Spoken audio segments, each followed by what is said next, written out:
Space and Rocket Review. You two girls, tell your friends. Space and Rocket Review. You in the hat. Tell your friends. Space and Rocket Review. Discovery, go at throttle up.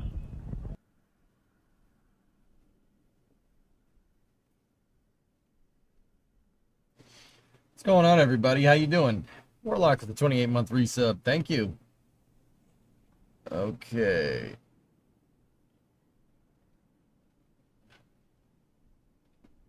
Alrighty. Oh boy. You doing good?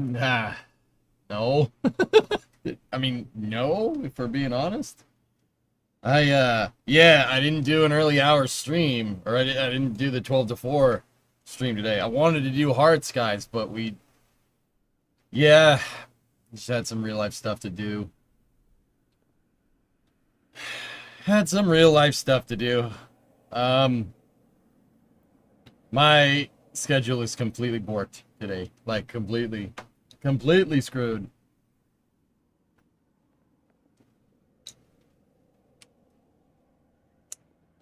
The good news is that I did make some forward progress on the Coronet this morning. Made some good progress. If you look at the rails, they're all smooth. I smoothed them out, the metal grinder, and painted them with primer, not full paint, because we still have some stuff to weld. But yeah, that's what I did. Got a lot of that figured out, so that's good. So I made some forward progress on the car, but yeah, yeah, we're getting closer to the trunk. Putting the trunk in.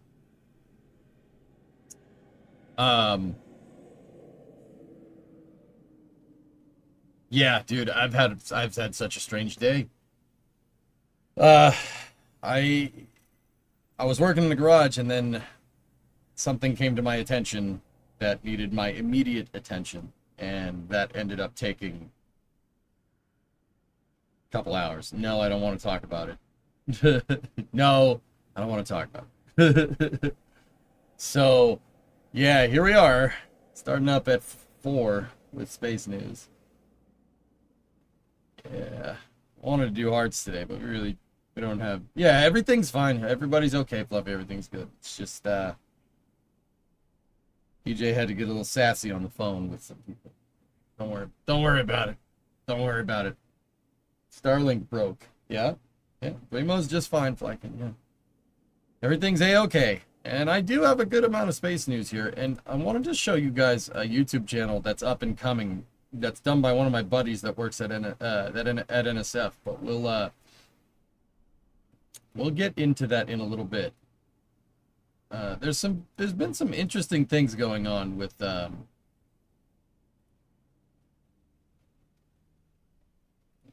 SLS that I thought you guys would appreciate. Did I leave the stove on? No, Brimo did though. I came in last night and the stove was on, and I'm like, dang it, Bree.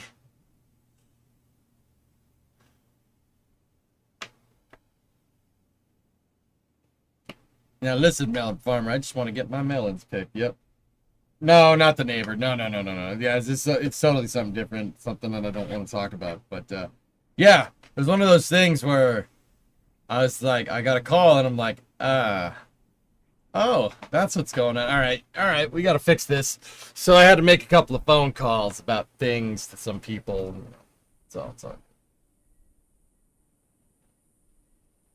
First Ozzy and then Hulk Hogan. Now Starlink is dead, always in threes. Yeah, but Starlink's coming. Oh, never mind. Well, if does the same thing, just turns the knob all the way to low. That's exactly what happened, John. What the hell? There's a big light on the thing that says the burn is still on. What do you mean turn it to simmer? What does that mean?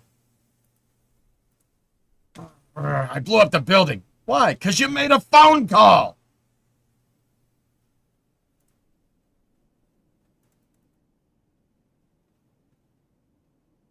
It's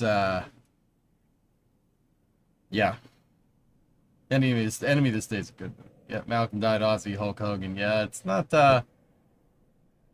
Starlink is down right now. It has a global outage. I'm not exactly sure what's going on. But,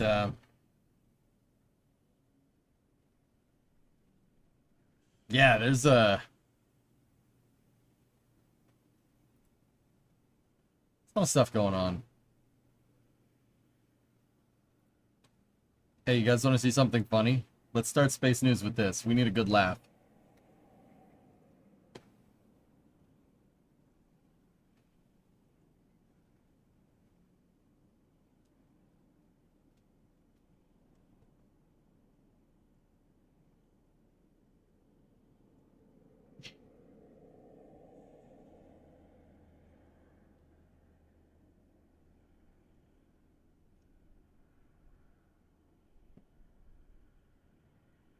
People ask me sometimes what I think of the European space program. Like like everything, like with just the state of the spaceflight industry in Europe.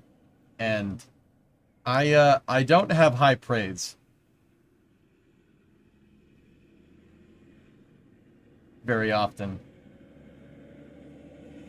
So, um, I,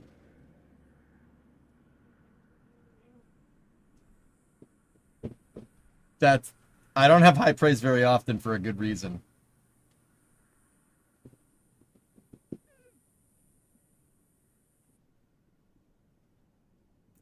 That's there. No, pick unrelated. I don't know what this whoever's their social media manager, I don't know what they're thinking. I can't think of a social media manager that could be more out of touch with the type of people that would hit that follow button right there.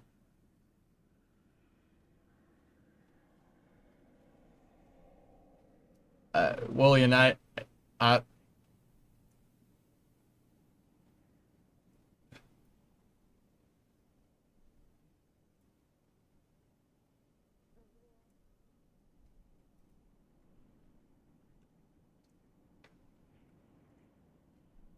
oh dear.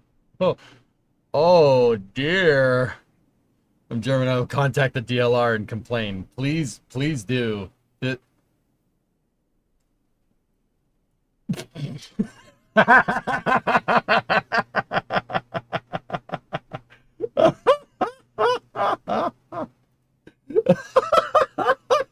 What are you doing?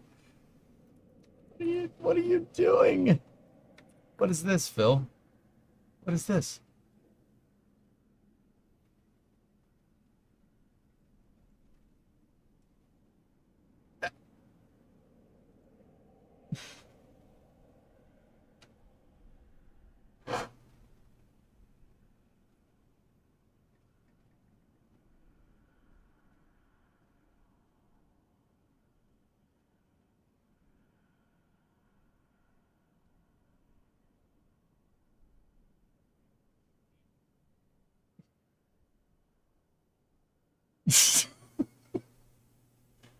Please just launch a rocket.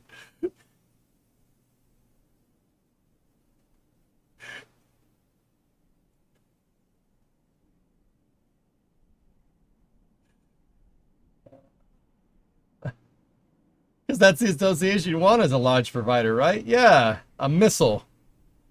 That's great. That's I. All right. Okay.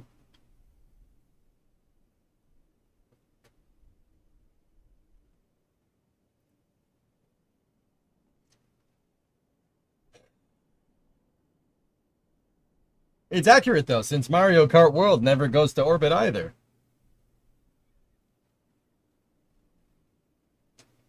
Uh, all right. Okay. I don't. So you guys should probably like go and do something about that if you're European. Can you like do something about that, please? It's anyway. On to more space news. So check this out. This is the Crew 11 Dragon. That's Dragon Endeavor. It was rolled out to the HIF at 39A in preparation for the Crew 11 launch, which should be in about a week. Anything but launching a rocket. Yep.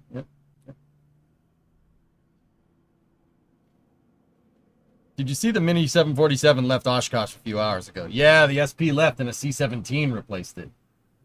What lack of launching does to a guy.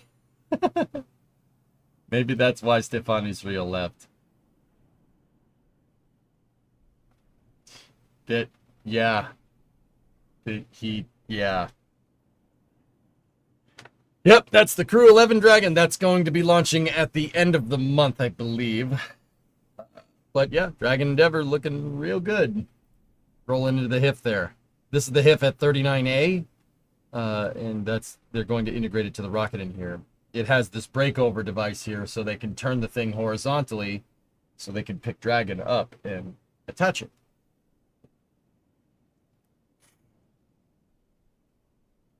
Yep. Dragon looking good, though. Dragon looking good. Yeah. How many Dragons have launched into space? So we have 10 crew flights. DM2, so 11 flights. Inspiration 4. Polaris Dawn. Axiom 1, 2, 3, and 4. Okay. From 2. I think that's it. I think I got all of them. Should you count DM1? Yeah. All right, we can count DM1. I did say just Dragons. So we have 11 crew flights. Ooh. 11 crew flights plus 8. So we have 19 flights. Crew 11 will be the 20th Dragon launch into space. If I'm doing the math left or right. I mean, I don't know. Would we count in flight abort? Who knows? What do you think comes first, GTA 6 or the second Ariane 6 launch? Probably the second Ariane 6 launch, but not by much. I'm telling you, Wolion, they sat there and they said everything was fine, but it wasn't fine. They failed that mission. That mission failed. It failed a secondary objective, but it still failed. The APU didn't restart. Oops. Kind of need that. That was a big deal, but they were just like, no, it's a total mission success. So no, it's not. No, it's not. Not saying I could do better. Oh, boy.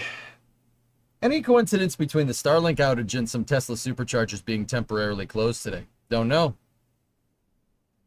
Vast just uploaded a trailer for the Haven 1? For Haven 1?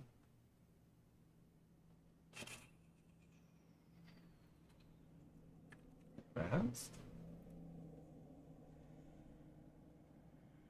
Then the Blue Origin launch was a fail because it didn't land.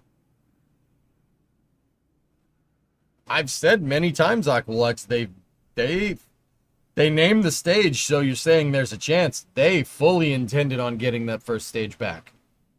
Yep. Dude, if they wanted to test propulsive landing, they would have just had it do a soft splashdown in the ocean and then go and fish it out. They wanted it back, and they didn't get it back. I'm thinking that's probably a big reason why we haven't seen another New Glenn, but I'm just putting it out there.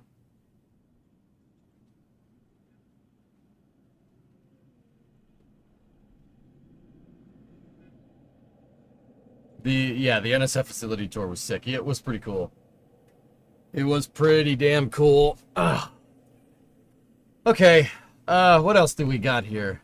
I didn't see it. I'm not sure where that vast thing ended up. But Tori Bruno here. Tori Bruno was talking about this. Is it Christmas already in Florida, or is the last girder tree topping on VIF A at the Cape? So it looks like the last bit of steel to expand the roof of the vertical integration facility A for Amazon has been completed. This is the former solid rocket motor assembly facility, and ULA needed to raise the roof and extend the door up so you could stack a rocket in there. It looks like they've been making some pretty good progress. Nice crawler crane. Ah.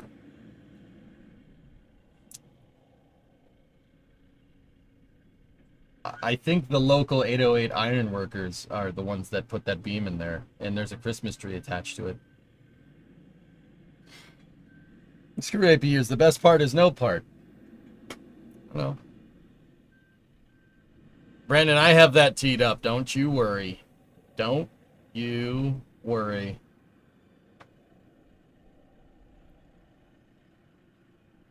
All right.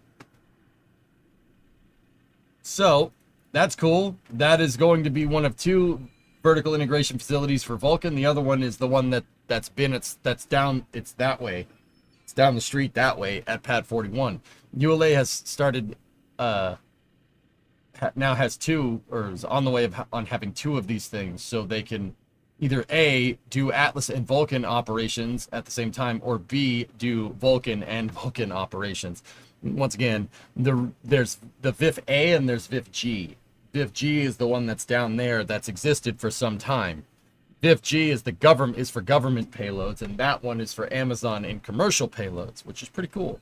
Once again, ULA is on contract with Amazon to deliver 38 missions for Project Kuiper, so they got some work to do. You probably should put the roof on there and start building rockets, or start assembling them. They're already built, or they're already being built. Yeah. Why is there a tree? I don't know. Yeah, I don't know. Do you know when Slick 3 at Vandenberg will be ready for Vulcan? Psychove, judging by what I saw from the Tracers mission when Falcon 9 left from Vandenberg yesterday, because it wasn't foggy, it looks like probably next year, if I had to guess.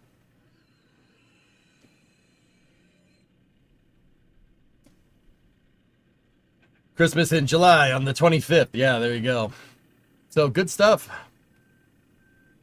Good stuff. Tori Bruno is, of course, the CEO of United Launch Alliance. And yeah, see, there's VIF G right there, stacking a Vulcan for the SF-106 mission. That is a Centaur 5 being attached there. Hello. Hello. Nice. Good stuff. Good stuff. You could see the old door, the top of the door used to be right there. Because this door was only tall enough for a Titan SRB to be able to be rolled out from it. Because it was a solid rocket motor assembly facility. And they're extending it to be able to basically roll out with that right there. Nice. Very nice. Yeah, only, right? Yeah, exactly. Kind of reminds me of the ICPS. That's a Centaur 5. It's kind of synonymous in function with an ICPS, but I would say that Centaur 5s are better. They got 2 engines instead of 1. I like 2 engines. More engines, more better. NSF on Space Coast Live caught a ULA payload going by the VAB earlier today. It's probably for this rocket right here. It's probably SF-106 if I had to guess.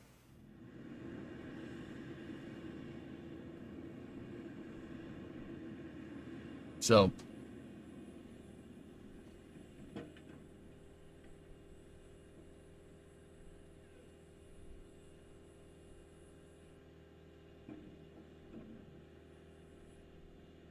hey, Jens. What'd you do?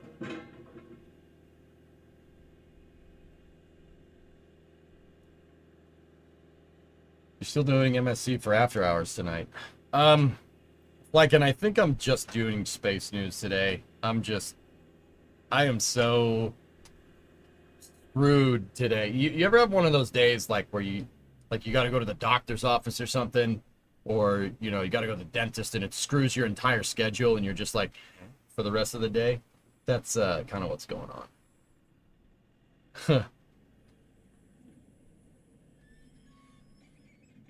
The tradition dates back to ancient Scandinavian practices. where a tree was placed placed on top of a newly completed structure to signal a completion celebration.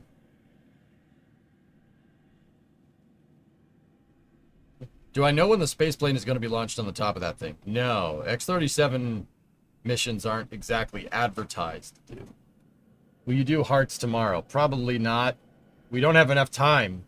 There's no way I have enough time before the flame trench tomorrow, John. I'm not, guys. We gotta pick a day, like maybe next Tuesday or something, and just do we're gonna need to do a full day of hearts. One does not simply play a Hearts of Iron round in like 3 hours. That's not gonna happen. They mean Dream Chaser?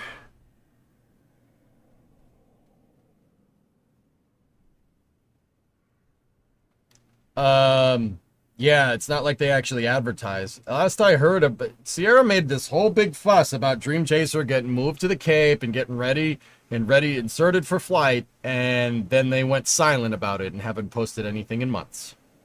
So I don't know.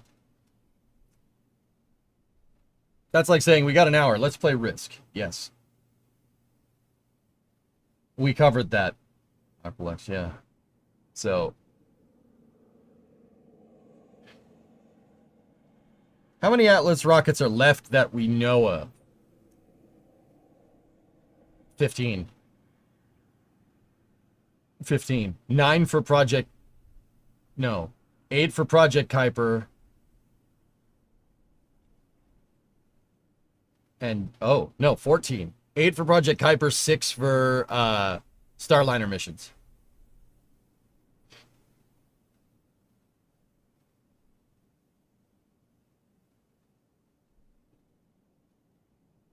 Yeah.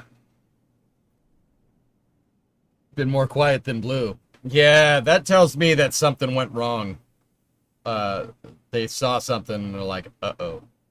You know, that tells me something is not great. Starliner missions. That.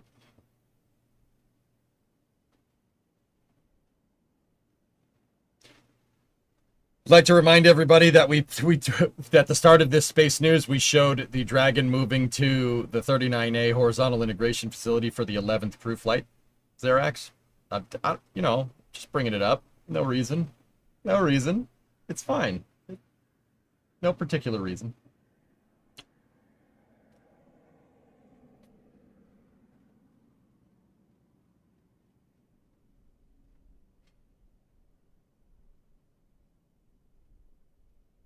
Dream Chaser.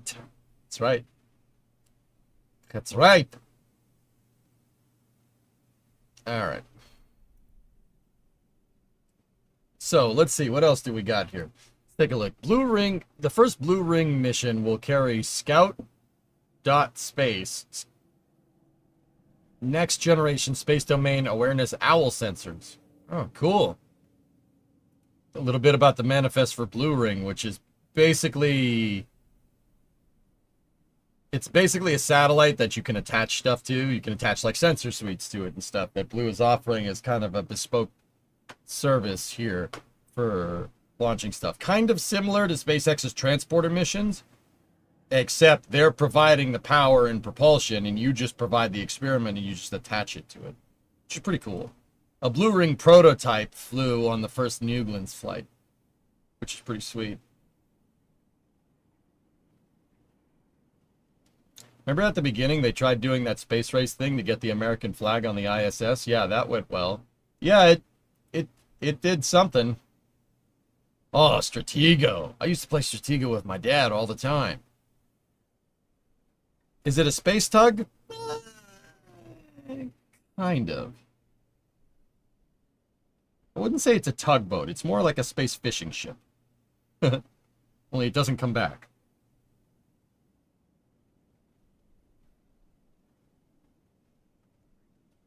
Do you like the first wooden satellite, Ligmasat, made by the Japanese? Is that its actual name? Lignosat?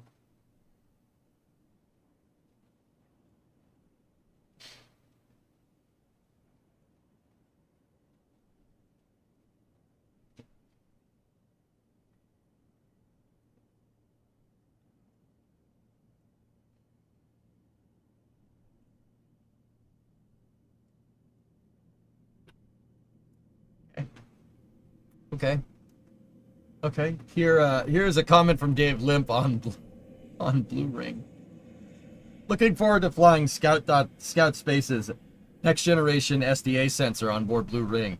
Thanks for trusting us with your important mission. Blue Ring offers several innovative features, including an industry-led Delta V Max. Blue Ring offers several innovative features, including an industry-leading Delta V maximum of 4 kilometers a second, thanks to our hybrid electric and chemical propulsion systems. Plus, it can carry a payload of 4,000 kilograms, which can be distributed across 13 different ports. 4 kilometers a second with 4 tons of payload is pretty good, man. It's pretty good. Dave who? That's Dave Limp. Dave Limp, Dave Limp, Dave Limp, Dave Limp. Dave Limp. Dave Limp. Dave Limp, Dave Limp, Dave Limp, Dave Limp. He's the CEO of Orion. Good stuff, man. No. No. I thought you said Ligma for a second. I didn't. I said LigmaSat.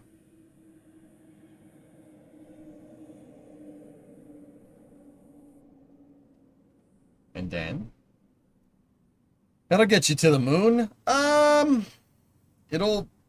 It could get you on a translunar injection. I don't know about actually like getting out there and staying out there. You need a little bit more than that to get out there and stay out there. You could probably do a free return with it. LigmaSat. Yeah. LigmaSat. Look at this. Jack says, have you ever seen the salvage remains of the world's largest rocket transported down a 2-lane road by a semi-truck in the middle of the night? Yeah, me too, a couple of times. Oh, thanks, Jack. That's great. No, Jack was out late on Highway 4 last night looking at booster 13 get brought back. They towed it over to Massey's as kind of was expected. That is that is a super heavy. It's huh. No, nice impression. Nah, Jack's my boy. Jack's my boy. We're pretty damn good friends, dude. It's pretty cool. He's a good friend. Good dude. The one true Yank Canadian moose during mating season. And now the yak. Look! Wow. Anyway, Jack's got a couple more pictures during the daytime here. Wow.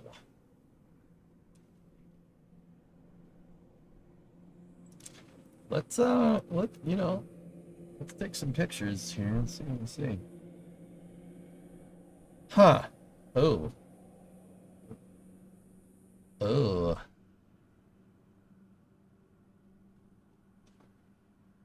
Yeah, the aluminum parts aren't doing very well. It seems like they have corroded.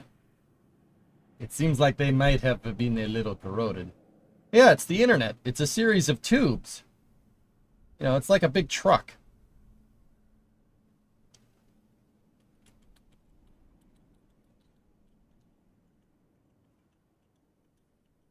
Damn, dude. You know, for something that's been down at the bottom of the ocean for like 7-8 months. When did Flight 6 happen? For something that's been down there for a long time, it doesn't look too bad. Not reflying that one, you know, I don't think that they will. How deep underwater was it, do you know? 150 feet? That's crazy. LSR has a little bit of a animation of them lifting it up at Massey's. Fellas, those shackles are attached to the engines, which is just strange to me. Oh my word. November 19th. Wow.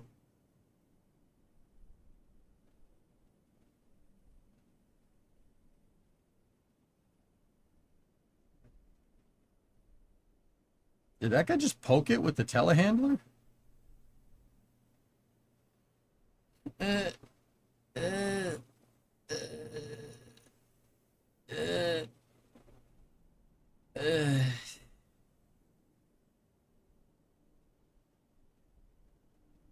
Huh.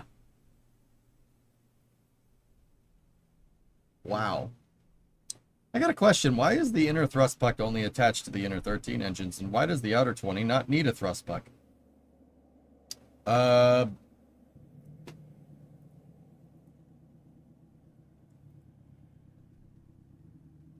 Okay, so the outer engines, if you noticed, they're mounted on this this aft skirt piece right here with all those stringers. They're pushing on the outside edges of the vehicle. So, look, hooky. So you have the outside of Super Heavy here. You have your thrust puck in the center. You have 13 here, and you have 20 here. The engines are mounted like this. They're mounted with the gimbal right on intersecting with the center line of the circle, like that. That's why, like, if you look at it, they have the bottom of Super Heavy kind of tapers out a little bit with these engine coverings, right? And it has these cowls and stuff on the sides. It's because they're pushing up on the outer edge. The outer edge of the vehicle is the primary structural load path. There's not, what else is it going to push up on, Ben? There's nothing else there. There's just liquid in the center, remember? Somebody gifted a sub to Poke the Dragon. Can't do that in KSP? Well, Mike, I was testing. I'm trying to test whether we could do that in KSP or not. I'm trying to think about how we would set that up. Yeah.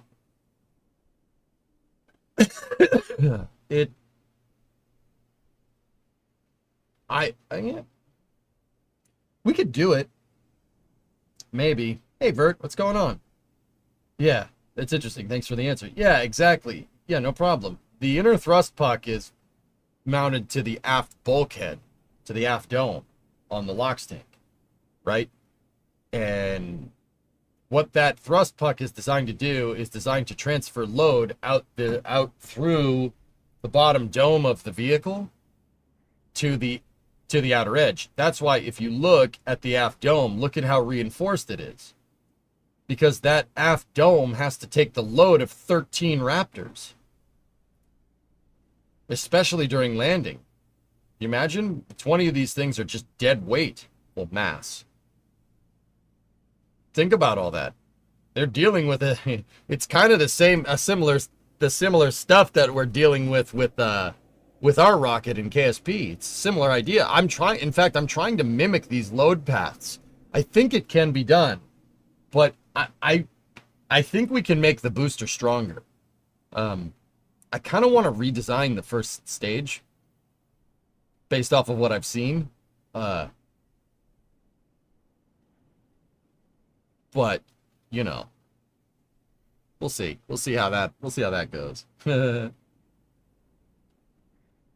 Like, I think we can do it. I think we could do it. Do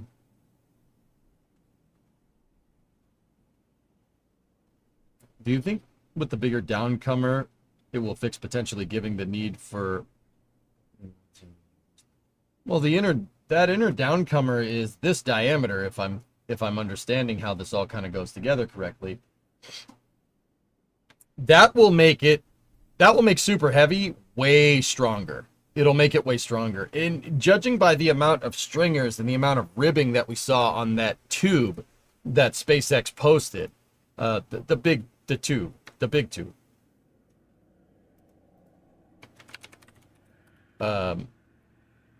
Give me one sec. You guys know the tube. They posted about it. We covered it for Space News a little while back.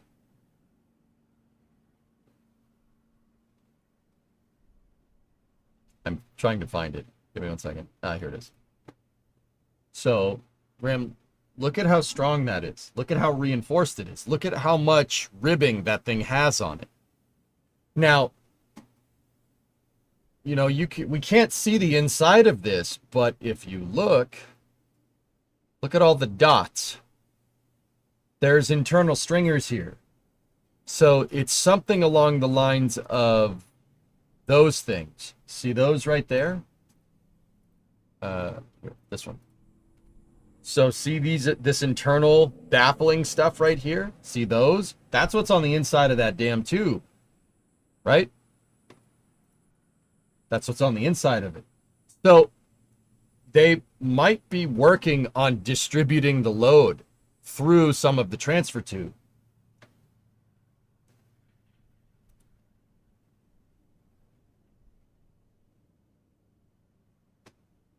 I mean, yeah, that's a good point, all systems. The fact that they can just hold this thing sideways and it doesn't do this shows how strong that thing actually is. Load bearing. Yeah. Hellfish, this tells me that Booster 3 has some real crazy tricks up its sleeve, guys. The Block 3 boosters, they have some real trick stuff. Lot of crazy improvements.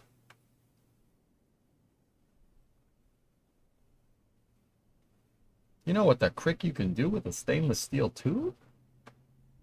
So if I had to guess, the outside of the Mark III boosters probably look a lot smoother.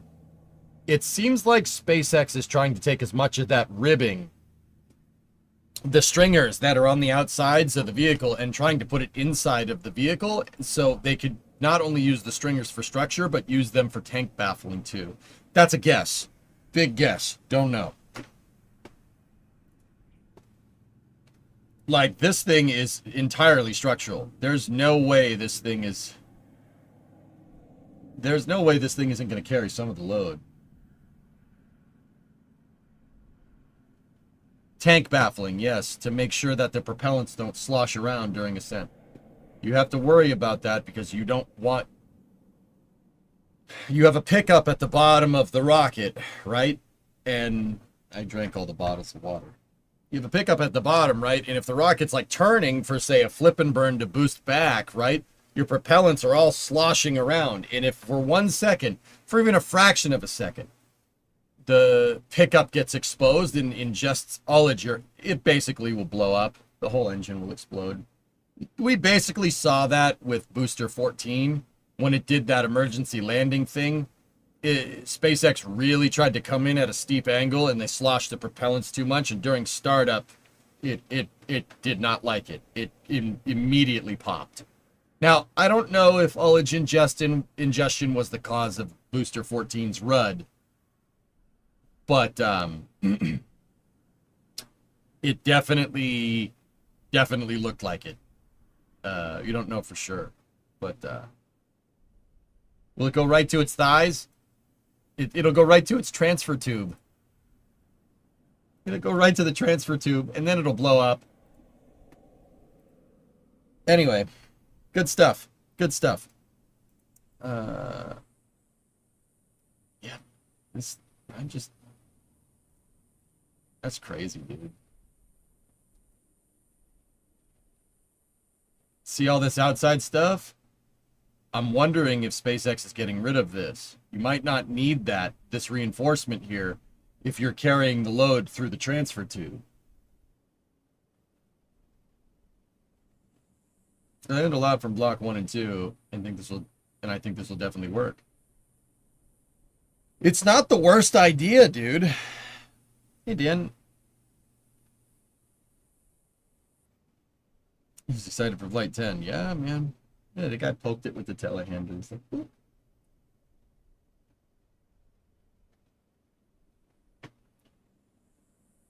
Jeepers creepers, look at that thing. ABL Space Longwall is dead. All your friends got laid off today. Yeah, pivot to defense contracting didn't really work out, huh? That's a shame. I had friends that worked at ABL too. What are you gonna do?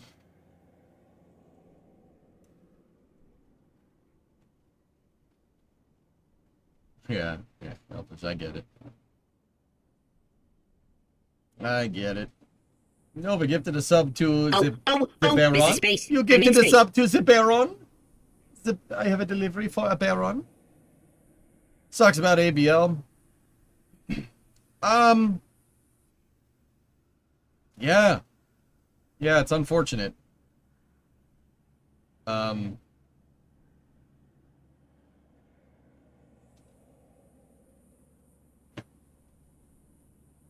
yeah,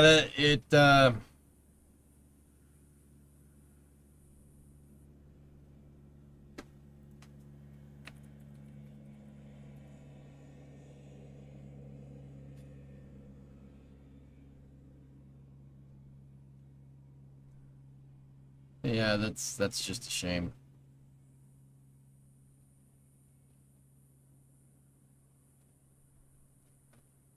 Lavi worked there. You met Lavi a couple times. Yeah, yeah, Lavi's good people.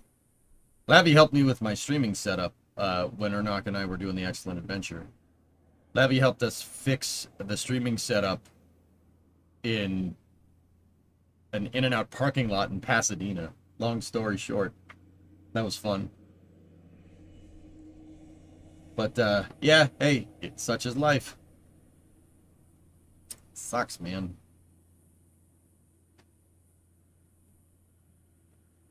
Wait, Chuck Mangione died too? Oh, for this week sucks, man. This week sucks. Dang it. What the hell? We lost Hulk Hogan too. This blows. This isn't fun. This isn't fun at all.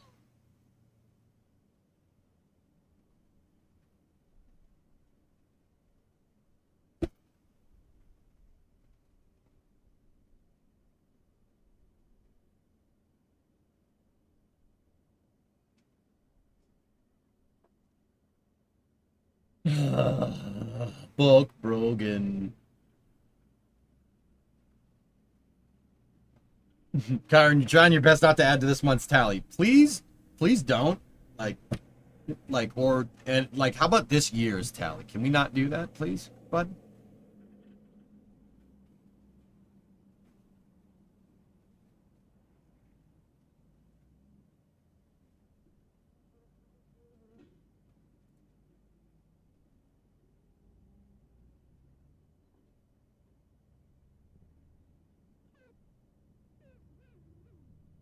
Huh.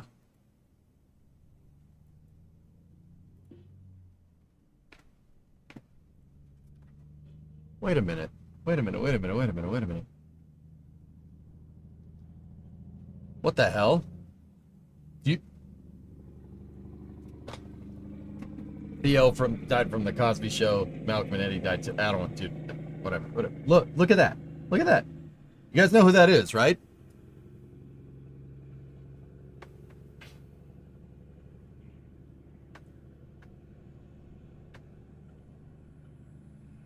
Huh. No, no, no. But we know that's Isaacman's plane. You know who that is, right? No, but I got a feeling you're going to tell us. Really? You guys really don't know? That's Sean Duffy. That's the interim acting administrator of NASA. Huh. Huh.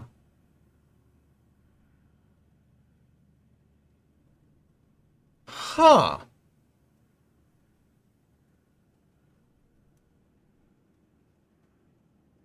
The MTV guy, yeah. He was at Oshkosh giving a speech about ATC upgrades.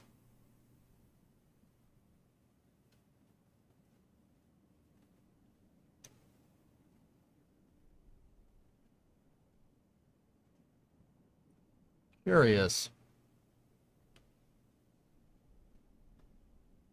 Apparently, Jared Isaacman took him up for a flight in his personal fighter jet, in his MiG-29. Huh. Curious.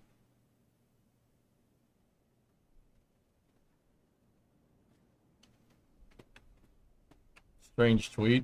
What the hell is this?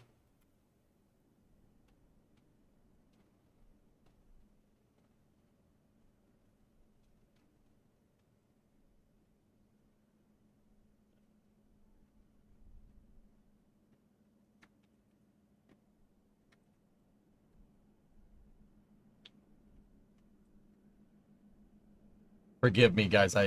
For the light mode, I don't have Truth Social. Okay.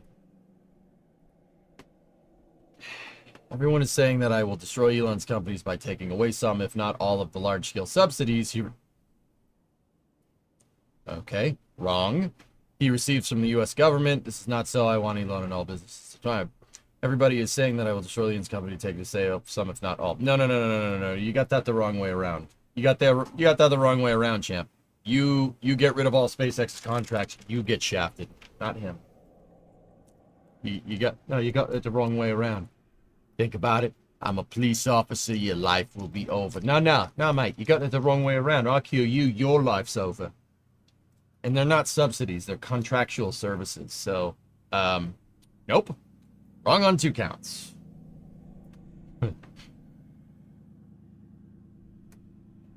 Nice.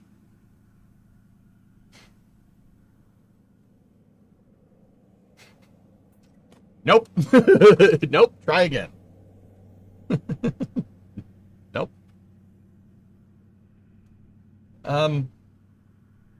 Yeah, no comment. No comment. That's all I can do is provide you with factual information.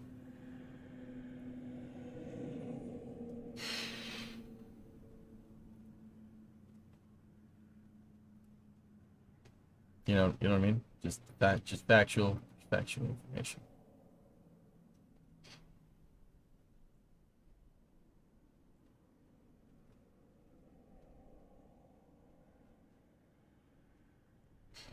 Seriously though, at this point, guys, and forgive me for not checking into the source, but if I'm thinking about how they're making money, how SpaceX is making money with Starlink. Ironically, Starlink is down at the time of this VOD.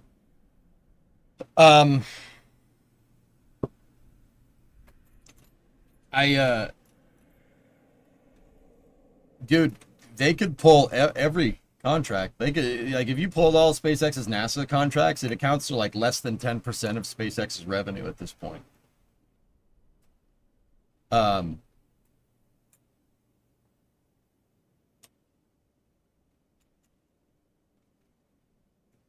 Yeah, that's what I mean. If the government did do that, and I mean, even when, guys, I covered it for Space News, when he said like, oh, I'm gonna do that, I'm like, no, you're not. Yeah, okay, sure sure you are. Like, okay, say you pull all SpaceX's contracts, great, you saved yourself a couple $1 billion here and there, right? But now you can't go to the space station, now you can't go anywhere. I mean, I'm just putting it out there. Well, yeah, that's probably not going to happen. And yeah. And guess what? It's still not going to happen. Ride with the Russians. Now, I don't think that's going to happen either. Other than contractual obligations with the space station, you know. But either way, guys, it's something I was talking about last night when we were playing Summer Car, dude. Guys, SpaceX's income right now, and keep in mind, we don't know for sure. We could, you know, everybody, like finance people, could speculate, you know. But even SpaceX, even Elon himself has said this, dude. SpaceX's budget, like their income, is more than NASA's budget. Like Elon has said that multiple times, and then like Morgan Stanley evaluations have confirmed that as well. SpaceX is raking in billions of dollars every year. The Starship has more than SLS's budget at this point, like way more. Like way more. Like, think about this for a second. Out of the $24 billion approximately every year that NASA gets, SLS gets maybe 5 to 7 of that. With SpaceX's revenue is up 20 billion. I mean, I guarantee you more than 5 to 7 billion of that revenue is going to Starship. So the Starship programs, I think it's reasonable to say at this point that the Starship program's budget is more than SLS, which is not something I ever thought I would say. But yeah, It's not Apollo levels of funding, but it's close. It's definitely getting there. It's definitely getting there, man.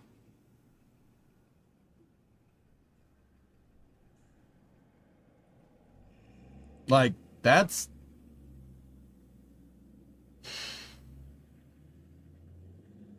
something. I mean, I said a long time ago that if Starlink captures like 1% of like global telecommunications, Elon's going to be a trillionaire. I said that when they launched Tintin A and B in 2018. I was like, oh, if he can scale and do this, there's so many untapped markets for high-speed internet around the world. The underserviced areas, oh my goodness. Last, please, if free. I'm busy pontificating about Starship's budget, you jackwagon. All right, what's up here? Dude, don't make me put Orange Man on the screen. Yeah, I'll do that.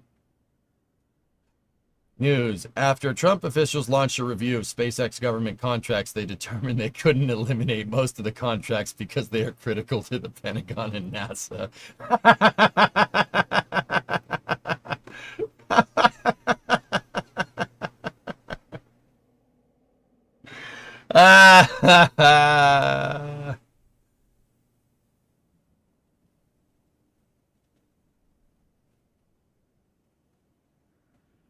Bum bum ba bum. Yeah, I had a feeling that might have been what's going on.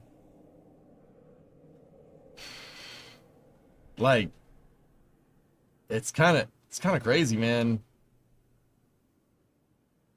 Can you believe that? A private space program, a private spaceflight company has a bigger budget than NASA's Exploration Systems Mission Development. Exploration Ground Systems Mission Director, the SLS program. Starship has a bigger budget. Can you believe that?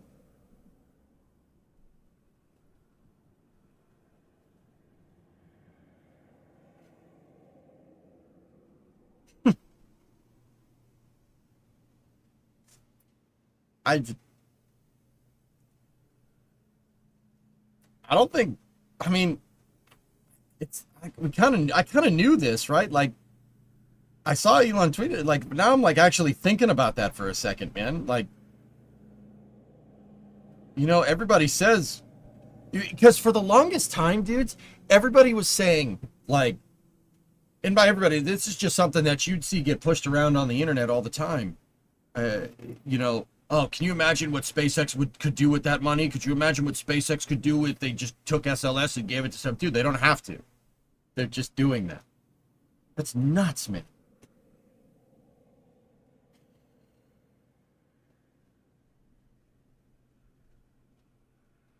To be honest, I think there's something messed up going on when rich people can. Oculus, I understand the gist of what you're saying. I get it. If we were taking spaceflight, if we were taking our national space program seriously, there's no way a billionaire could outspend. There's not a chance.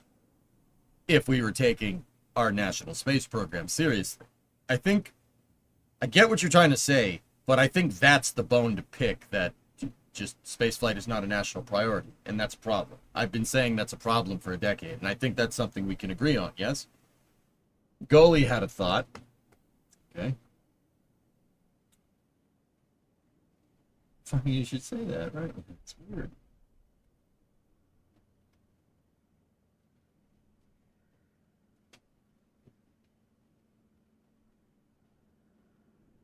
Sorry, I gotta hang now. I'm having that kind of day. I don't care. I'm biting my fingernails on stream. Sorry. If you find it gross, let me know. That's just, yeah, that's nuts to me, dude. Can you believe that? I mean, I'm not upset. Whatever gets us further in space, dude. Fine with that. Like, it's just something to think about. I'm only worried about SpaceX outgrowing the government program. Uncle Sam won't like that. So either they're going to nationalize SpaceX parts or they're going to force public-private partnership. Baron, I think that NASA is inadvertently, they're cleaning up shop. I think that inadvertently they're cleaning up NASA, and NASA is going to revert to the goals that NASA had 50 years ago. So not that much of an emphasis on science, but really pushing human exploration for national priority. I think that's what's going on. Now, whether that will end up with another Apollo-esque program or not, I don't know. But I think Elon and the president kind of parting ways, not ideologically necessarily, but them parting ways,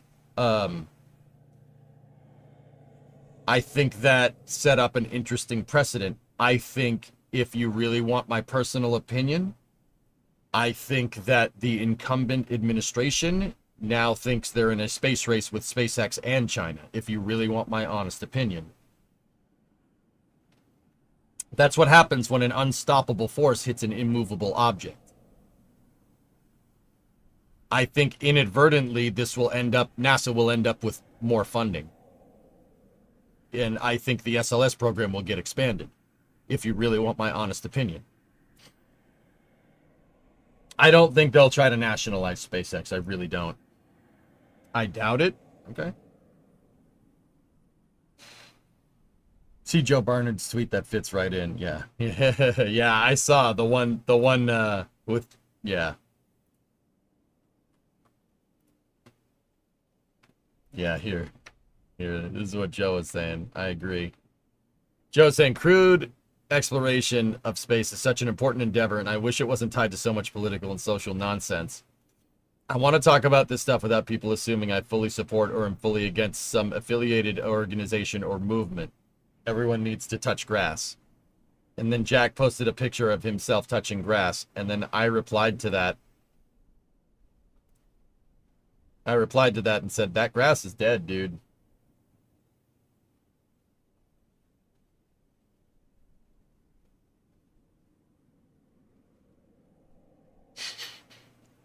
I don't know.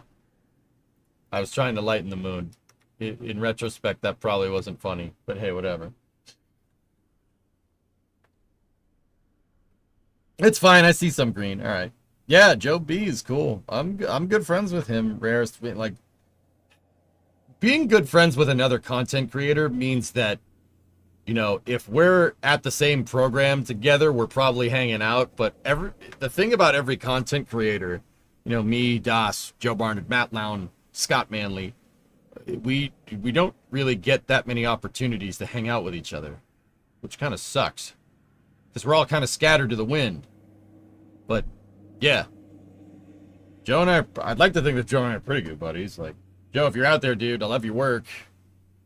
We do things not because they're easy, but because we thought they would be easy.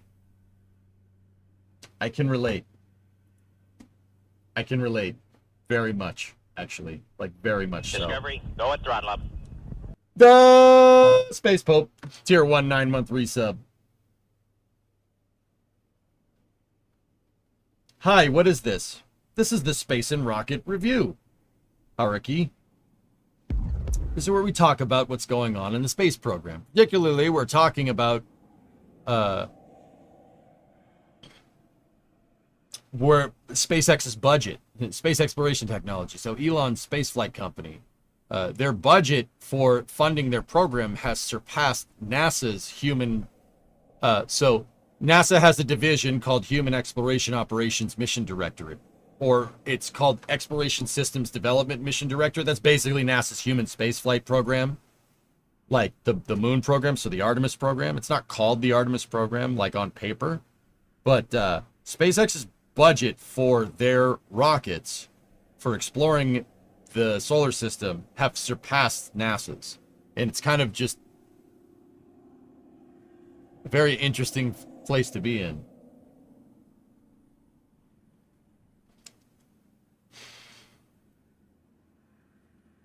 Do the math. 6 million active Starlink customers, $100 a month, 12 months a year, not including any government or private services. That's already like $7 billion a year. And then there's Starshield on top of that, dude. And Element, you know what the crazy thing about this? Yeah, no, the math checks out. The crazy thing about this is that at this point, HLS isn't even... Human landing system is not even SpaceX's, like, that's not even SpaceX's biggest revenue generator. Not even close. NASA contracts are peanuts. Can you believe that? NASA contracts are peanuts to SpaceX. That's ridiculous. Like the HLS contract? Nothing. That's nothing. It's small change, dude. SpaceX makes, element by that math, just including like private services for Starlink. SpaceX makes that in 1 quarter. 3 months, they make as much as the funding for the entire HLS program. $2.2 billion.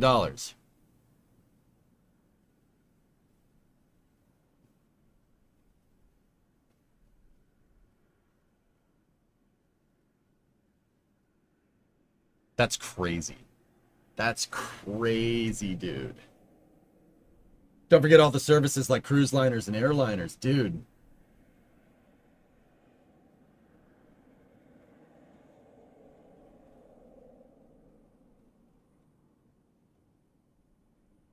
How did we get here, man? This happened awfully fast. This happened awfully quick, dude. Wow. Are you going to buy shares when Starlink is spinned off into an IPO? If he does that, I might do that, Knucklehead. Yeah.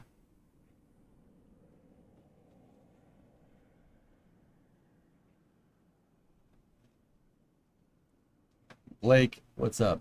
If you have contact with NSF, relay this feedback. I value their journalism, but the latest channel, Breaking Space, is clickbait slop. And it makes me feel so bad that NSF did that. Ooh. Damn. All right.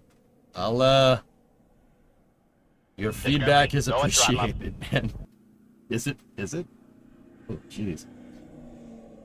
By not actually using the government money to build high-speed infrastructure, amongst other things. Yeah. Hey, Etal. I fell asleep with the Rim Worlds on last night. How'd that end up? What's going on, man? I'd prefer people to be honest, guys.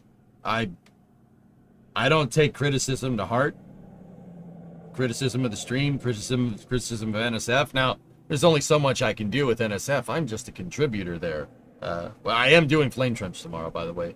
But, yeah, that's good to know. So, did they rock Boeing? Wither, let me put it to you like this, if you're unfamiliar with the space program.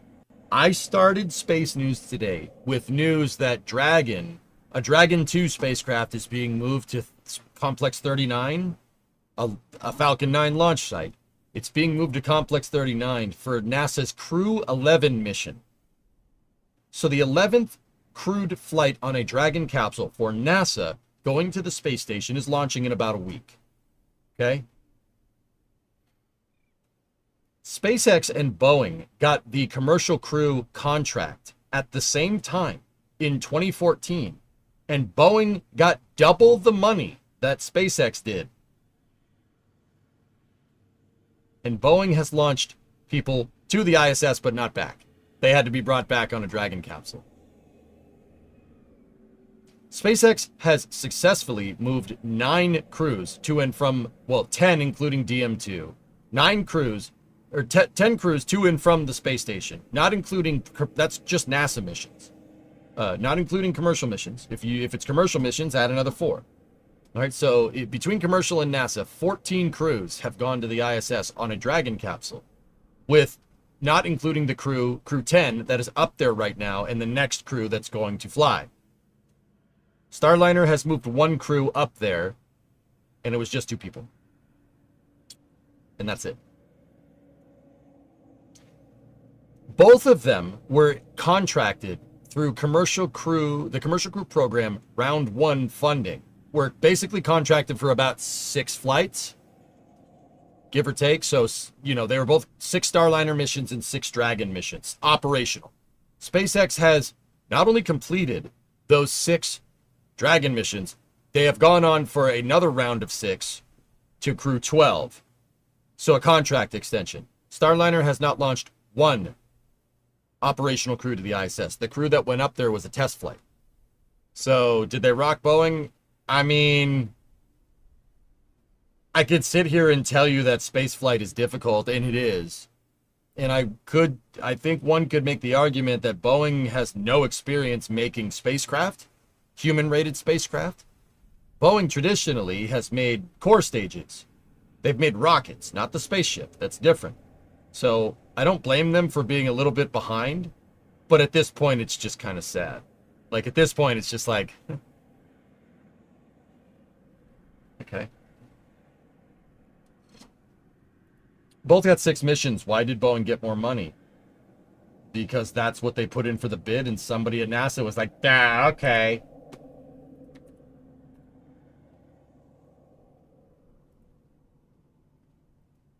Didn't they do the X-37, though? Human-rated spacecraft is an entirely different ballgame, Pigzig.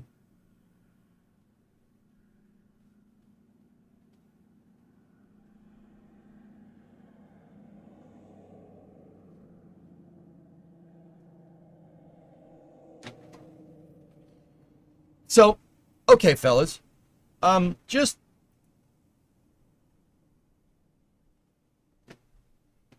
Guys, RENSF, all right?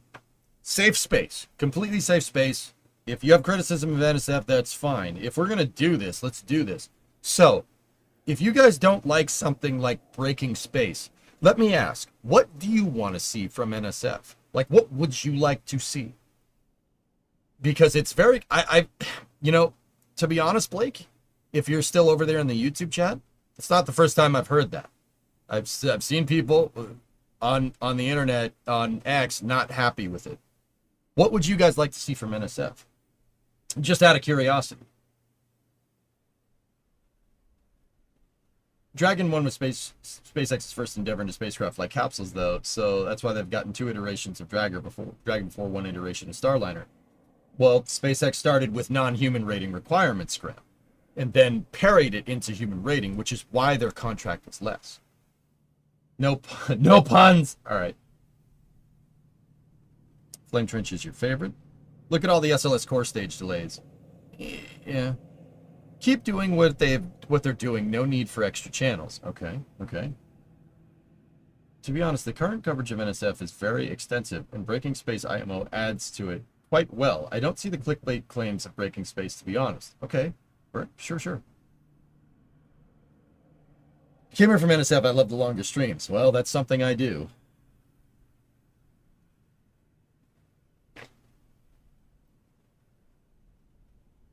Is Optimus 3 laws safe? I'm not sure, Andrew. I'm not smart enough to be able to answer that. Knucklehead, you're good with NSF. Some things are not as good as others, but on the whole, best side on the interweb, except maybe some dude welding frame rails.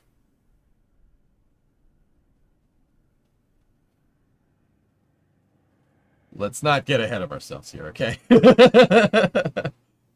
Tim, Don, Scott, Manley is where I heard the timeline assurance. Personally, I like the content 100%, but the thumbnail style is very clickbaity, okay? Less merch plugs, because last Flame Trench had a lot. Enzo, dude, they were doing it every 5 minutes, and it was pissing me off. I'm not going to lie to you. I'm going to say something. I'll be like, no. Stop that. Stop that. Repost. Okay. Feel there needs to be a bit more digging before they throw out the breaking news. Okay.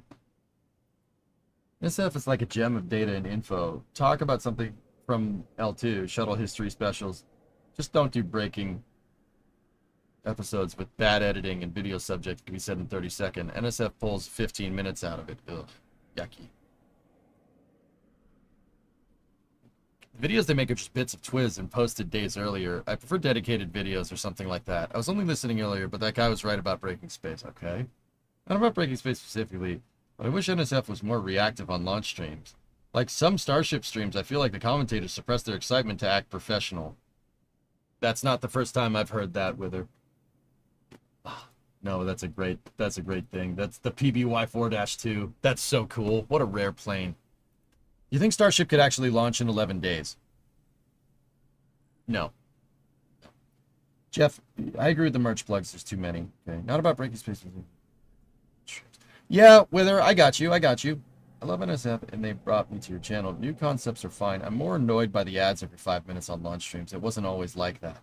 They don't have control over the ads, from what I understand, Jeff, but I'll relay that information. I like how you handle topics with politics. I understand Flame Trench is a separate podcast, but I do not care for how they handle political topics. Poltec, I try to just stay right down the center. Not necessarily because that's what I believe on one thing or another, but because, I have to maintain some semblance of professionalism here. Some semblance of professionalism. Right? Like, I don't think people want to hear that kind of stuff. That's all. Like, I'll just tell you what's going on. You make your own damn opinion. Boogers! That was on purpose, by the way, okay?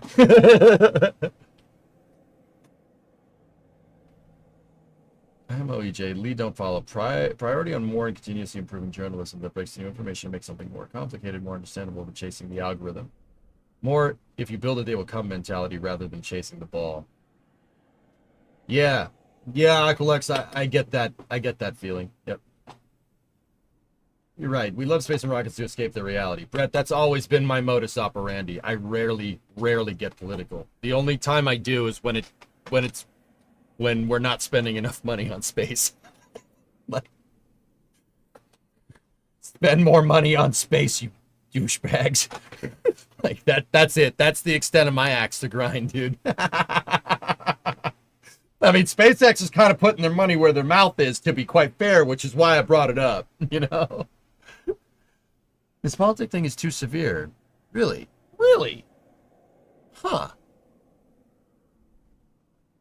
That's fair. I thought the creators could push ads when they choose to. Jeff, maybe the NSF stream is different because it's like bigger than mine, but I haven't found any immediate way to push ads on YouTube or have any control over that. I have control over it somewhat on Twitch.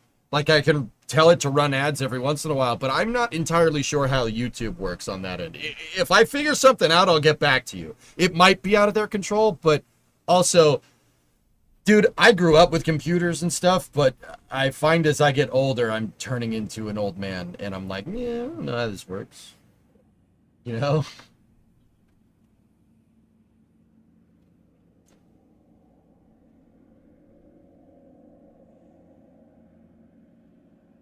I understand that NSF is too trying to balance the nerds and normal people, but naming a channel Breaking Space is not the way to do it. Ooh, some of these guys seems to have lost the excited enthusiasm for spaceflight that IMO was much more obvious 3 to 5 years ago. I know that NSF is fighting against AI slop for viewership, but the only reason I used to watch NSF videos compared to others is because their videos are unique. Now they're the same as others. I got you, Blake. I got you. No, and believe me, I'm listening, dude. I'm listening. I'll tell them. They're gonna hate me, but I don't know. Or maybe they won't. I don't know. I'll tell them. We need Clippy back. We don't need Clippy back. Get out of here. The time is near, old man. You'll soon never understand any of it. Yeah, okay, pal. Tell me how a carburetor works and rebuild one, and then we'll talk. As long as the stream turns on, don't mess with any setting that might change that. See, Atel, you understand. You know, dude. Dude, if it's working, don't frigging touch it. You need to rely on that equipment doing the same damn thing every freaking day. Dude, it takes an act of Congress for me to change something on my streaming setup. And I know I'm not the only one. Now I know I'm not the only one. That makes me feel a lot better, dude. Hell no. Like, is that light, the light is fine. It's there. It's been there. I'm not touching it. I'm not touching it. Do not change a freaking thing. The constant plugs and the clickbait are annoying. Also, the fake professionalism. I miss it when it was just space nerds talking facts about space. Also, Flame Trench feels cut off at the end with planned topics not being talked about. Yep. Something is different with NSF, but I don't know what. I like the idea of breaking space, but it actually needs to be breaking news. Yeah, okay. Cool.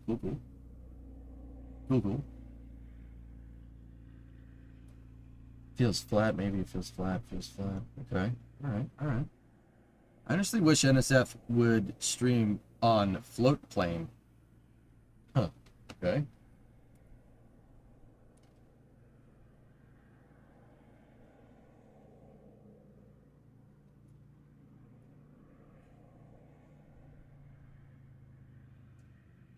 It's like you'd need a secondary stream setup to test and then implement. Yeah, that really, yes, a lot of people do. TFT needs to be longer. They are stuffing too much together. Yeah, I don't like that we, No, we're not roasting NSF today. I'm just interested in people's feedback. I want to know.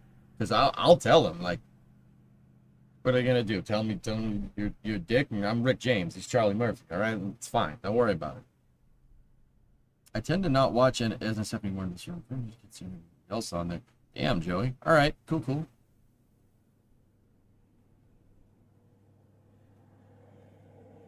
James probably never will.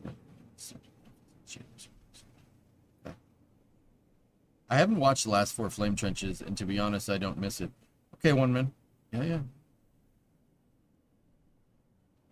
Doesn't have to like 20% of it is merge plugs. I agree about the flame trench. Now that Twist is after it, it feels like it's rush constrained towards the end, along with rushing through the last supports or store mentions.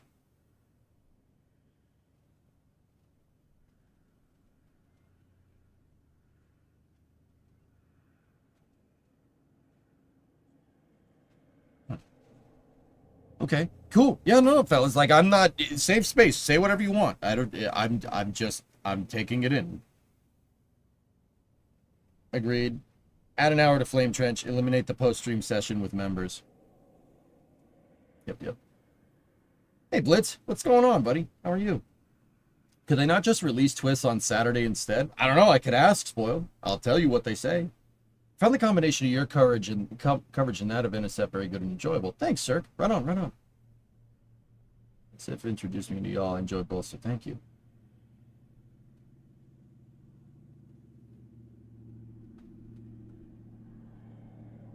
I like the idea of breaking space, but it needs to be actual breaking news. Okay, all right. So,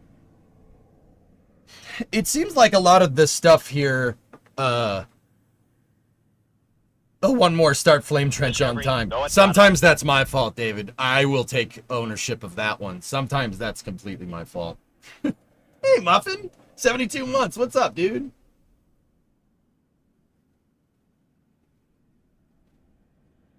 Okay.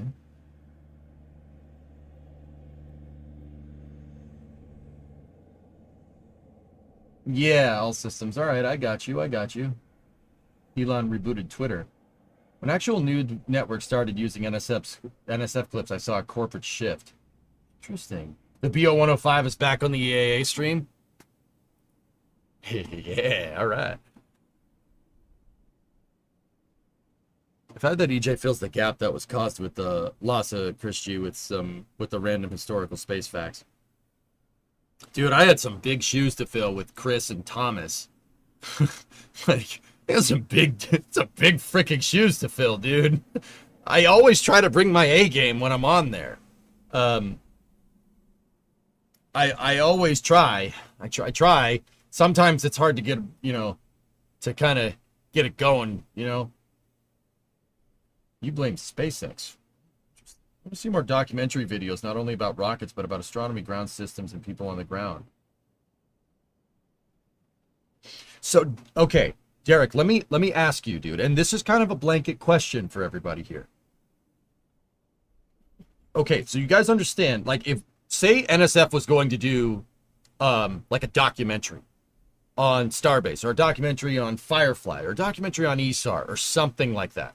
Some really high quality, like hour-long episode, right? Say we're going to do something like that. That means that we would divert more people to that and less people to the more daily content. You know what I mean? So that would mean less launch streams. That's what that means. Would people be okay with that? Would you be good with that? Would you be cool with it?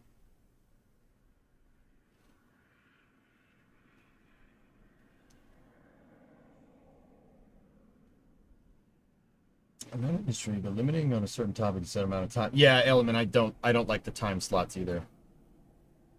Yeah, you'd be cool with that? Keep the launch streams.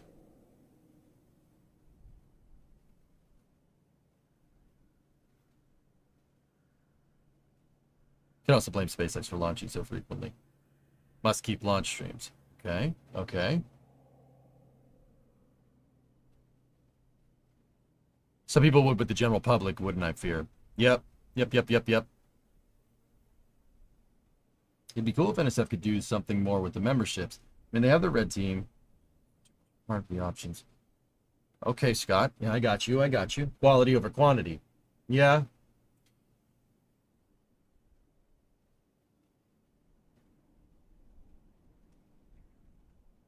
I prefer the daily-ish content more. Most of it, especially when it comes to SpaceX, the biggest production documentary is made. A lot of the things presented might be out of date. That's the duality of it, Bert. I tried to do a Falcon 9 video, a video about Falcon 9 with NSF a little while back. You know what happened? I kept having to rewrite the script because Falcon 9 launches so much. And yeah, I think I ended up going down to a Starship flight, and that kind of killed that project. But that's what I was working on. But yeah, that definitely is a thing. This pattern reminds me of a YouTube channel that was bought by private equity. To my knowledge, that hasn't happened, Baron.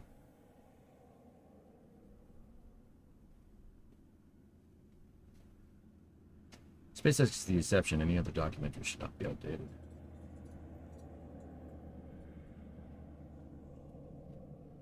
Can't bash NSF between them and you saved my life for Christmas. I got you, Mike. I got you. No, fair.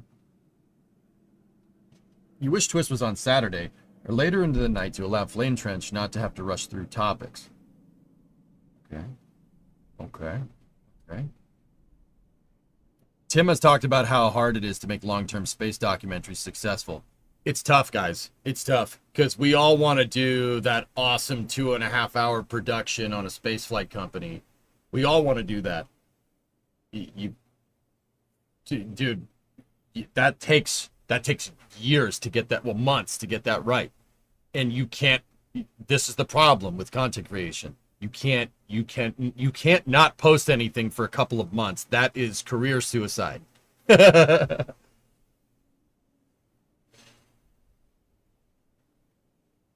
like trying to do a documentary on a race while the race is running. Yep, that's right.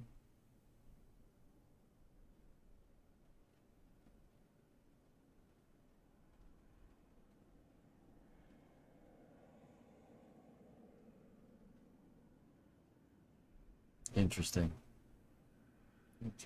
Only Attenborough can do that. Yeah, that's right, man. You love the Bass tour. After 2 hours, Starlink is back. That one flame trench where Dawson D broke in was a way better experience than the few ones before and after all that. Old school chaos, less prugs, more unscripted.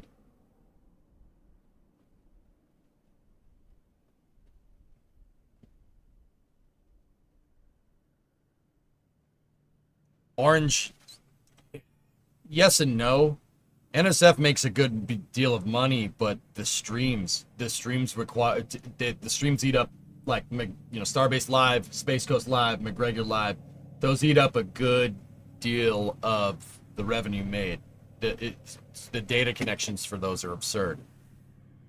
That's expensive to run, but it's worth it, right? Like, it's more unscripted. EJ1. Oh, look at that thing. Oh, that's cool.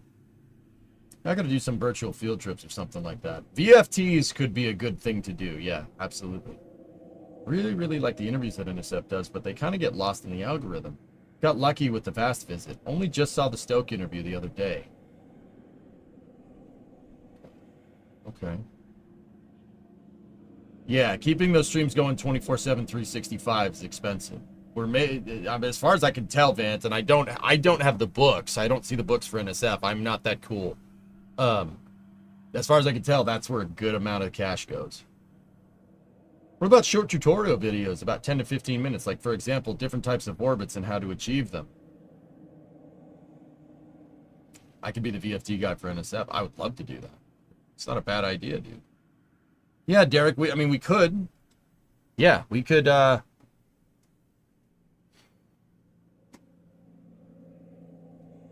like, Derek, I think that's the kind of stuff they were trying to do. EJ1 Super Pinto. Look at that freaking thing. I think that's the kind of thing that they're trying to capture that kind of thing with breaking space. But yeah, educational branch channel from them would be fantastic. This is my observation from persons who have lived through the Gemini and Apollo launches. I hear read from someone saying they're launching too much or covering too much of them. The person saying that just doesn't understand the complexity of the event. Okay? What happened to Das? He runs NSF. That's what happened to Das.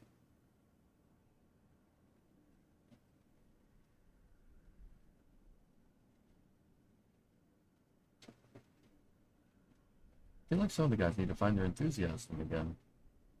Maybe I'll still be there, but earlier, they're either trying to be more professional or something, it's getting lost. Missed the tank watching days. How about more Kerbal streams with NSF, folks? Educational content like explanation for different orbits sounds good. Chris B runs it with Das Cheeseburger.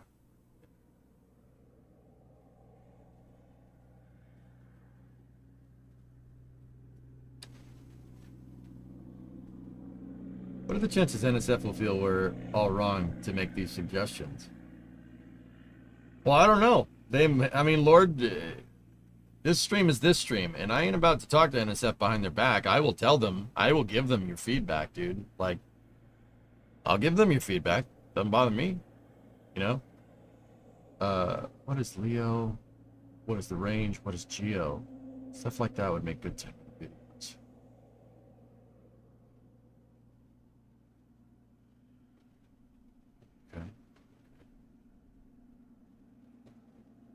Docking Starliner with broken thrusters, that was amazing.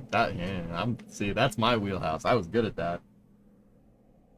Please tell me why NSF hasn't done a documentary on Boca Chica Gal from the inception of Starbase to now. She's been there. Incredible story. I don't know if Mary wants that. Like, we'd have to ask. Didn't they do a video like that recently? Yeah, they had the acronym video. Yeah. I feel like they make enough content and variety now that you watch what you want, not watch what you don't.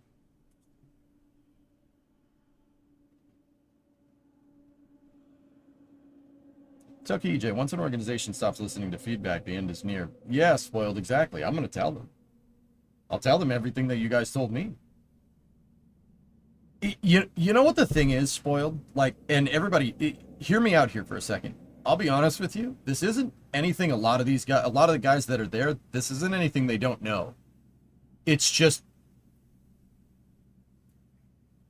it's hard to execute day to day with the kind of content that you guys are talking about with a lot of people. You know what I mean? At least that's my personal observation, and I don't want to air out too much business here. We have a lot of different people. So, I mean, some people have other jobs, right? Some people have other jobs. If I could devote full time to NSF, oh, you'd be damn sure we'd have videos like this. I'd be all over the place, but I'm not abandoning the stream. Hell no. No way.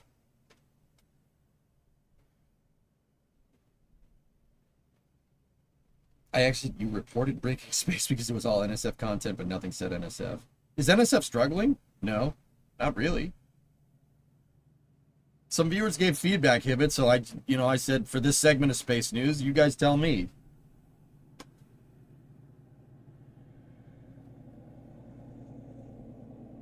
Yeah, Foz, NSF's pretty big. There's a lot of people. It's kind of,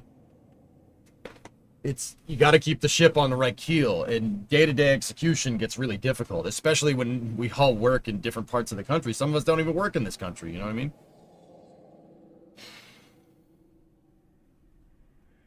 I think DOS doing the voiceovers on the Starbase summaries make them so much more engaging. We got to fix Jack City skylines and weld some frame rails after all. Yep, that's right. You like the voiceovers in different languages? You aren't on their credits page? Really?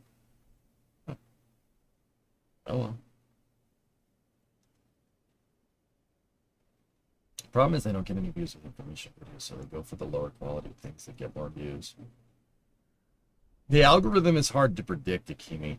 I think Breaking Space was a educated guess on trying to capture the algorithm. And that goes back to, chasing it versus having the algorithm come to you with good content. Aqualex, did you say that?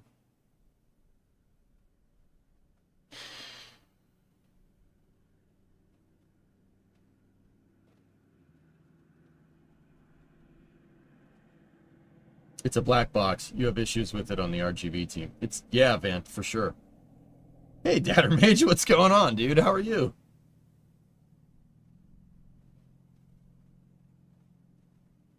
Stop telling you every 5 seconds, please. Yeah, Xerax, I very much feel that way. I don't like doing merch plugs, but I'm not the patron saint of, like, managing a merch. I have merch. You can buy a shirt if you want. I don't care. Like, I'm not the best at running my merch department here on this stream. Like, but yeah, I do. Discovery, go at throttle up. I do find the constant segueing to be a little bit distracting. Must be doing something right for them to have almost 1.5 million subs. Yeah, for sure. Merch is a good bit of revenue, David, for sure.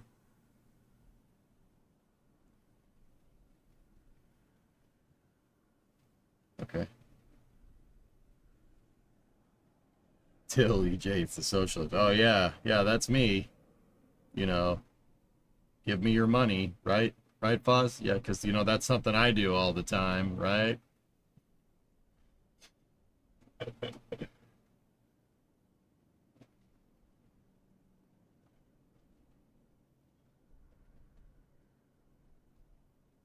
Okay, rocket science. Noted. Noted.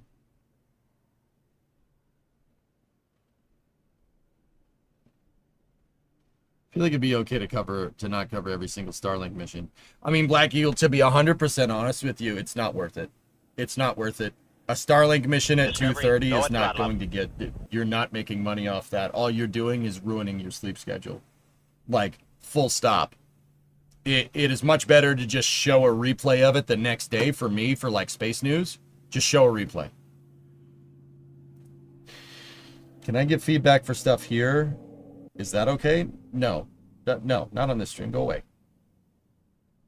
Hey, Foz, 47-month resub. Here, take my money.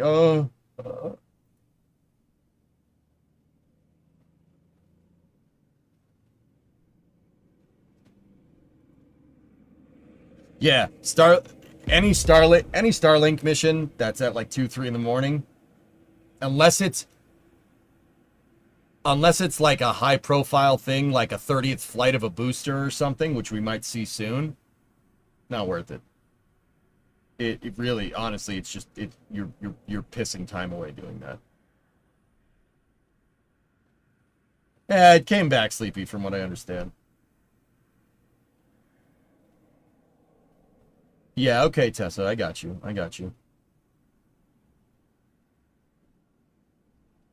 right. I think the Starlink streams are really any launch streams, the real core of the content. Yeah, for sure, dude, for sure. Yeah, I know, Kyron. It's gonna be good.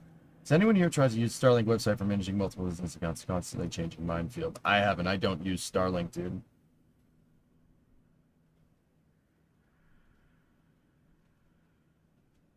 Thing is that NSF have caught some drama like the failed landing, but they're so rare. Can I go ahead? Blue Jays or Red Sox? Who's taking the AL East?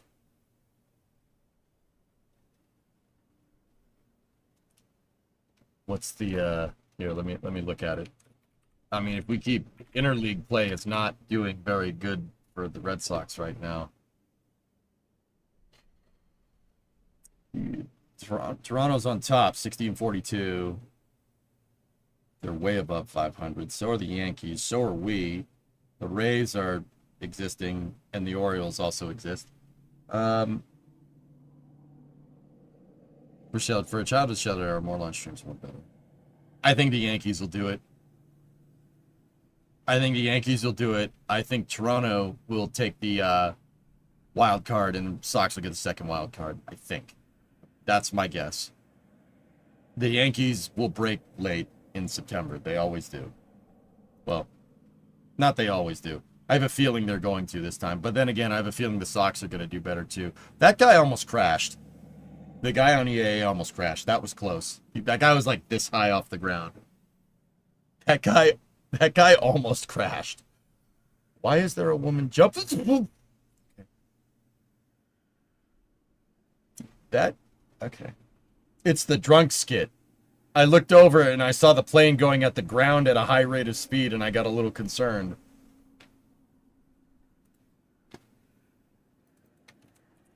I got a little concerned there.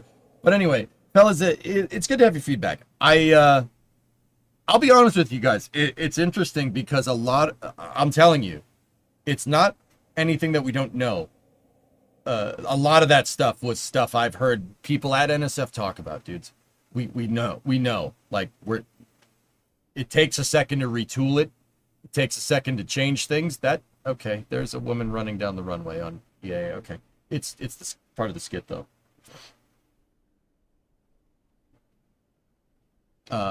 One thing I've noticed, it's now populated dunk on NSF and Tim Dodd on the internet. Not sure why.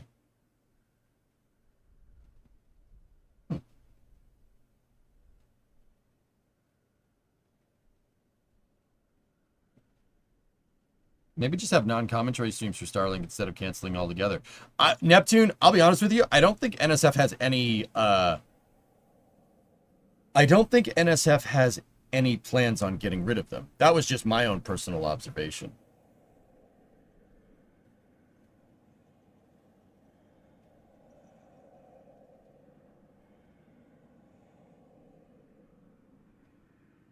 Today's the anniversary of the first ever NASA launch. Oh yeah, the bumper. The bumper too. When? Yeah. July 24th, what was it, 1949?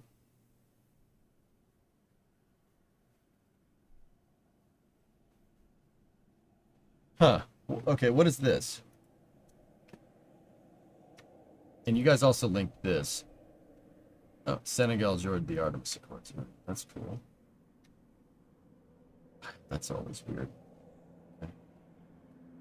We see commercial services for Orion as a phased approach that could start with providing more fundamental services at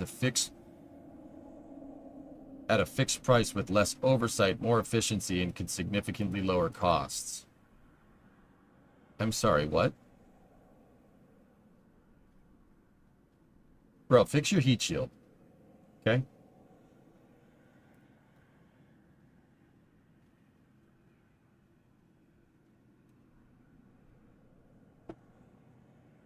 Burn. Yeah, that's the idea, engineer.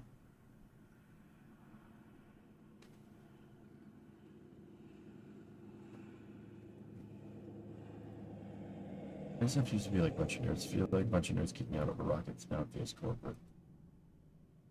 After Artemis 2, they will be using a different shield.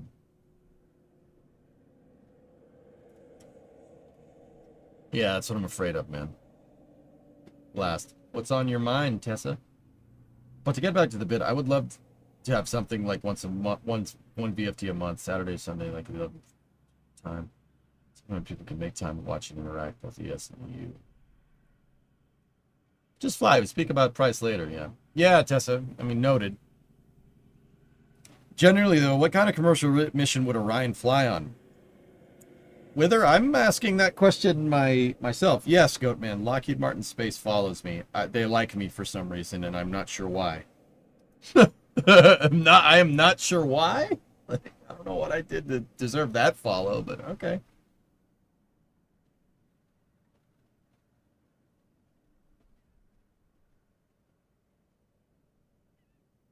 Maybe they figure the heat shield is good for Leo.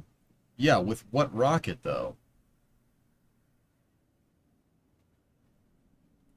Dude, believe me, man, every time my eyes go up there, I'm watching this cub scrape the wing against the ground, and I'm going, oh, no, don't do that, man. Don't do that. What are you doing? What are you doing? What are you talking about? You have a relatively open mind about old space. I'm just telling it like it is, username. Like, before I make a judgment about anything, like even the thrust structure, the thrust structure for the EUS with like Boeing, that was a from a from a optics standpoint, that was hilarious. But they've started that means that they've started processing. They've started incorporating their processing flow for the EUS, which means they're going to get built sooner rather than later. Because with the style of engineering that the EUS is using, with the style that the EUS is using, you're gonna try to figure out the entire production pipeline for it, including all the testing, welding confidence articles, etc., etc. You're gonna figure out the whole thing before you make anything. Before you make any parts, you figure out how to do the whole thing, and that takes time. Now that we've seen them make a render of that box, the thrust structure, and the aft cargo carrier for it, now that we've seen them start to do that, that means they're initiating their processing flow, which means that EUSs are going to get made very quickly. We'll probably see the STA roll out, I don't know, in a couple of months, maybe. Maybe the first EUS for Artemis 4 by the end of the year, maybe. It's going to start happening a lot quicker. Once you've started manufacturing, you've turned a point with your waterfall style engineering. But, Lockheed is the same way with Orion. But then again, I don't necessarily think that Lockheed is the issue here. I think the issue with Orion is that NASA doesn't really know what they want Orion to do. And that's making it that's making it difficult for Lockheed to engineer something. And that's why Orion ends up carrying a huge price tag. Because NASA's like, can you make this for us? And Lockheed's like, sure, okay, what do you want? And NASA's like, I don't know. Maybe go to the moon? So you want something that goes to the moon? Yeah. How about we like go near the moon first? So you want something that goes near the moon first? Yeah. Like maybe we'll make a station or something. Okay. So you want it to go to a space station? Yeah. Okay. Yeah. We want it to go to the space station. Okay. What else do you want it to do? It needs to dock to a lander, maybe? Like, okay, what kind of lander? A small one. Okay, we made this thing be able to dock to a small lander. Never mind, big lander for you. Like, I feel like that's the reason why Orion carries such a huge price tag, because NASA doesn't really know what they want to do with Orion. And the reason why they don't know what they want to do is because Artemis doesn't really have concrete stakeholder expectations to correctly convey a set of criteria needed to engineer the capsule to a T. Does that make sense? Yeah, maybe. What kind of lander? It goes to the moon? Ooh. That is that's the trainer version of the F-80, isn't it? That's flying around on EAA right now. But yeah, I mean, yeah, rocket drone. Yeah, that exactly, dude. Yeah, that's can it do kind of everything? That's what I mean. It's a CT-133 Silver Star. Okay. Yeah, it's the trainer. Yep. Cool. T-33. Yep. NASA knows what they want with Orion. The specs shouldn't be changing anymore. Well, they weren't. They aren't now, one man, but they were. They were pretty much until like 2018. Orion went through a bunch of different iterations, even a program name change, and it went from the CEV to the MCPV, the multi-purpose crewed vehicle, or whatever the hell they want to call it. I am Yak. Oh, Mr. Yak. Hello. Yak is over in the YouTube chat. Chat for Yak. Hey, Yak, you want to see something cool? Look at this. Look at this, Mr. Yak. Look at that. Whoa, I'm somebody now, bro. I'm somebody now. Remember, you can't spell locked in without Lockheed Martin. Okay? Remember that. Some good advice. Bro, your boy must have done something right. I don't know what, let's be real. I don't know what I did, but hey, whatever. Mr. Yak, what's up, dude?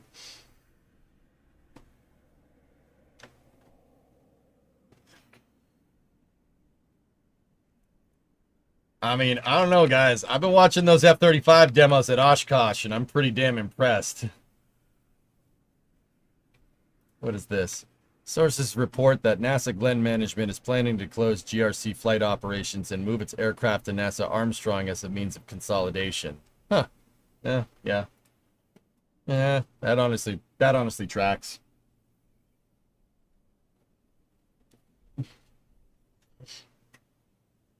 I mean, you guys got to think about it, you know. That's why, like, okay, to be 100% honest with you, that's kind of the reason why I'm willing to give Lockheed kind of the benefit of the doubt here. Because look at the track record. Look at the track record. The Orion program is meh, right? But Lockheed was somehow able to get the F-35 program working. And yes, $2 trillion is a little expensive, but that was the investment into the tooling to make a chassis that can do 3 different things. You know, one of them being short takeoff and landing, and they managed the systems engineering and got it done. And F-35s are 80 million a pop nowadays, which is bananas for that capability. That's ridiculous. It's pretty damn good, man. Imagine the systems engineering involved when you're dealing with the Air Force, the Marine Corps, and the Navy as your stakeholders, and export fighters on top of that. And yeah, they made the F-22 as well. Like, that's what I'm saying, bro. That's what I'm saying. Like, I'm just putting it out there. I'm just putting it out there, dude. Anyway.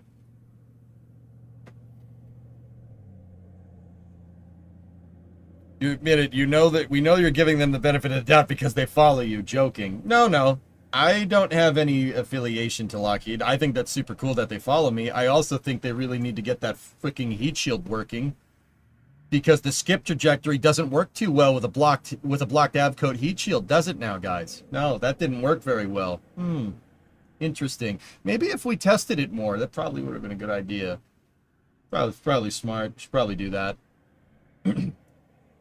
Nobody's above criticism with me, dude. Even friends. I don't roll that way. Oh, snap, they follow you too, Jack? Let's go. There you go. That's awesome. Yeah, exactly, Element. There's people on the next flight. You really can't screw around. Can't screw around. That heat shield better not char. Skip trajectory equals skip testing? Yes, that's right.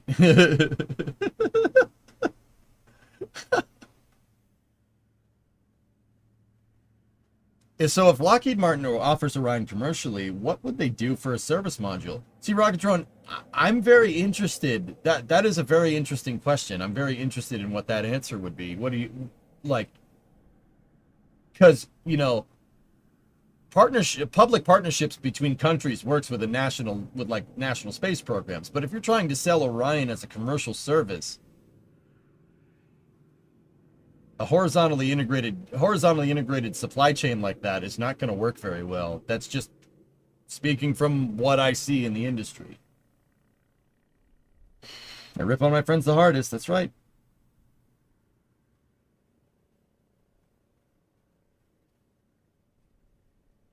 Yeah, collection. It is what it is.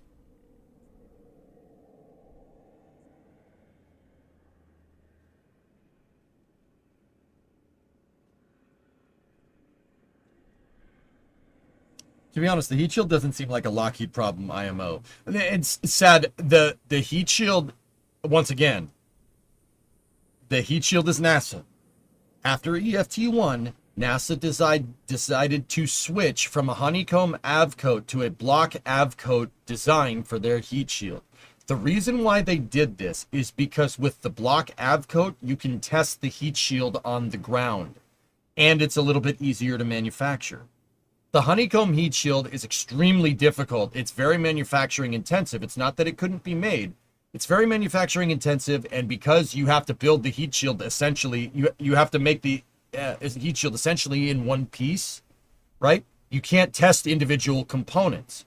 Now you could test a block on the heat shield and make sure it's working, and if that block doesn't work, you can put another block in, right? something goes wrong with the Avcode honeycomb heat shield, that you have to replace the whole damn thing. Now, to be 100% honest with you guys, you know what that tells me? Start mass producing heat shields with the honeycomb, because you know the honeycomb works. The problem that NASA had on Artemis 1 is that Orion did that skip trajectory where it goes out of the atmosphere. And because the heat shields are made of block segments that are kind of fit together like bricks, the reentry heating, the pressure that builds up from reentry heating in the point of stagnation between the heat shield and your boundary layer permeated those cracks and basically liberated the heat shield from the back. It basically burnt the back of the heat shield and caused pieces of the heat shield to fly off. If you combine that with a skip trajectory, right? You go up, you don't have that pressure pushing against the heat shield comes apart, and then you come back down again, and you get more charring. That's what happened, right? I've read the papers, right? That's why they switched to the block heat shield, because it's easier to manufacture, but they switched that because they thought that would be a better way to do it. It wasn't actually based off of any testing. It wasn't, I mean, it was based off of what they could test on the ground. But at the end of the day, I still think that, you know, the block heat shield is great. The Avcode blocks is a fine way of doing it, right? But who cares about optimizing manufacturing process if it doesn't freaking work? Who cares? All your manufacturing optimizations were for nothing because it doesn't work. Oh no! Like, great, you optimize the manufacturing process. Maybe if NASA decided to launch this thing once more than once every 15 freaking years, we would have learned this a long time ago. But now NASA and Lockheed are in a very interesting position where the next flight has people on it and the heat shield doesn't work. So NASA's solution is to just fly on a trajectory like Apollo and hope that the pressure, you know, even though the heat shield will get charred from the back, right? They're hoping the pressure of not skipping off the atmosphere and just kind of leveling off like Apollo, they're hoping that the pressure from constant reentry, albeit like a little skip, not a big skip, is going to prevent the heat shield from charring through reentry. That's the solution. Oh, just make it re-enter more. And you won't have to worry about the heat shield totally coming apart except after re-entry. That's the solution. I can't say that in plainer English.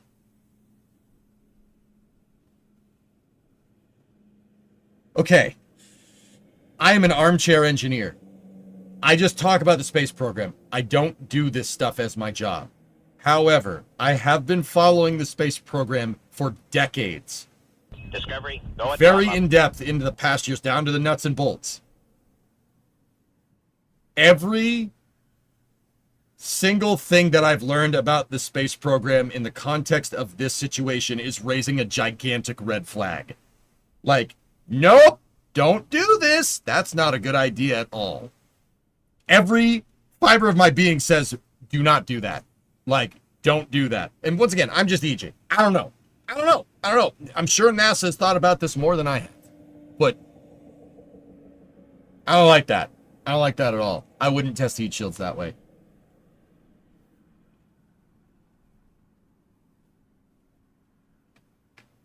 Would the damage on Artemis 1 have been dangerous if there was crew on board? No, it would have been fine. Cheeseburger, if there was crew on Artemis 1, they would have been okay.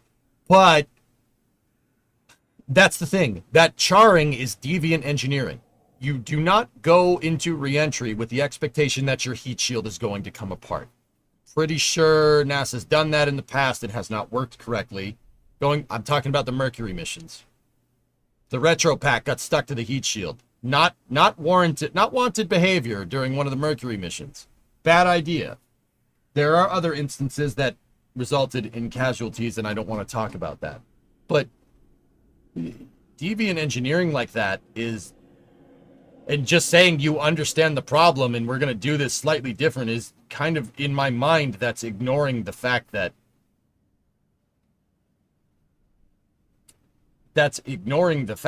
your heat shield doesn't work. Just because it charred a little bit during Artemis 1 doesn't mean that it wouldn't have gotten the capsule won't get got on the next flight. That doesn't mean that. Because that's what deviant engineering does. That's what it means. It means it's doing something you don't know. You don't know what it's going to do. It could put the vehicle into a failure mode that could cause a problem. It didn't cause a problem on Artemis 1. Challenger flew 9 times before it blew up. Just saying, had the same problem, didn't cause problems that time, and they said launch it, and look what happened. Like, that's what I mean about red flags. Every fiber of my being is like, do not put people on that. That's a really bad idea. Don't do that. Don't do that. Replace the heat shield if you have to. Okay, the moon mission gets delayed by a year. Who cares? Right? Like,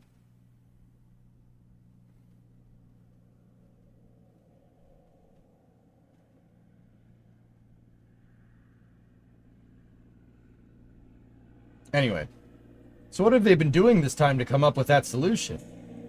Hoping? No, they've been doing some analysis and testing, Cirque, but there's no arc jet in the world where you can test a 5-meter ablative heat shield.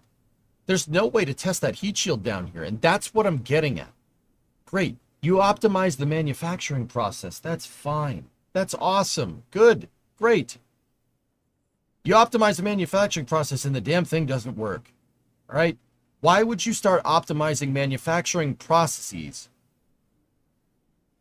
with no flight data? Because they flew EFT-1 with an Avcoat heat shield, a honeycomb Avcoat heat shield like Apollo. And they figured that they basically said that this is too complicated. This is too complicated to make. We don't have the resources to build a heat shield like this every time. We're going to manufacture it like we manufacture the Mars heat shields. Same idea. Blocked Avcoat, right? Like what Curiosity and Perseverance used, right? We're going to do it like that. You know, that's easier to manufacture. There's an industrial base for it. And, you know, guys, that's all fine and dandy. But you refactored your entire heat shield and then started optimizing manufacturing processes based off of no flight data.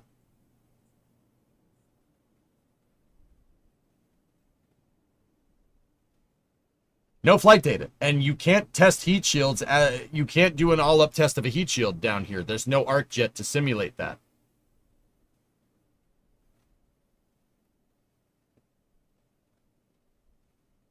They'll be using a different heat shield block per fill slots. Yeah, that's all fine and dandy, Hellfish. That's great. You can make all the mitigations you want. You're going to put people on that and then hope that your analysis is right? No, it needs another test flight. Sorry, it needs another test flight. You got to test it. You got to do another Artemis 1. But see, we can't do Artemis. We can't do another Artemis 1. You know why we can't do another Artemis 1? Because some bonehead decided to make SLS's upper stage dependent on a commercial contractor under the guise of saving money. And guess what? They retired the rocket. They retired the rocket. The tooling for those stages doesn't exist anymore.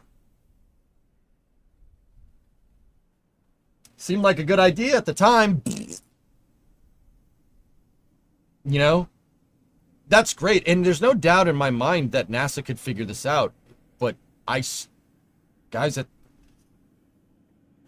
the end of the day, brother, you test how you fly. And if you can't test this on the ground, testing as you fly means flying it and making sure that it works. And I don't think that's a good idea with people on board. I mean, I'm just putting it out there. Like, I'm not saying that Lockheed and NASA can't get it done. And if anything, Lockheed and NASA probably could figure it out. They probably will. It'll probably be fine. But I don't think probably would be fine is good for lunar exploration. That probably will be fine did not work very well on Apollo 13. Just saying.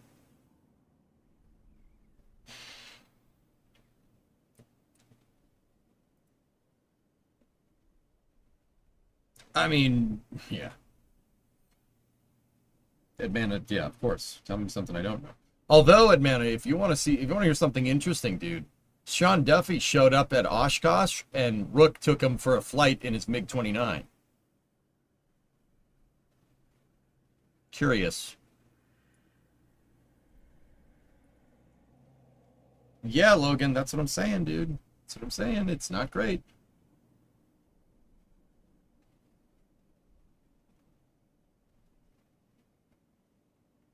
A few fold of flags to be China's at fair cost. That's what I'm getting at, dude. That's. Hi, Jack. You figure we would have learned, right? Like, you got to put Orion on something else, and you got to test that heat shield. Put it on a Falcon Heavy. You don't need an ICPS.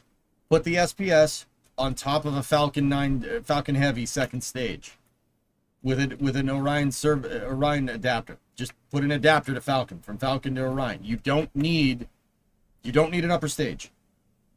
Put it on Falcon Heavy, do a repeat of EFT1, and repeat and re-enter from a high ballistic trajectory. You know, have Falcon Heavy could probably stick that thing to GTO, maybe, or close. That would be fine. Do that.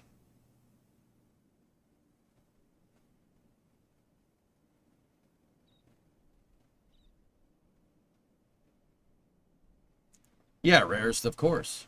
And that's what I mean. It's not that it was just too cold. It was too cold and it was too windy.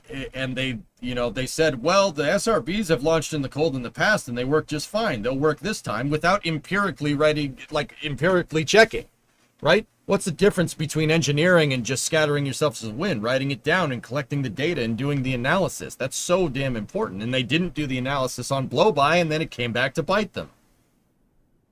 And I'm not saying they're not doing the analysis on the heat shield either, right? I'm not saying they're not doing that. If anything, probably got the best people working on it. NASA has pretty good track records with heat shields, but it's not good enough in this particular scenario. You have to test that damn thing again. That's putting people on it is a ballsy move, and it's a bold move, and it's not the right type of bold. That is not an Apollo 8 level of bold. That's bold with a little bit of stupidity sprinkled on it. Like,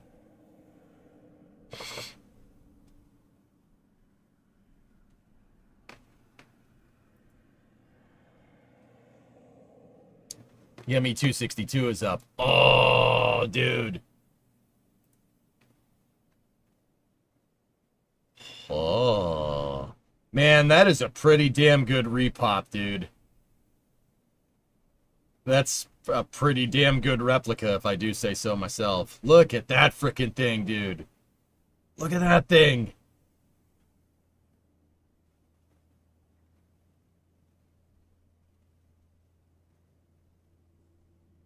Wow. Yeah, Coochie Man, exactly. Look at this freaking thing, dude.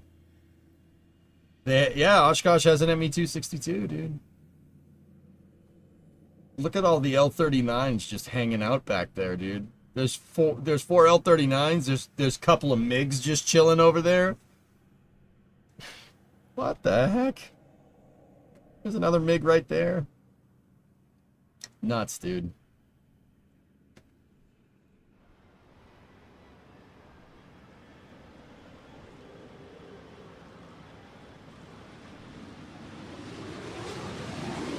Bro.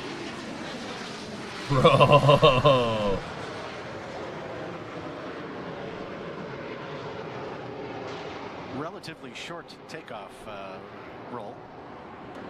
Like all early jets. Look at that damn thing. Yeah, rares for sure. Yeah. Dude, Jack, okay. We need next year. We need to go to Oshkosh, and we need to do like an NSF virtual field trip from Oshkosh. We need to do this. I don't know who we need to talk to. I will go annoy Das if we have to. We need to do this. We need to go to this. Yes. Okay, cool. We're in concurrence.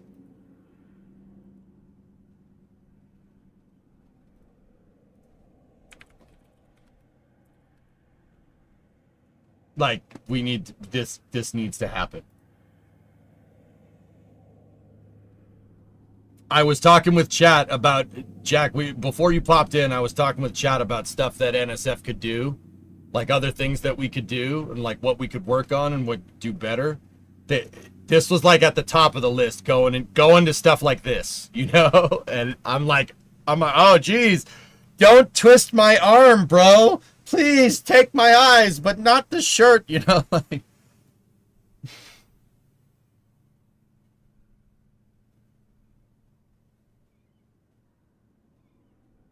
yeah, man. I actually got a lot of good feedback, dude. We'll talk about that later if you want.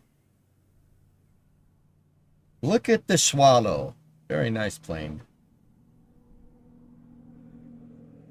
And here's a shot of some people. Oh, that dude's got a mullet. That's all right. That's kind of cool.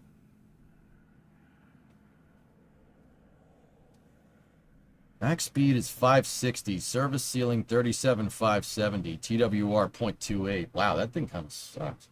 I think kind of. I mean, it's good for that's good for 1944, but that thing kind of sucks.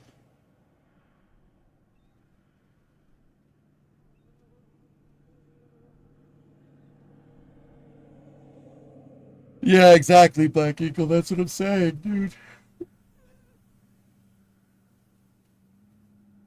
It was the first jet fighter. I was going to say, 37,000 feet service ceiling. That's plenty good enough to get at B-17s and B-24s. That's actually fine.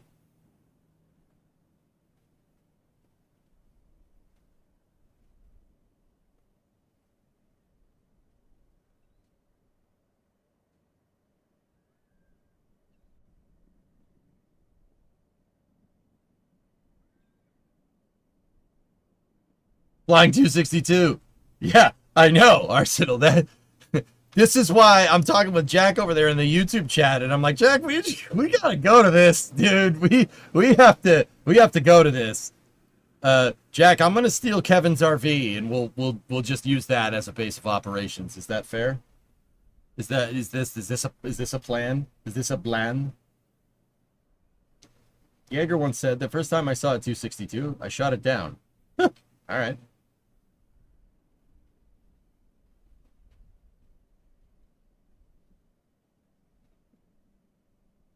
Can we steal Kevin too? Okay, sure. More aerospace related content that's not SpaceX related would be your wish. More trips to New Mexico for university rockets, battle watch submarine races. All right, man. Noted. Noted. Dude, look at that damn plane.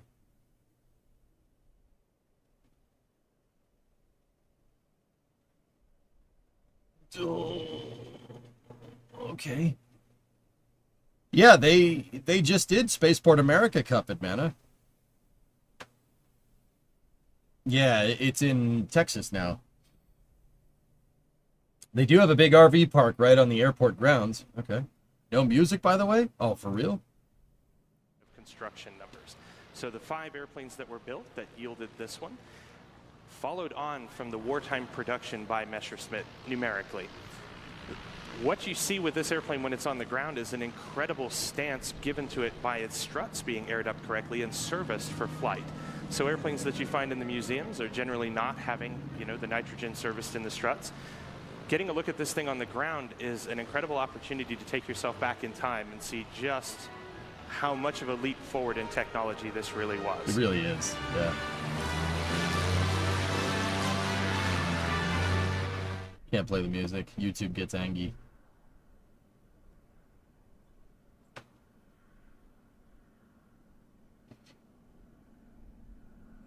Struts mentioned.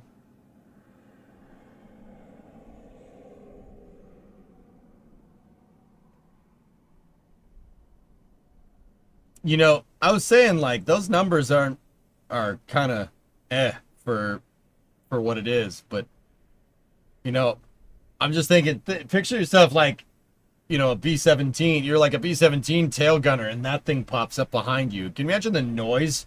You'd be like, what? All right, what the hell is that? You know, just freaking turbines howling. It goes past you. It's like, okay, that was not a propeller airplane. You know, what was that? You know. Fun fact, there's a pretty decent evidence that the 262 was the first plane to pass the sound barrier. Probably in a dive SVO, I'd believe that. Dude, you could get a P-51 transonic in a good enough dive, but those straight wings. But the 262 has those swept wings. I think you're right. I agree with you. That would inspire an extra level of kill it with fire. I'd be like, away from me, you know? That's probably what they were like, but yeah.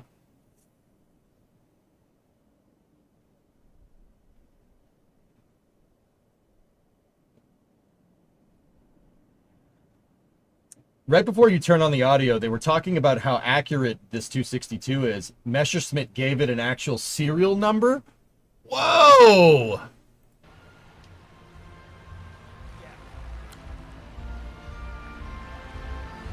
That's crazy. Dude, that's high praise. The Germans gave it a serial number. That means it's pretty damn good. And here's some guy's beer belly.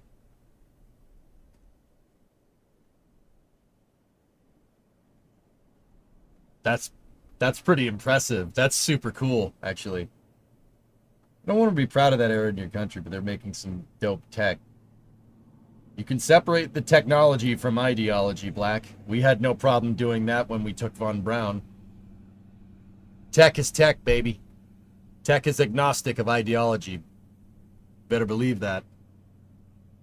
That's how mutually assured destruction. That's why you could be assured that mutually assured destruction is just that. Does that make sense?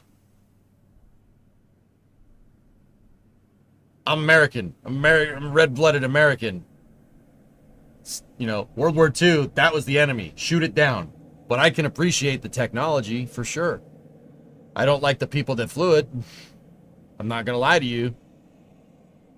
But also, tech is agnostic. Tech is tech. You know, the plane doesn't care who's flying it. Right?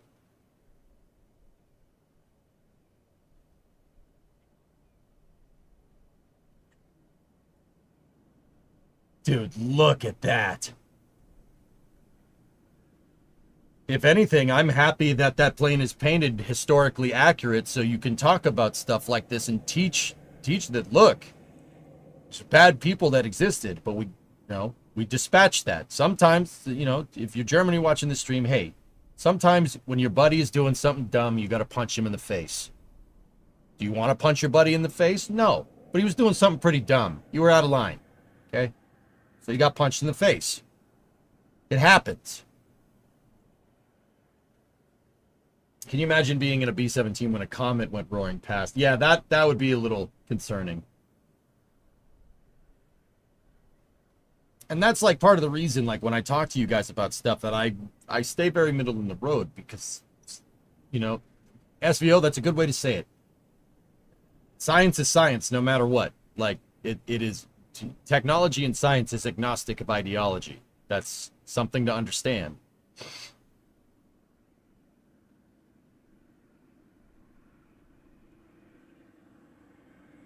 There you go, Admana. Yep. Hey, you gotta go. All right, Jack. I am Yak. So, you know, if you're Germany watching this, you should be proud of that tech. That's pretty damn good tech for 44, even though, well, to be quite candid, douchebags engineered it. But, hey, folds of honor. Hell yeah.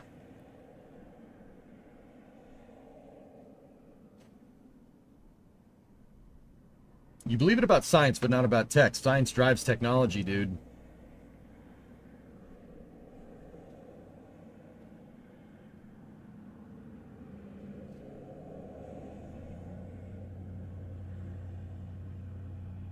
I know what happened at Middlework, Black Equal. I'm very, very educated in that subject. I watched way too much military channel as a kid. We had something like that. It was great. Learned a lot about military history. Yeah, and that time period. The Folds of Honor biplane is pretty cool. It's a Pitts.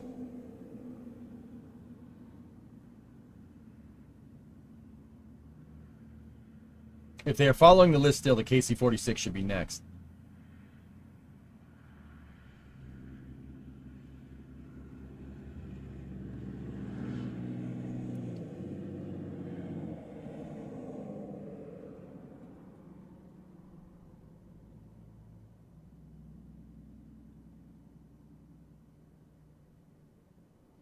Yeah, baby.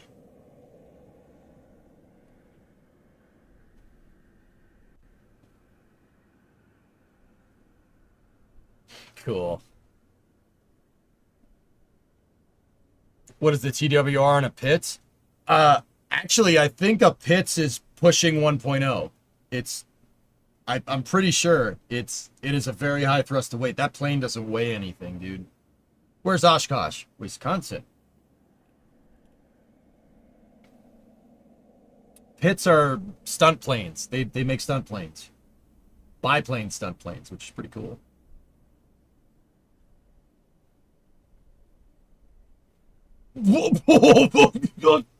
Okay.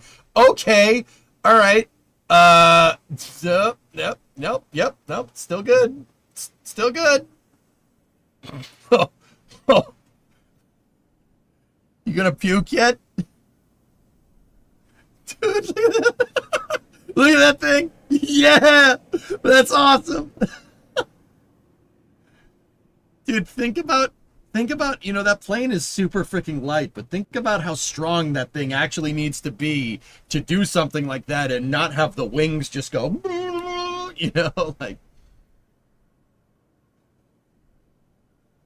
That's some pretty damn good structural engineering, if I do say so myself. There's a lot of different loads being put on those wings very quickly.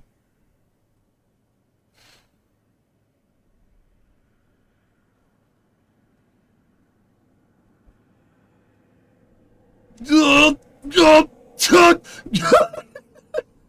God, puke. I'd puke. I'm not gonna lie, that would have got me. I would have been like, you know. Dude, I would have thrown up. That would have gotten me. I would have that would have done me in.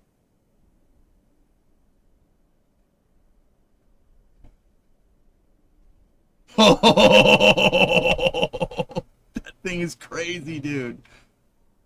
It looks about as light as an RC plane. Dude, I'm telling you, Pitts has an insane power to weight ratio. Or thrust to weight ratio. It's crazy. Dude, look at that thing. Side slip climb like that. That's crazy, dude.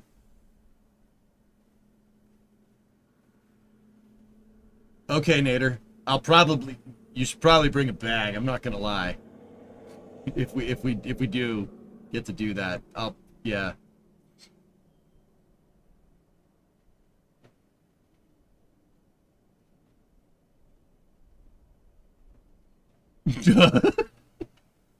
That does look like fun. I'm not gonna lie. I'd throw up, but that doesn't mean I wouldn't be having a good time. Oh man, that turn! Oh my goodness! Oh, it's behind me.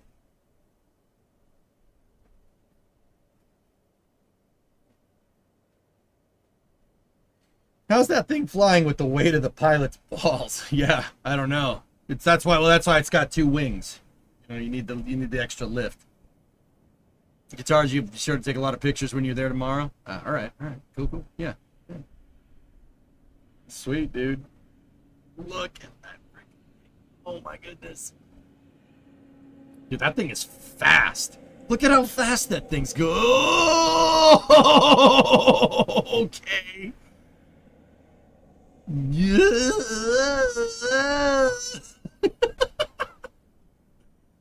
We gotta go to the Jack. We gotta go to this, man. This is awesome, dude. Yeah, negative G's to the inverted loop. Oh God, I'd puke. I'd blow chunks.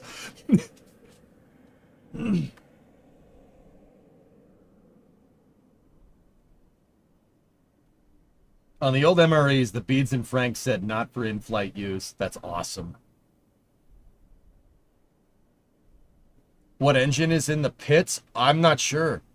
I think that's a piston engine. I'll bet you it's got probably a, I don't know, probably a 6-cylinder, flat 6 air cooled, if I'm looking at that right.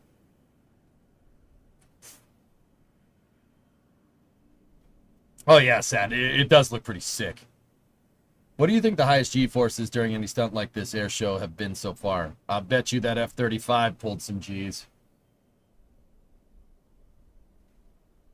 It's stalled and you show the dude with the camera? It's not even a good camera. It's just a Nikon. Why do they do that? I want to see it hover when it stalls. Stop it. It's a Lycoming 5400 in the S2C.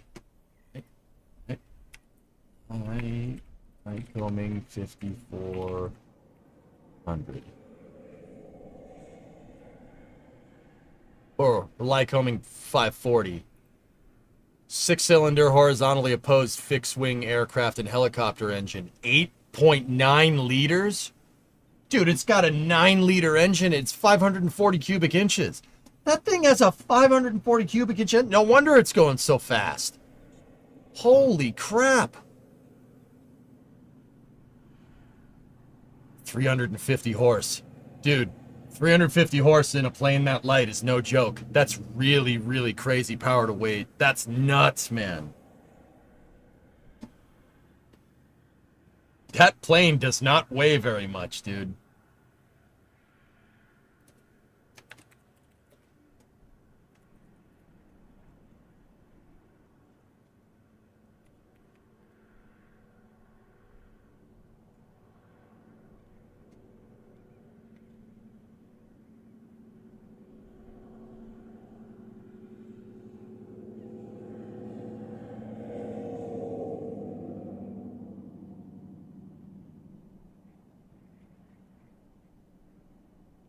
That's crazy.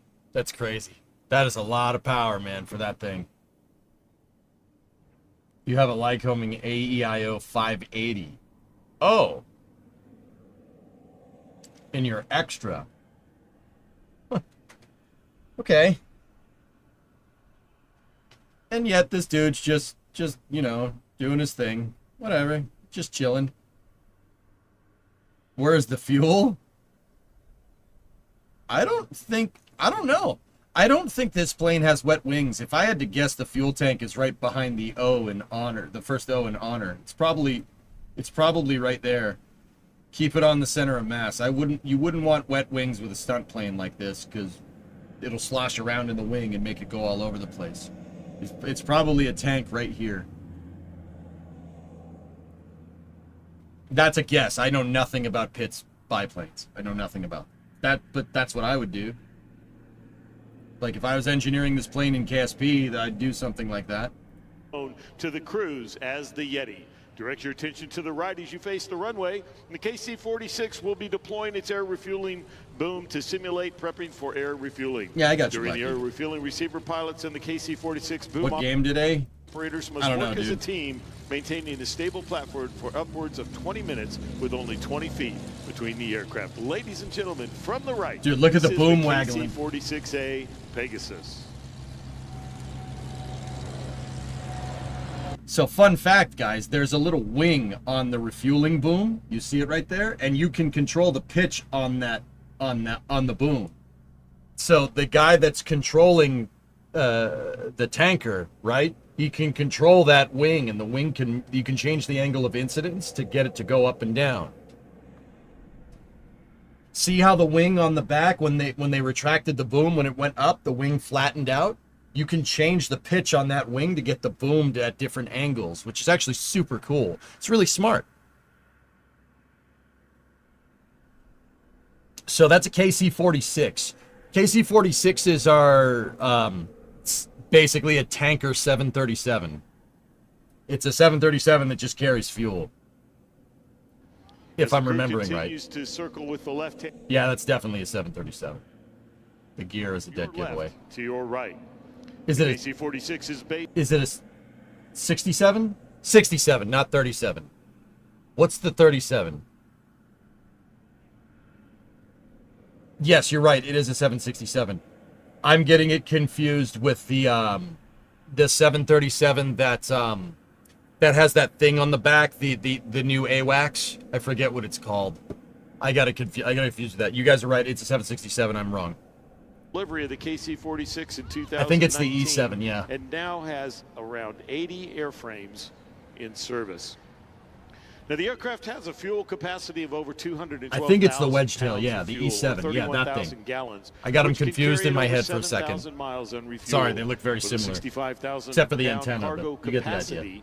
The KC-46 can accommodate a combination of up to 144 passengers. I've played DCS, 58 Johnny, yep. patients for aeromedical evacuation, or 18 pallets of cargo. Boasting a wingspan of 156 feet, 1 inch, she can reach weights of over 415,000 pounds. It's equipped with 2 Pratt & Whitney turbofan engines producing 62,000 pounds of thrust each. They can carry the KC-46 to speeds of 570 miles per hour and up to over 40,000 feet. It's got some thunderstorms Setting over the there. See that? KC-46 apart from legacy tankers, it is armed with data links and advanced battle management systems, connecting multi-domain warfighters, providing tactical situational awareness and real-time information superiority. Now, ladies and gentlemen, you're going to want to get your cameras out. This will be the last pass for the KC-46 with its landing attitude demonstration. From your left to your right, direct your attention to the north. Look at the as thunderstorm over there. KC-46 makes its way back towards show center.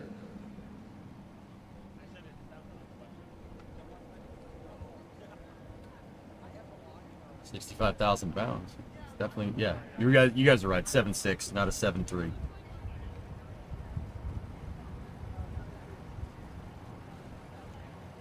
Well, ladies and gentlemen, make your way to the front. Stand up. Here it comes from the left. You know, it's a This pretty is big your plane. newest 767s and most are pretty advanced big. tanker, the KC-46A Pegasus.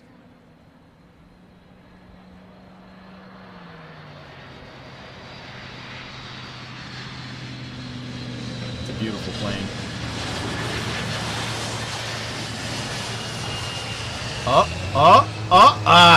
There you go. Oh, he bounced. Oh no. Oh, okay, he's touching and going. All right. I thought he bounced. There by our Pegasus and the crew. I was like, aboard no, with you a little didn't. touch Not and in go. front of all these maneuvers you've people. seen here today are examples of those flown by our operational air crews on a regular basis as they provide the highly responsive. I was like, no, you flexible didn't just tanker do that. and airlift capability for America. Ladies and gentlemen, this concludes today's demonstration on behalf of the men and women of the United States Air Force, Air Education and Training Command in Altus Air Force Base, Oklahoma. We thank you for being with us today, and we hope that you've enjoyed this brief look at the KC-46, the future tanker for the United States Air Force, Core Air Refueling Operations, which continue to provide rapid global mobility for America today, tomorrow, and well into the 21st century. Danny, that was Thank you, really Rob something. Lowe. By the way, Rob Lowe, you were talking earlier during the demonstration of the A-10 Well, Thunderbolt, fellas, so that it would be the last performance. Nader's actually right. The KC-135 actually came around.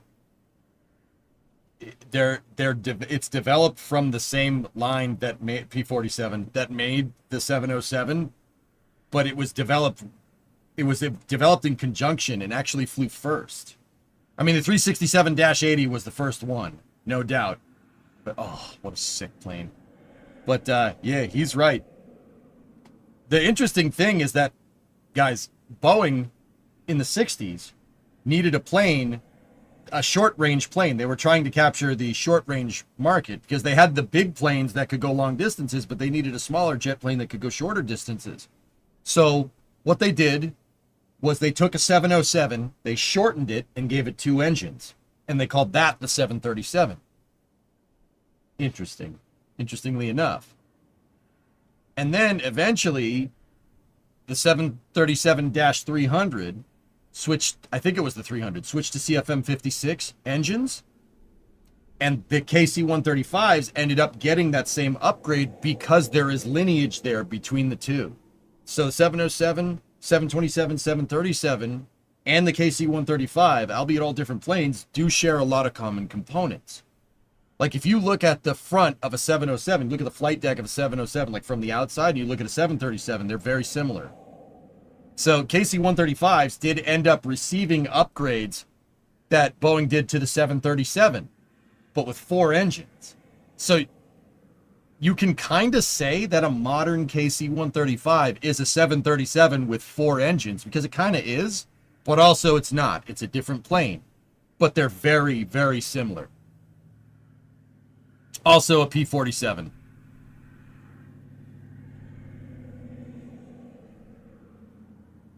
That's why over the years, Boeing just took the 737 and stretched it and stretched it and stretched it and made it longer because they could. They knew that they could from the 707. They knew that it would be fine because the 707 is a long 737 with 4 engines. Fun fact.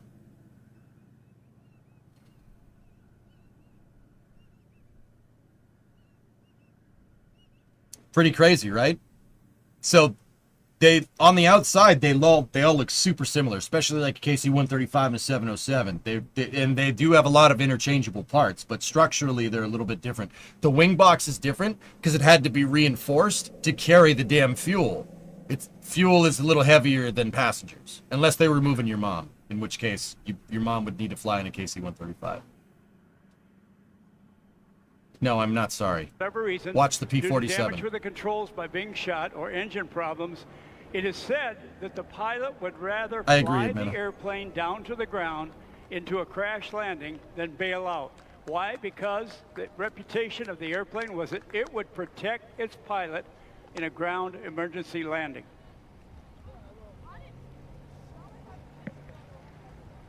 Really? But several years ago, we were doing an air show in Evansville, Indiana, and the local people there said, see that building over there? That's where they built the P-47. The building was still standing. Now, that was years ago. It may change. Bernie doing the inverted pass. Look at that thing, Kelly. Huh. A rare opportunity to see the airplane in the air. Yes, it is an award winner. 8 wing-mounted 50 caliber machine guns. That's what I was just about to say. 3,400 rounds, and it carried 2,500 pounds of bombs. Heavy bomb load, good armament, and the ability to survive enemy ground fire made it a formidable fighter bomber. P-47 was built... Well, the highest scoring ace in the European theater was Gabby Gabretsky. He flew a variety of aircraft, but this was one that he flew and did a tremendous amount of effective work with.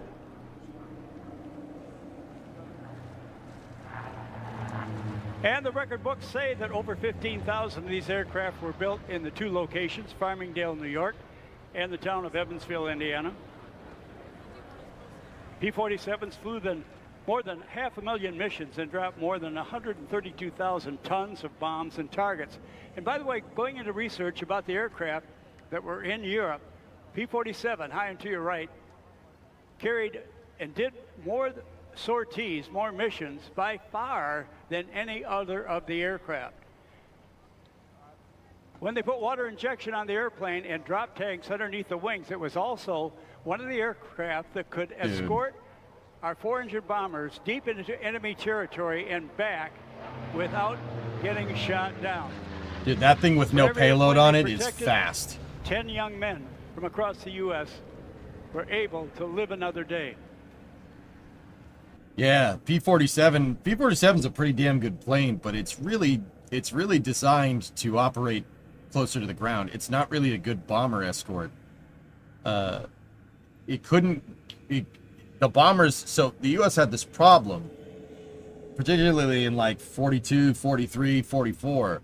They had this problem, well, actually 42 and 43 is probably a better time to say.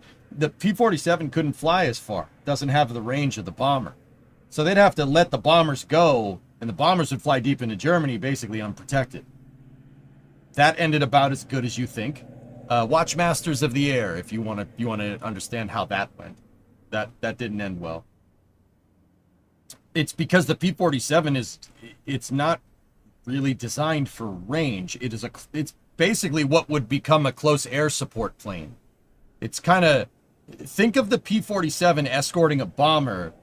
That's kind of like an A-10 running fighter escort for like a B-52. That doesn't really make a lot of sense. That's not really what it's designed to do. I mean, you could do it, but that's not really what it's for. That's what the P-47 is. In fact, the A-10's namesake is the Thunderbolt II. That's the Thunderbolt 1. It's a close air support plane that they were using as a bomber escort, and it didn't really work. A lot of B-17s got shot down because of that. And I think, there is the ominous clouds that Steve Buss was telling us about. What happened with the P-47 is that they eventually replaced it with a P-51, P-51D, because the P-51 had the range. Now, they did make upgrades to it. Nader, I was getting to that. They did make upgrades to it that, like the announcer was saying too, that with drop tanks and stuff that gave it the range that it needed. But the P-51 was just, I would say that the P-51 is a better fighter escort or bomber escort. It's way better. Because it's a dogfighter. The P-47 is, like I said, can you think about it like an A-10. Can you dogfight with an A-10? Well, yeah, sure, of course. Dude, whatever that 30 millimeter cannon is hitting is going to get ripped to shreds. But I mean, you'd rather have like an F-22 or something, right? Like, or an F-18 if we're going to something. You're going to have something that's like an A-10 contemporary, right? Like, the P-47's good. It's fine, but I'd say the P-51 is better for a bomber escort. Also, a C-17 showed up.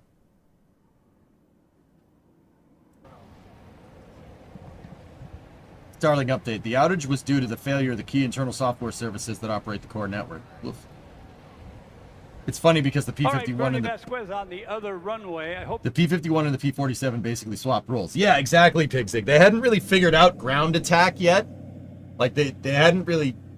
Like, close air support became a thing during World War II. Like, that was a thing that happened. Like, they weren't like, oh, we need this plane to fly close to the ground. Why would you fly close to the ground? You can get shot there. That's terrible. Like, that... it wasn't a thing, and then they kind of figured it out. It's like, oh, dang, yeah, we should have that shoot at the ground, not at other planes. That's a good idea, you know? I know you saw on the schedule the F-35B Lightning II. Metric, we're going. Unfortunately, they've had a... Metric, bring the Coronet. You bring your Coronet, I'll bring mine. I'm serious, let's do it. F-35B scrub. Dude! With the dark clouds, the sun Doc! gleaming off of the airplane. Look at I'm Doc! going to be quiet. Take a look. Oh! I love seeing that thing fly. That makes me so happy.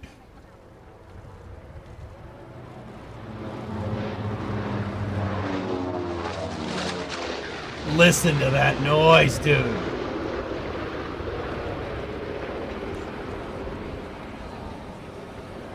The BHAG mechanical issues. That hits you right in the soul, doesn't it? The B-29 Super Fortress and Doc going by. And our thanks to our Air Boss team as well for helping to make that happen. We were talking a little That's bit right, about Fred. the It F-35B. did. It was going Not to be even our kidding. finale performance here today. Sadly, they ran into a mechanical issue. They've been trying to scramble to fix it all day. And unfortunately, they opened up another panel, another issue. So, as is tradition. Got to see Fifi years ago. Fifi is there, dude. Doc and Fifi yesterday were flying in formation with two P-51s next to them, and I saw it. I'm like, I like that. I like that a lot. That's pretty good. Technically, the engine configuration for Doc and Fifi are B-50s.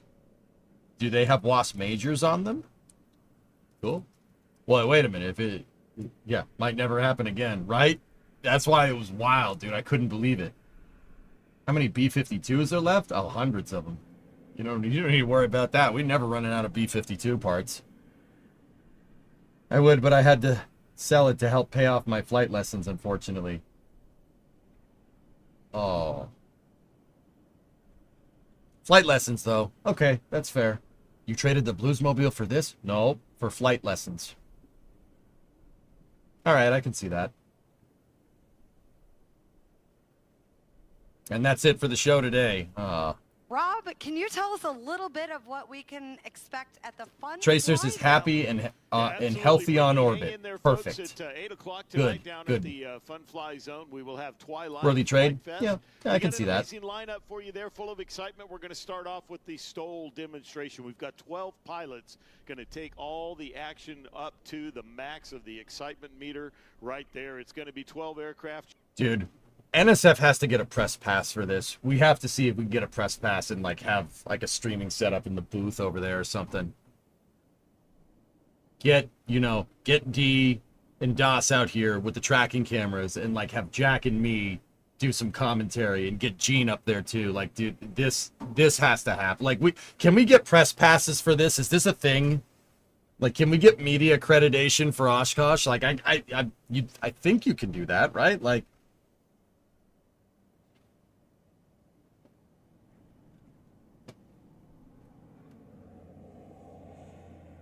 Oh, nice, Graham.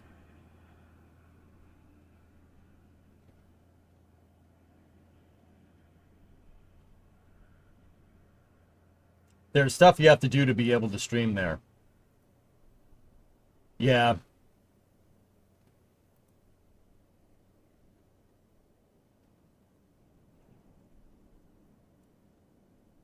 The accreditation.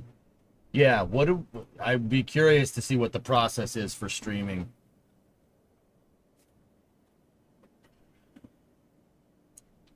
What did you do in Archie? And I bet they've devved the game a lot more since then. I don't know. I built a truck. I think C-17. Whoa, that wasn't there before. What do we got there? That's where Samaritan's purse was. What is that thing? DC-6, maybe? Cool.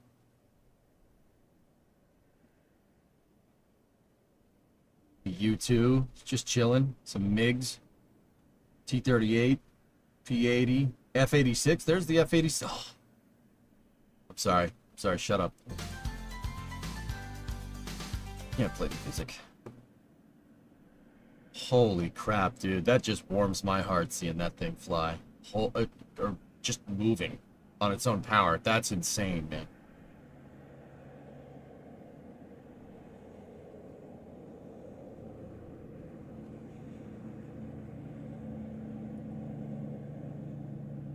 Look at that damn airplane. Yeah, there's a U-2 there, Black Eagle, yeah.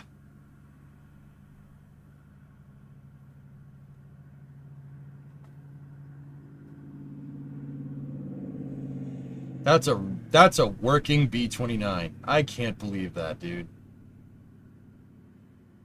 Dude, that plane's a looker. I'll tell you that. That's a looker. That's a really nice looking plane. I don't know if it looks as good as a B-17. B-17s look amazing.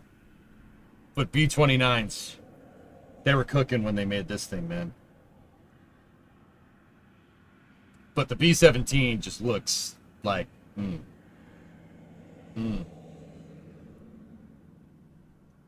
We should have more airworthy B-29s, I've decided. Any millionaires out there? You want to get one flying? We should get one flying. Can we find one? I'm sure you could buy one. I'm sure we could find them.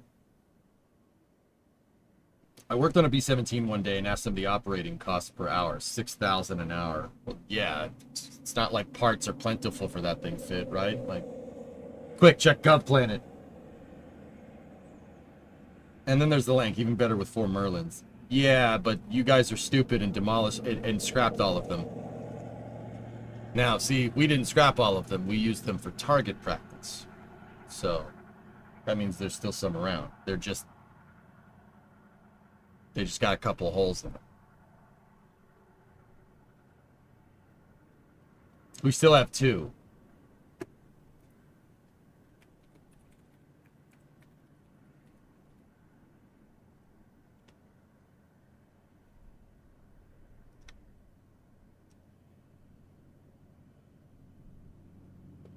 Explain yourselves.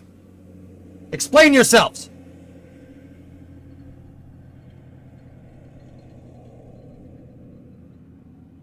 They got shot down. I know, so did ours.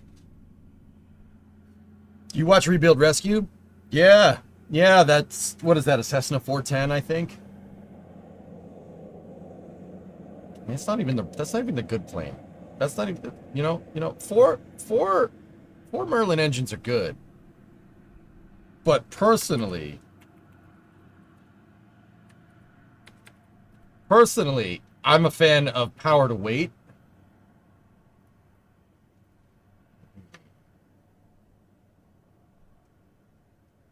Dam Busters is pretty cool, Tessa. I will say that. What's Rebuild Rescue? It's a YouTube channel that restored a Cessna 410. Power to wood. Yes, correct. Yep. They're trying to rebuild a third to flying status. Just search Jane. Carlo, that's the one in Canada, correct? Right? What is a Cessna 410? What is a Cessna 410?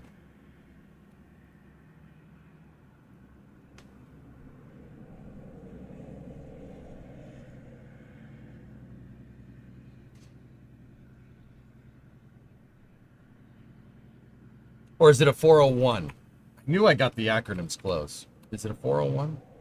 Yeah, that's it right there. Looks like the 410 is a variant of that. But yeah, there's a guy that's restoring one of those.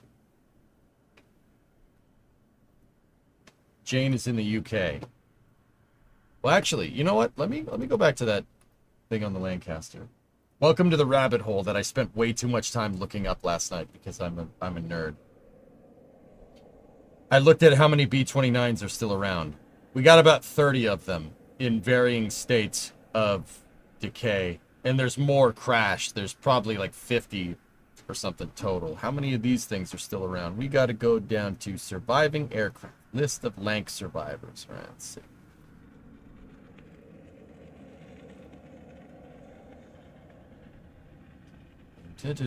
Out of the 7,377 aircraft built, 3,736 were lost. Oh. 17 remain in complete form, 2 are airworthy, and 2 others are in taxiable condition with working engines. Of the preserved airframes, 8 are preserved in Canada, where some of the Lancasters were converted and used for Cold War maritime patrols until 1964. Yeah, we saw one of those at Pima, the damn Shackleton. That thing was cool. Only 4 of the preserved 17, 839, 882, 868, and 4783, flew operational sorties over continental Europe during the war.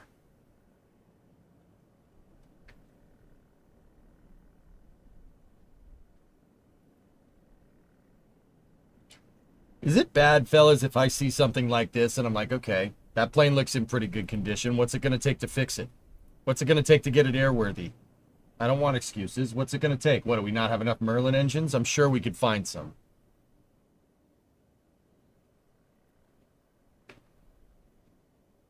Like, what do we need to do to make this happen? Like, these planes don't look to be in bad condition. They look fine to me. And I know that's not how aluminum works. I get it.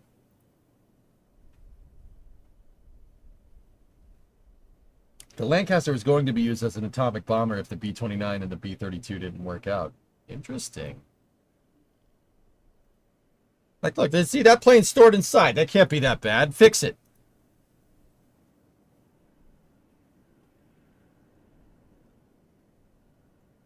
Tons of problems? What do you mean tons of problems? I've rebuilt my stupid car in my garage. You telling me we can't fix this? That's bullcrap. Let me at it. I'll get one of these things working. Well, I bet you I could get one of the engines running. Let's just leave it at that.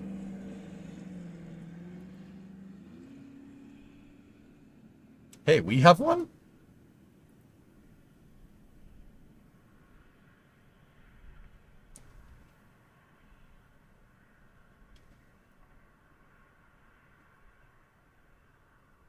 Purchased in September 1974 by Sir William J.D. Roberts and flowed to Scotland in June 75. Damaged in a hangar collapse in 87. Oh, no. That sucks. I'm with you on this. Yeah, what do you mean we can't get the damn thing flying? That's bullcrap.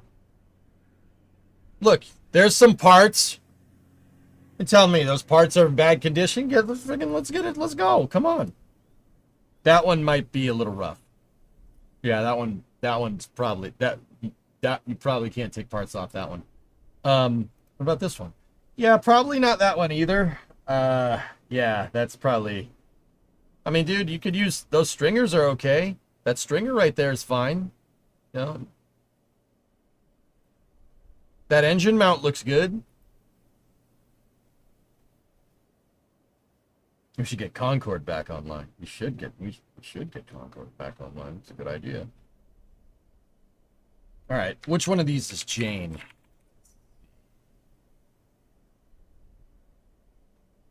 NX611, just Jane. Up. Ah, here we go.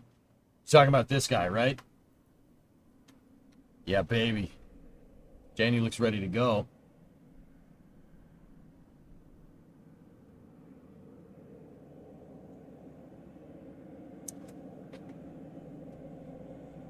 Good. Fix more of them. 4,300 Canadian, you can fly for one in 1 hour. Nah, I don't need to do that.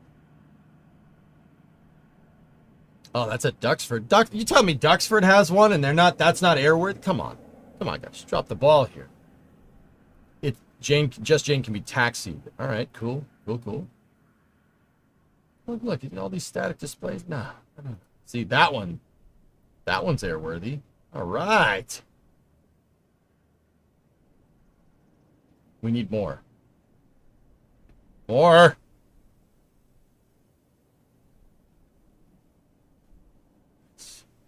That's in Perth, dude. How could one end up down there? Oh, interesting.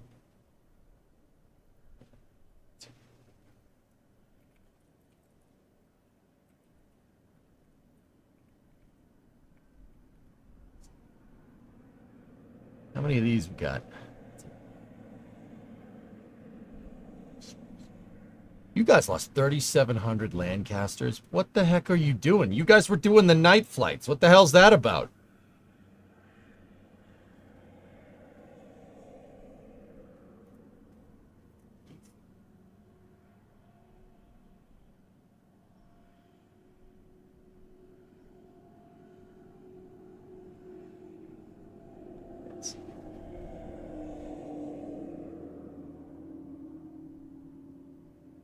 It wasn't our fault, Jerry, with the shooty uppies. Yeah, I know about that. Yeah.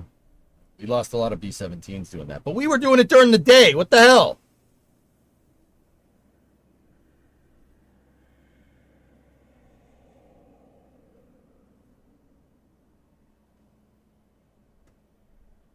Nice. See, look at these. These planes don't look bad. What do you mean we can't? Dude, for start, are you just letting it sit outside?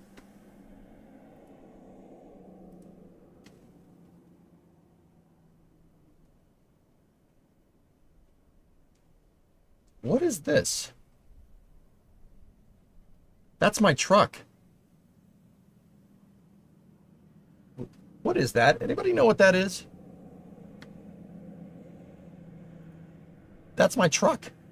That's a quarter panel from a 59 Ford. What is that?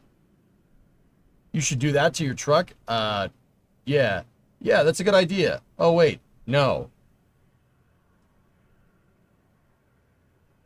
It's got the same lug pattern, too. And the same leaf spring perch. That one's four-wheel drive, though.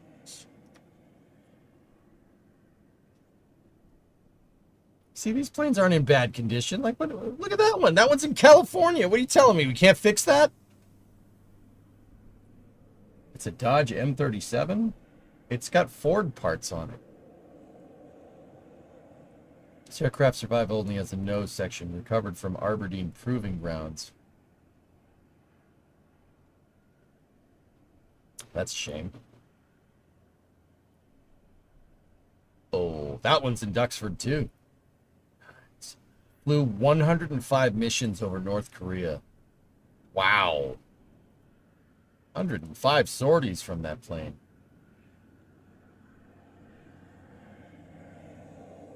That's the New England Air Museum. There's Jack's hack. Cool. A 59 Ford Marmon Harrington crash truck. Interesting, Team Money. Huh.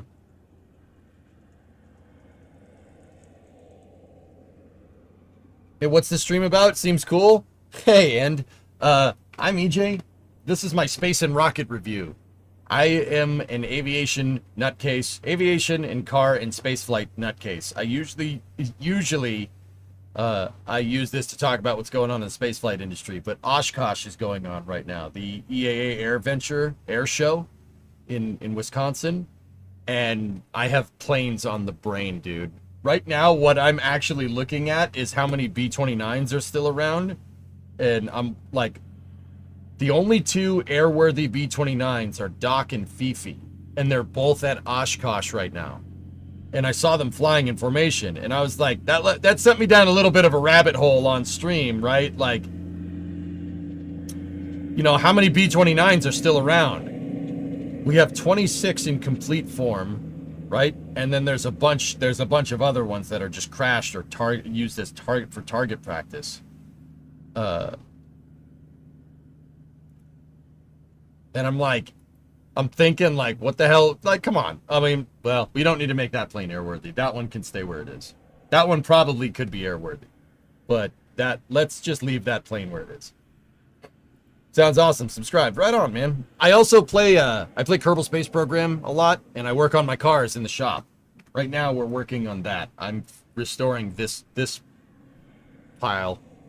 It was a pile of rust. Now it's just a pile of scrap metal. We got to take the pile of scrap metal and we got to make it into a car. I'm working on that though. Yeah. Check out the TU4. What that crappy copy? I'm not talking about that. Super jealous now, but really want to see it finished. Yeah, we'll get it, man. We'll get it. See, I'm like looking at all these static displays. That one's out in New Mexico, dude. There's no way that plane could be fixed. We could fix these. What are we gonna run out of WASP majors? They made bajillions of those things.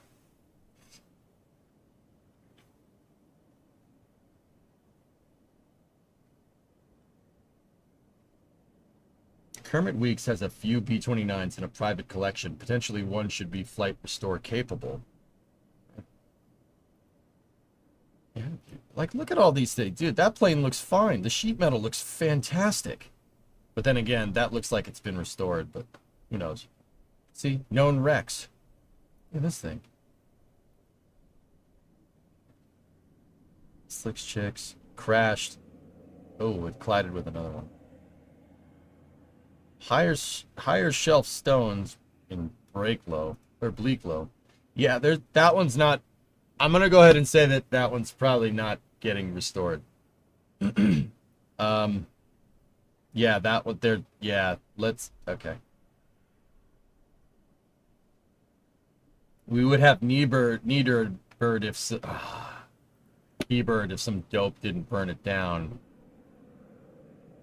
Who doesn't tighten the damn fuel lines on the AP or on an auxiliary power unit? What the frick, dude? I watched that as a kid. I watched that Nova episode as a kid. It freaking traumatized me. I was like, but the plane's gonna catch on fire. I'm like, no. Key, pronounced key, yeah. I always say key, but yeah, I know about keyword.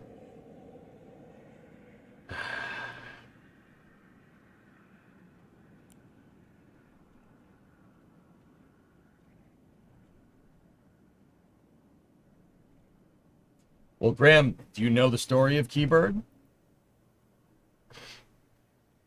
Keybird was a B-29 that landed pretty much intact in Greenland in World War II.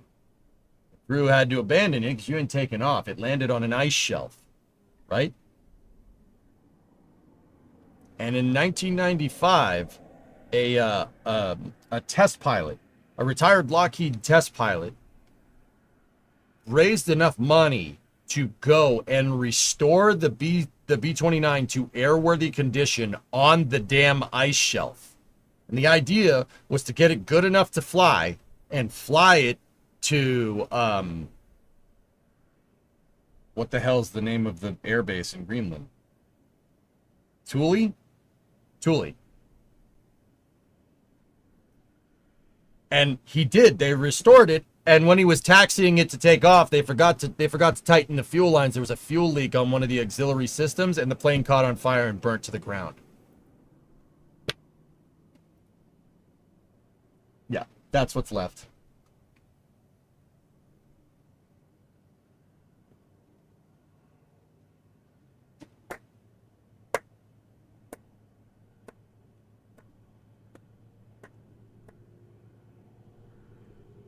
And there's no firefighting services. They couldn't put it out. They had to sit there and watch the thing burn to the ground. That's what's left.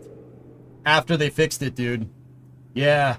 Keybird, that sucks. It sucks because it, like, dude. Like, they have pictures of it right before they fixed it.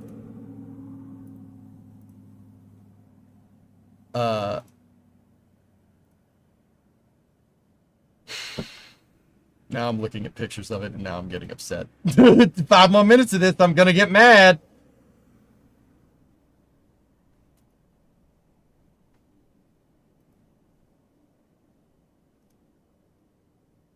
Like, look, they were... See? Dude, the guy brought in new engines for it and everything, and that was the condition of the plane. And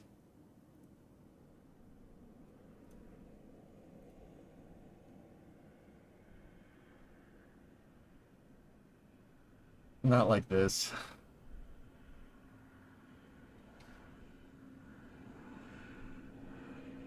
I hate it. I hate it so much. That pisses me. Dude, you know, hey, it is what it is. But God, does that suck?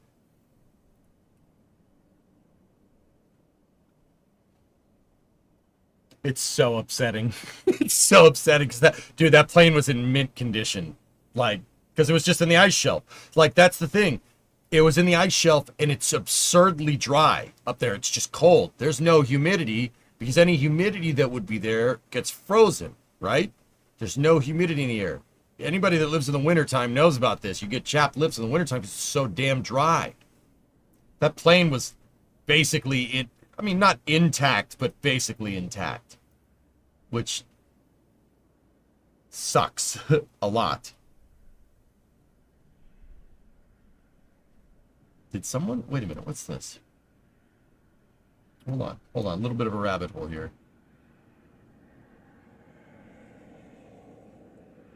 Three years ago.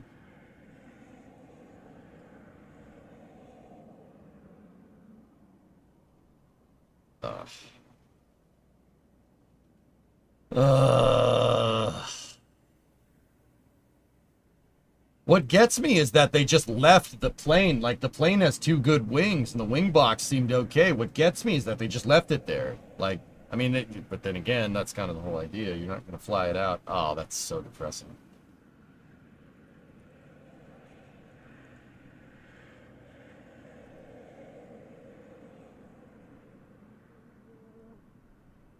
That sucks.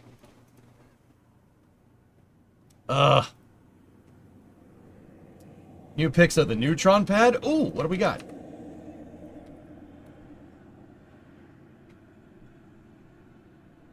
Launch Complex 3 is almost complete and on track for its official opening next month. See, and this is what we usually do. This is what we talk about here.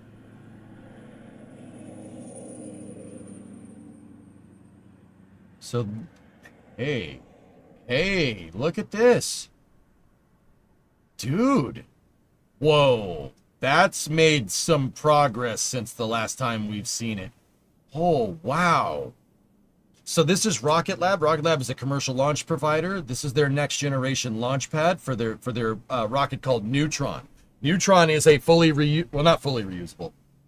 It's a partially reusable rocket. And that's its launch pad. And that's its launch complex. Dude. That's the progress here is wow. I'm impressed, dude. That's quick, man. That's real fast. This thing looked like a skeleton a little while ago. It looked like nothing. You see, there's the 4 hold down points. These things right here that looks like sprinklers, well, they're sprinklers for a sound suppression system. And they're flame trench, dude. Look at the trench. I like it. I like that. I like the ducted trench. That's pretty cool. This is Rocket Lab, Straken. Yeah, Rocket Lab's going at SpaceX speeds. Look, guys, all the pipes seem to be in place, dude. Water systems are over here. That's they have a gravity-fed suppression system. So the water comes down here, right? It passes through the manifold, goes through the valves right there, goes into here, and then that pipe is connected to all these sprinkler heads right there. It's going to just shoot water all over the pad. More like flame tunnel. Yeah, I kind of like it. And then there's a retention and diversion pond right here for waste process stuff. What do we got over? Dude, this pad is close to being finished. Pneumatics right there. Heat exchangers right there. Tanks right here. Wow. Dude. And then, see, they have pneumatics and fuel, I would guess, over here, and then locks over here. Oh, nope, that's fuel. Pardon my French. That's fuel. This has the purge flame. So this is methane, and that's liquid oxygen over here, and that's nitrogen right there. Nitrogen and or helium. It's probably both. They say opening next month in the post. Really? Dude, this was nothing like a month ago. This was a hole in the ground a month ago. I'm impressed, dude. That's really fast. Good for them, dude. Peter Beck's a freaking G, man. What is the difference between a trench and a tunnel? Does a tunnel affect the rocket? No. Goalie, most flame trenches are ducted like this, but nothing has a diverter like that. I've never seen a canted out diverter trench like that. That's kind of cool. And then they have a separated diversion. They have a separated diversion retention pond that's like going sideways out the duct. I've never seen anything like that. Usually the diversion pond is in front of the duct or like out here somewhere, but they obviously don't want them dumping stuff into the ocean. And it looks like they have a test stand over here, or a cell for a test stand. Man.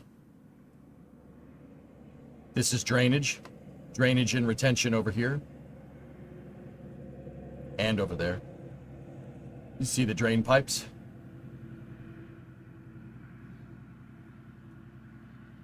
Wow. That's impressive, dude. I'm kind of taken aback. That's a lot of progress really quickly. What is a neutron? One of 3 components of an atom? Neutron is Rocket Lab's reusable rocket. It's a medium-duty, partially reusable launch vehicle. And it'll land on a drone ship. Like that. So Neutron, has the second stage. So the payload fairing... The second stage is riding inside of the payload fairing with the payload. And the payload fairing is attached directly to the inner stage. So there's an inner stage right here, and then the PLF up in front. And inside of the inner stage, the second stage is hanging. They actually hang the second stage inside of it, and then the payload is in front of the payload fairing. And that comprises of your first stage. So when they get to main, the thing ascends, when they get to main engine cutoff, the fairing's open like this, and it ejects the second stage and payload out the front. PLF closes, it retracts, it closes back up, and then the first stage turns around and it's going to land on a drone ship. It's got a chopper fairing, yeah. Super cool, actually. Rocket Lab ship is way cooler looking. Well, and man, I understand what you're trying to say, but there's this thing. SpaceX's drone ships actually exist. 3 of them do. Rocket Lab ship exists as a render. But I get what you're trying to say.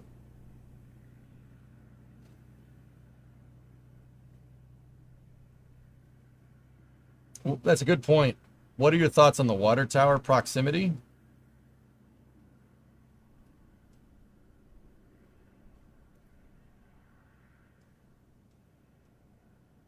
I would probably put some kind of cladding over the manifold, maybe. But that pipe looks to be pretty heavy duty, and they seem to have a catwalk over the valves right there. Those are big valves to let the water go. This is to let the pressure gradually build up in this stuff so you don't hydraulic hammer your pad, because the water has to fall a long way.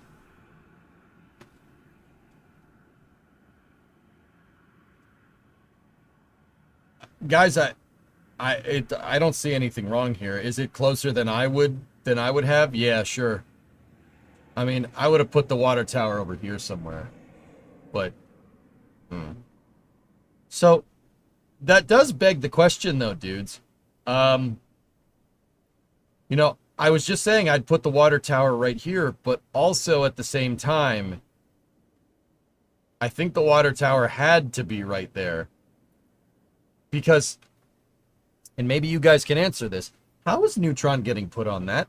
I just thought of this. How are they getting that on there? That's a thick pipe. You're damn right it is. I bet you it's, I mean, well, it's the way I look at this. You know, when you guys ask me, is the water tower too close? Obviously not. It's obviously not too close because there are people that think about this like way more than we do. I mean, would I have put it that close? Probably not. But I'm pretty sure if Rocket Lab knows what they're doing. If they think that close is fine, it's probably fine. Helicopter. I don't think so. All right, End. Have to go now. Bye. All right, man. Welcome in here anytime. Don't be a stranger. Yeah, you might see that with Starship. Man. The interstage PLF can be removed as one unit. Yeah, that's right, Black. It's a really good idea. Rocket Lab's, that's pretty damn smart, dude. Loading it from underneath like a breech-loaded gun. When Rocket Lab Proton. That's the joke that everybody makes, dude. Look at the second picture. It looks like there's a HIF.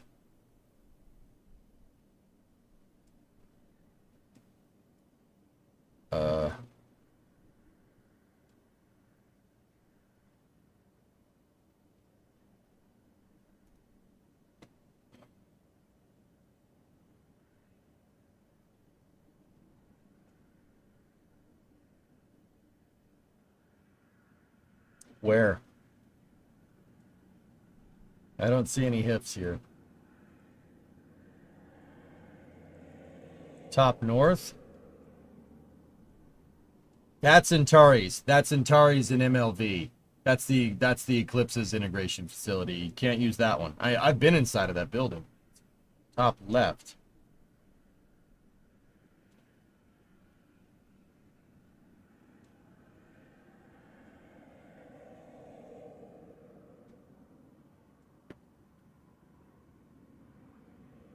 Send it to me on Discord.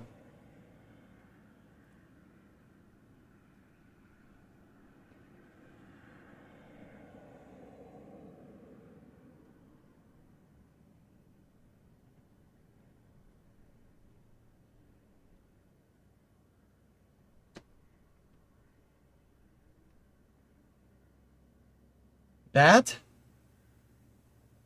Electron's pad, dude. That's the electron transporter. That's the electron erector, dude. In all honesty, they could load it using a mobile strong bag. So, how are you pivoting a rocket up onto this, Jacka? Like that's what I'm thinking. It looks like that pad needs a stack. Like you got to stack the damn thing. That's water. Okay. How do you get the rocket up there?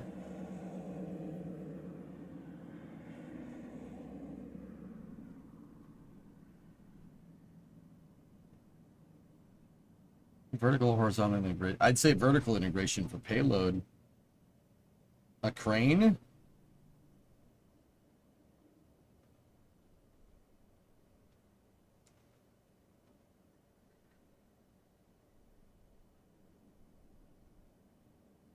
That'd be kind of cool, Black Eagle.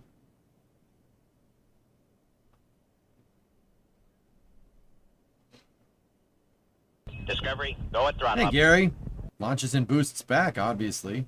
The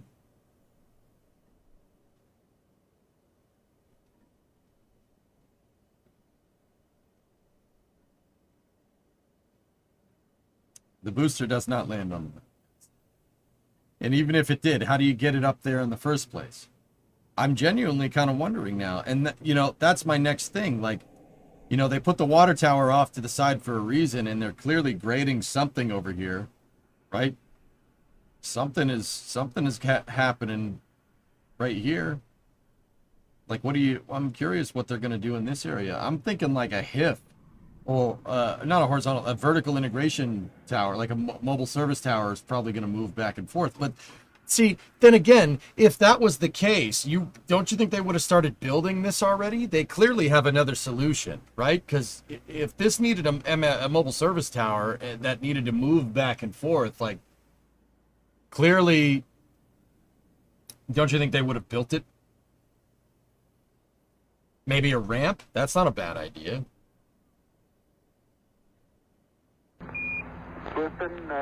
Tranquility Base here. The Eagle has landed.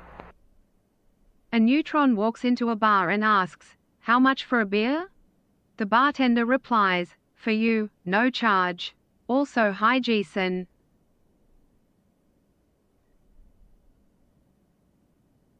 Jason, how are you? There's no footings or anything. That's right, Jason, there is not.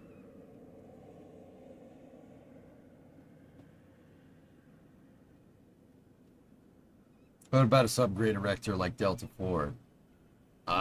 Don't you think they would have built it, T-Money? Now I'm just genuinely wondering what the heck how did you get the rocket up there? G-Son. When are you building this in KSP? I don't know. Huh. It's interesting.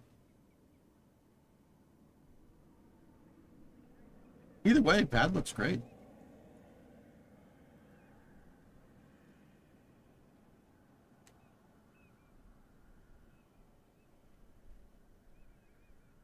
What's the ring for in the bottom left? That looks like some type of test stand or transport stool or something, Neptune. Dude, you know, Rocket Lab might just have a crane. They just take a crane and just lift the damn thing up and stack it, you know? Like, that might be what they do. It really does help us, yeah. I know we talked about it weeks ago, but this is where they have to dredge. This is where they have to dredge to get the ship back.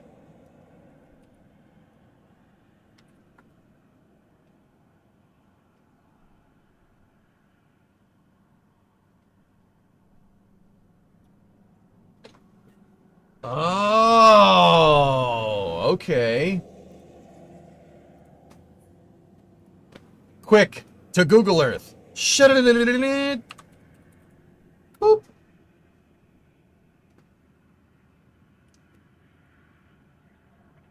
Yeah, maybe they're using an off-the-shelf thing, Oculus, who knows?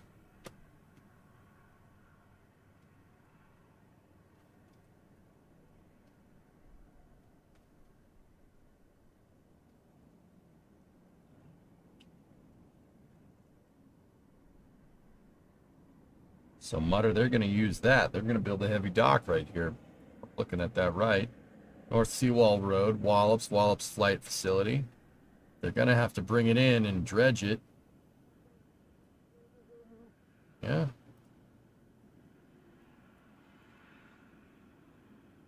Yep. They're going to use that, huh? Okay.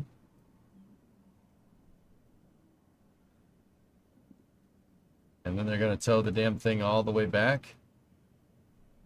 Can they get past some of these buildings? I mean, I guess I don't see why not.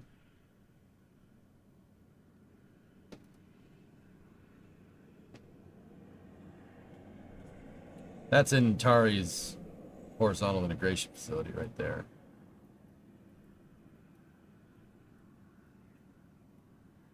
That's Centauri's launch pad. That's Electron's launch pad. And then Neutron's launch pad is not even built in this. This is from April 4th, 2024.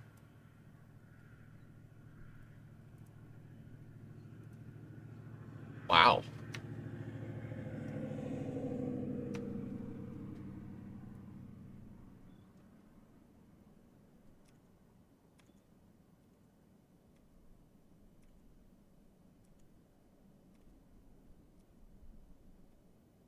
Pretty good.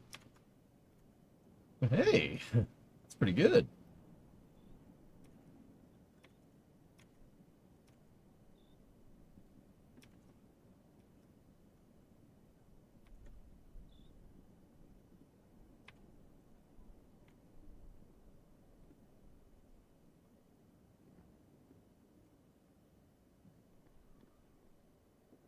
Pretty fast. That's a lot. That's a lot of progress for 15 months, dude. Can't wait for the first launch visible from my house within 30 seconds of launch. Nice. You're gonna do that, and I guess they'll be beefing up the road. I mean, yeah, maybe Aqualux, but Neutron's super light, dude. Carbon fiber. Maybe they won't have to. Wallops and parts of Florida launch places look like Louisiana. Okay. Look at LC2. That white roof building wasn't there in aerial imagery. I understand that, Creeper. I get it. I know, and I acknowledge this. Yeah, they built that because of the transporter erector. Keep it covered. But what does that have to do with Neutron?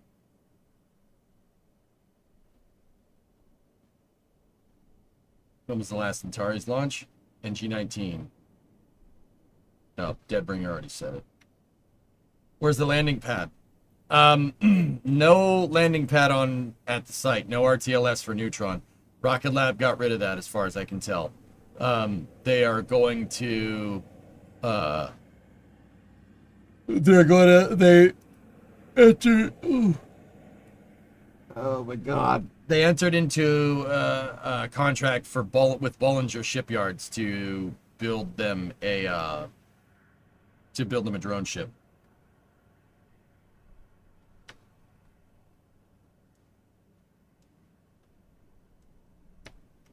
That's Minotaur's launch pad right there.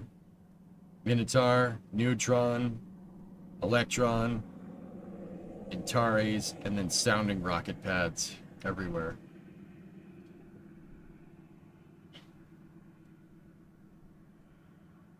Crazy.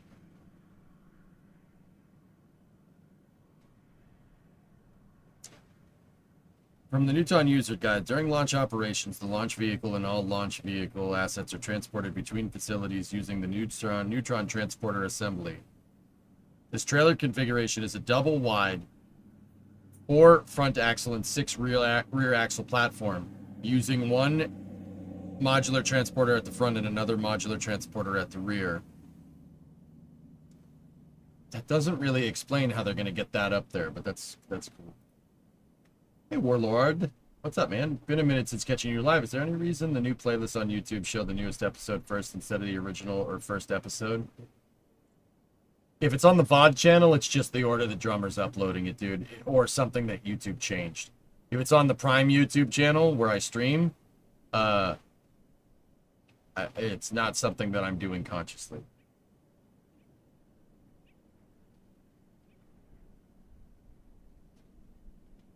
All right, dudes. Well,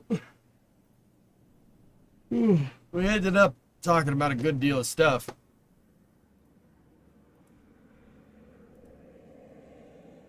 But, the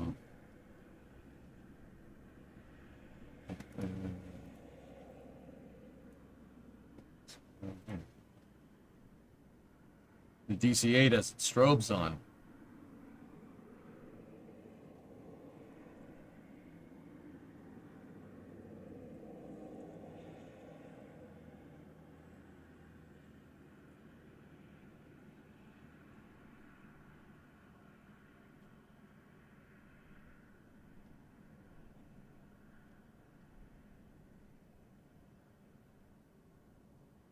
Is that a Volkswagen Beetle Cabrio with no doors? In the rain?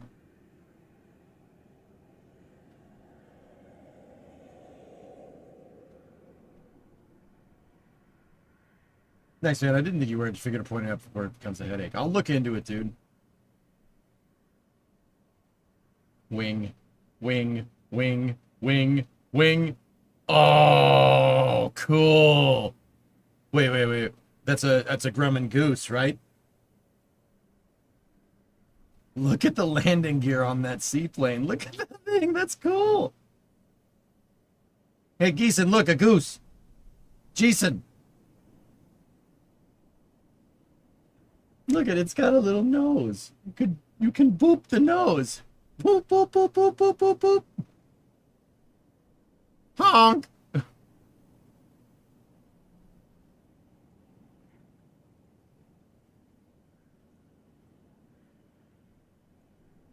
Is it a Goose or a Widgeon? I'm not sure. Yeah, seaplane, but it has deployable landing gear, dude. That's pretty damn cool.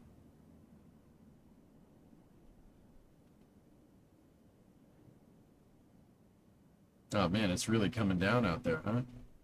Yep. Guys doing a rudder check out right there. Make sure the control surface is working. Oh, that's what I mean, dude. That other camera didn't do it justice, but damn, that's a lot of water.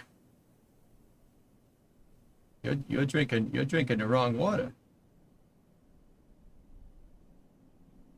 Was that a Bronco right there?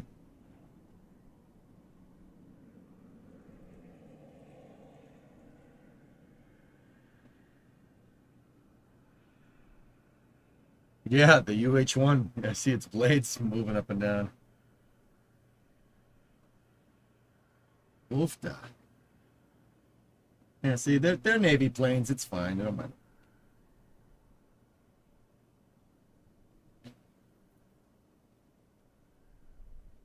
That's not a plane. That's a Honda.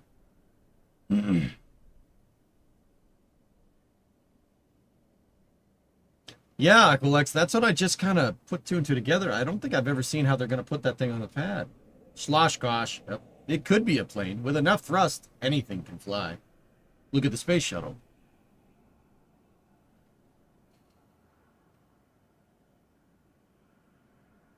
Nice, Jeff. There you go. It's a hydroplane waiting to happen. That's right. Goes in the squirt hole. Oof. See, I don't know about you guys. As long as this isn't a thunderstorm, I'd be out here. I don't care if I get wet. I'd be out here looking at the planes. You know why? No one else is going to be out there right now. You got the whole place to yourself. I'd be out there. I'd be like, yo, look at this plane. People be like, are you crazy? I'd be like, yup. Yup. See, these people got the right idea. It's about to get worse. Oh yeah, that's a big storm coming towards them. Freaking F-35, F-16, C-17, F-15, KC-135. That's the Connie right there. That's the tail of the Connie. Yeah, just, dude, no, it's nice. There's no windbreaker, man. It's nice and warm out. What are you wearing a coat for? What's that big plane behind the C-17 with a yellow stripe on its tail? KC-46. It was a Grumman Albatross. Good enough. Actually, you know what you'd need for this? Goggles. You'd need goggles for this. I'd be out there with wife beater and a 6-pack of beer looking at all these nice planes. There's a P-38 sitting right there. Bell 47, Bronco. I think you guys said that was an F7 right there. That's an F6. There's an F4 right, the F4F right there. F6F. I'm not sure what that one is. I'm not sure what 55 is. I'm not familiar with that plane. It's a UH-1, a Cessna 337 or whatever the military equivalent of it is. That plane has 2 engines in it. It has a pusher and a puller prop. That's Doc. 469972. He's the doctor. Hey, Kate. Discovery. 6-month resub. There's an official render of Slick 37 from SpaceX on the refreshed website. Go to upcoming launches and scroll through launch sites.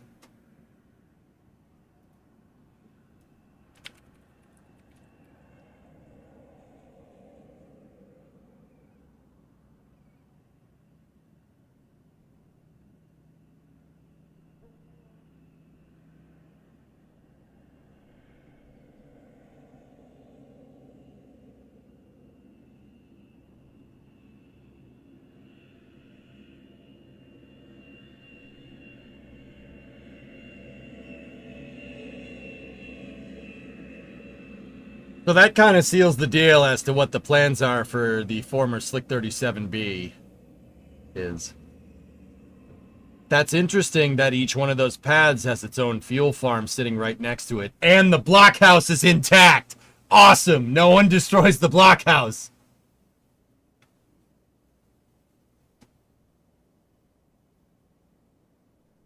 Yeah, exactly. Exactly, man. Water. Who cares?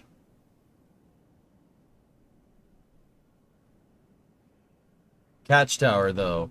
This leaves a lot of space for catch towers, dudes. Suppose they sell tickets for the blockhouse? I would not be that close to a Starship launch, dude. That, even in the blockhouse, it'd be like a 9.0 earthquake in there. It's interesting that these renders have the fuel farms right next to the pads. Like, that's, I don't mind that, right? That's cool. But, very interesting.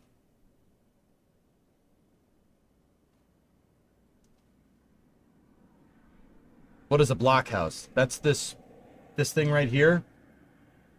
Once upon a time, Flykin, when they didn't have more sophisticated tech, they had to be near the thing when they went to launch it. So the blockhouse is where launch control was for Slick 37B and A during the Apollo program. Not everything was like a launch control center that was 2 miles away, like Complex 39. That was the first complex to do it. Once upon a time, the dudes that launched the thing are like down the street from where the rocket launches. That's what a blockhouse is. It's where launch control is. It's pretty cool, dude. With that being said, that's a blockhouse that was designed to be about this distance right here from, because this is where the two pads were. Original 37B was right where my mouse cursor is. And 37A was right where my mouse cursor is. This blockhouse was designed to be that far away from a Saturn 1B going off. Not a Starship half the distance away. Dude, being in there when a Starship launch goes off, you'd probably be okay, but the ground would be shaking like you're in a paint shaker. So, I can't say how I came to know this, okay? Let's just say I saw footage from inside of one of the houses at Boca Chica. Not saying who, what, where. It's not Mary, okay? Put it that way. I saw footage from one of the inside of the houses during a Starship launch in Boca Chica. It's ridiculous. It looks like an earthquake's going off. Like, stuff's flying off the walls.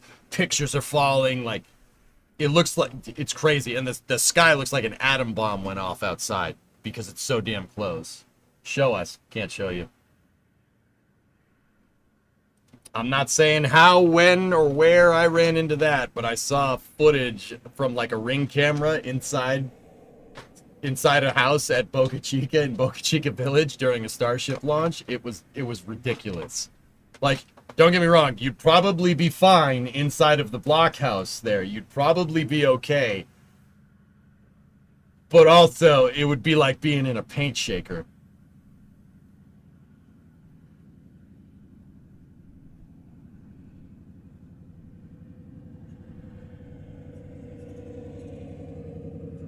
I've seen a YouTube video of the thing you're describing. Maybe that video went public. Maybe somebody posted it. Want to trade videos? I don't have the video. It was shown to me, dude.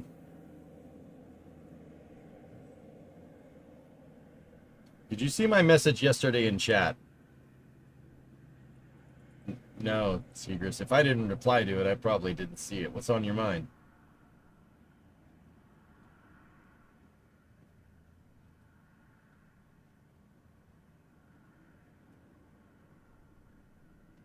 Putting the prop farm in the footprint of the pad says modular launch pad to you.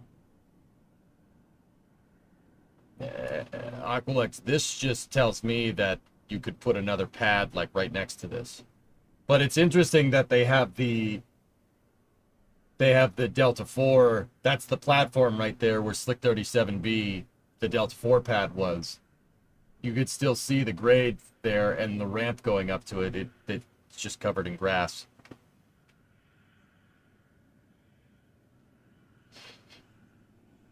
But this clearly I mean, Aguas, you ain't kidding. This clearly shows room for expansion. You could fit 2 more of them right here. You put another one right there, put another one right there, have the fuel farm feed the second one there, have that fuel farm feed there.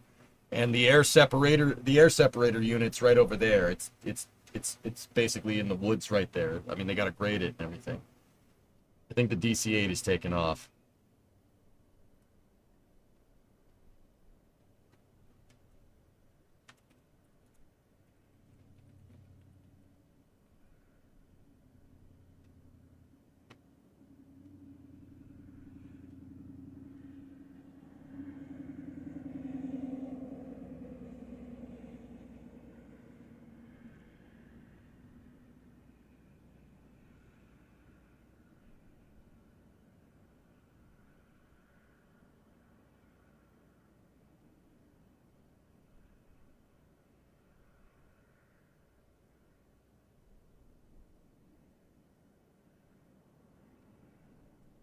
Dang, dude. You know, that DC-8 is owned by Samaritan's Purse, which is a disaster relief charity.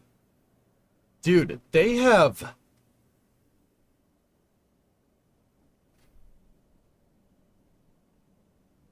They have a lot of airplanes. They have a 757, DC-3, 767, Beech Super King, B-200, and a B-300. Dang, man. The DC-8 is just one. I thought that was the only plane they have. They have a freaking Air Force, man. That's pretty cool. That plane is old, dude. That's DC-872CF. It was built in 1968.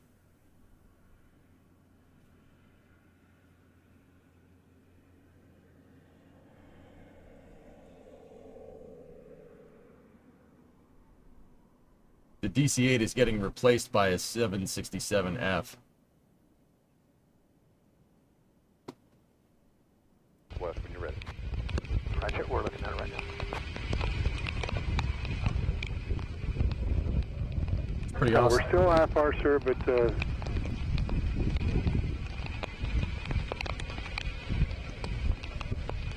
and sir, if you want to turn around the whole short, wait for the field to go VFR.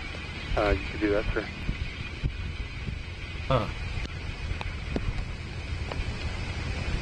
You're going to be in Boston on the 13th for a pre-operation screening. After the 13th, at some point, I'll be at Mass Medical having open chest surgery. Oh, jeez, man.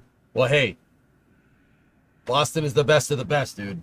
People come from around the world here, so you're in good hands. But I'll keep you in my thoughts, man. Good luck and Godspeed. But that's cool. I mean, the chest surgery part is not cool. You fit? You got the day off? No ATC, please? All right. That's fair. That's fair, man. Well, Tigris, I hope everything goes well, man. I'll keep you in my thoughts, okay? You're gonna be cleaning out your pulmonary artery. Yeah. That's probably a good thing, dude. You kind of need that. That's kind of important. You don't. Yeah, you need that. You don't want to lose that. That's kind of important.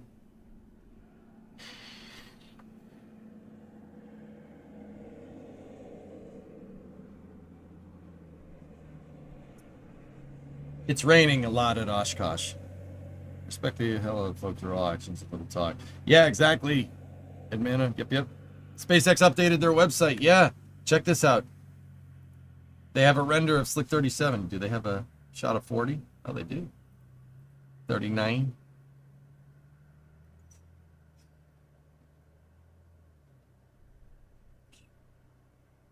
Wait a minute. Go back over here. Texas. Flirter. California. No Slick 6 yet, huh? All right.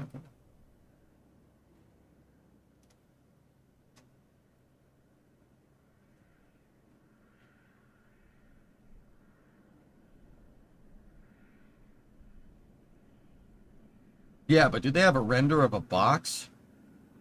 No, they don't. Show us the box.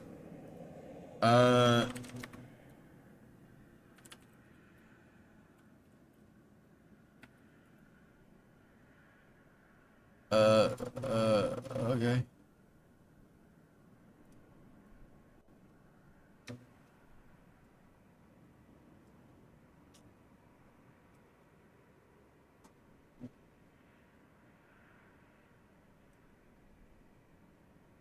You got it running. Nice. In terms of modular pads, I don't just mean right there. I mean, you want a pad of Vandenberg, no design work to make another batch of parts to ship it over. How about just plopping one at the launch complex? My only question with that, Oculus, would be the trench. The trench, but yeah, yeah, no, it's definitely mass producing pads is definitely on their radar, dude. There's no doubt in my mind.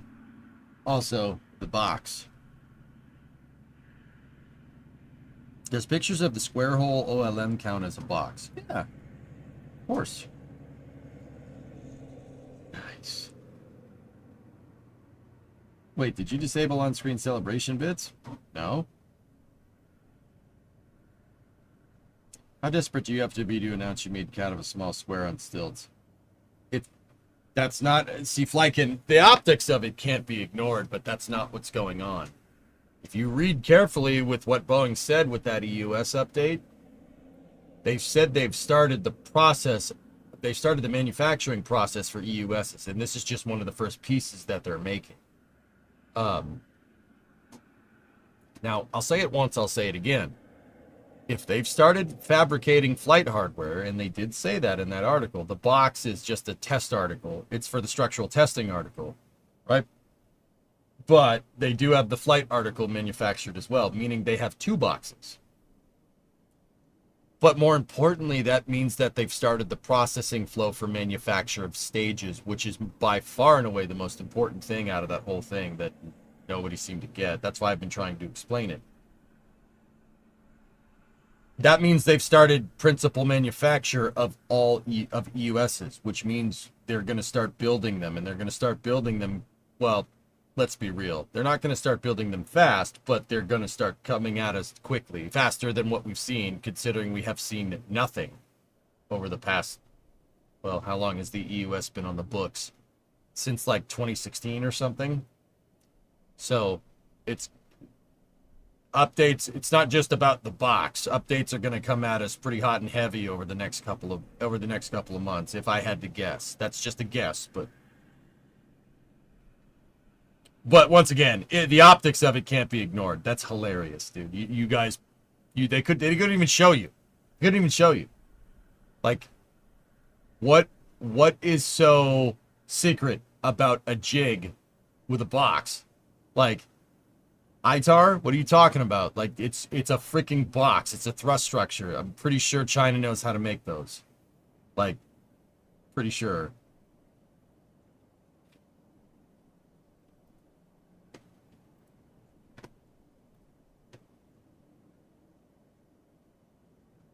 See, that's what I'd be doing. I'm not gonna lie. Mutter, I'd be doing that as a grown man. I'd be walking up and down into planes, playing in the water. Just dive into it and slide through the grass, man. It's like a natural, it's a nature-made slip and slide. There's a freaking B-17 over there. How come we haven't seen that? It's B-17, B-25, B-25, B-25, B-25, B-25. A bunch of C-47s. Actually, that one looks like a DC-3. That's a C-47. That's a C-47. At least the paint jobs are. Man, look at all this stuff. That's a VOR right there.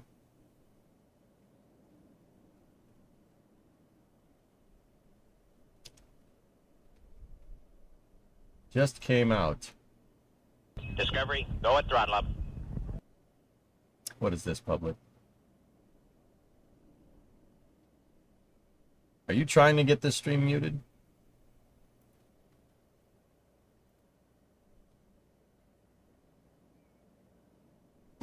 Going to Echo Victoria, check SpaceX's website, Human Spaceflight, and scroll down to destinations. Oh, okay. Cool. You ever catch the Neutron sound suppressor test? I did. Yeah, we did. Maslam, 119-month resub. KFC serves chicken in boxes. Human spaceflight. Making life multiplanetary.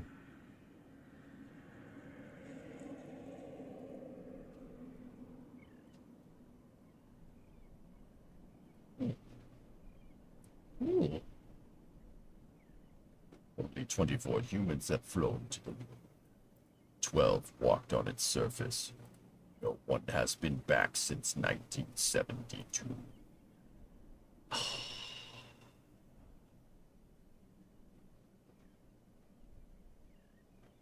Damn, that's cool.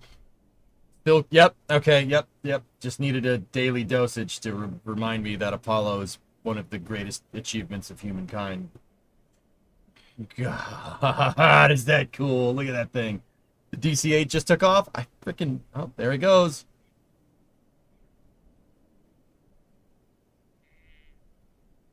Bye-bye.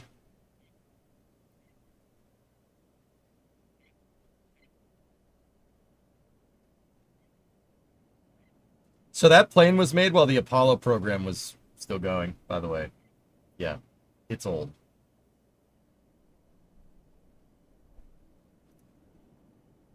Why the moon?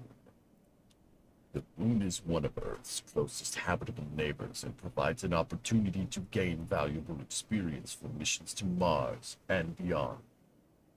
Diameter 3,475 kilometers. Yeah, we don't use that. 2,159 miles. Day length 29.5 Earth days. 16.6% of gravity. Average distance from the Earth, 238,855 miles. Age, 4.5 billion years. Yeah, Milge, that's what prompted this whole thing. Starship.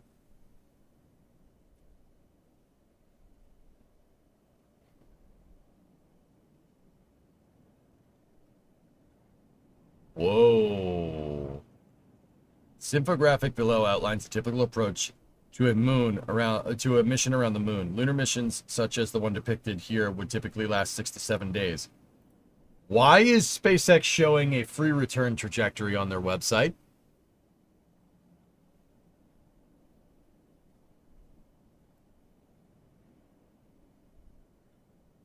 Yeah, of course.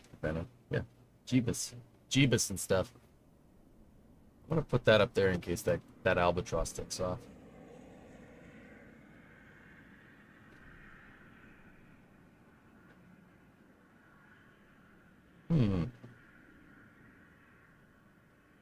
Starship HLS.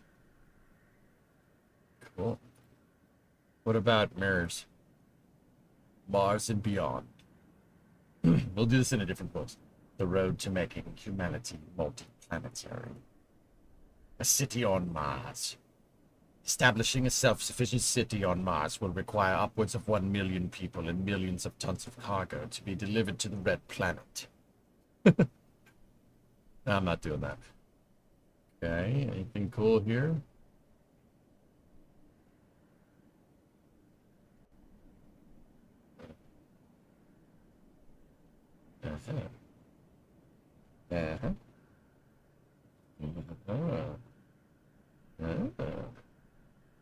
Yeah, we've seen this render before, but also, I like that. That's pretty darn nice. Look at the end of the moon timeline.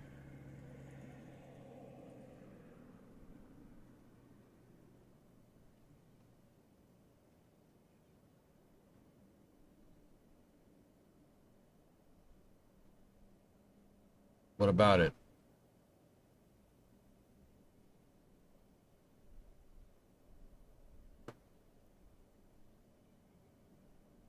The albatross is taking off. Hold on. It also has engines, and you just heard them.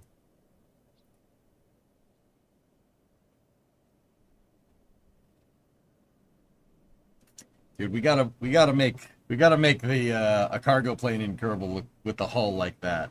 Has to be like that.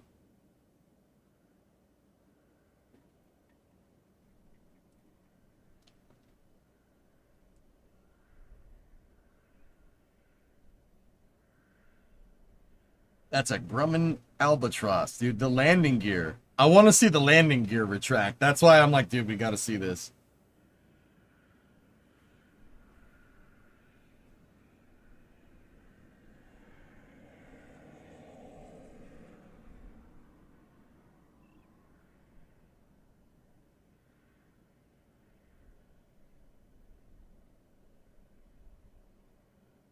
Come on, baby. Get that speed. B1, rotate, positive rate, gear. Come on. I just want to see the gear retract. Whoa, look at that. No, no, no, no, no, no, show the gear, show the gear, zoom in, zoom in.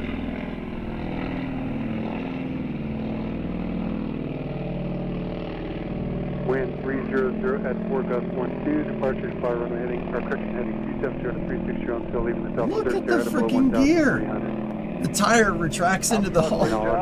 That's super cool. On runway 27, wait on the right side, again off runway 27. They're going to be turning to the northwest. So once you're clear to the north, you can resume on navigation. And TBM on the right side of the runway, past the orange dot.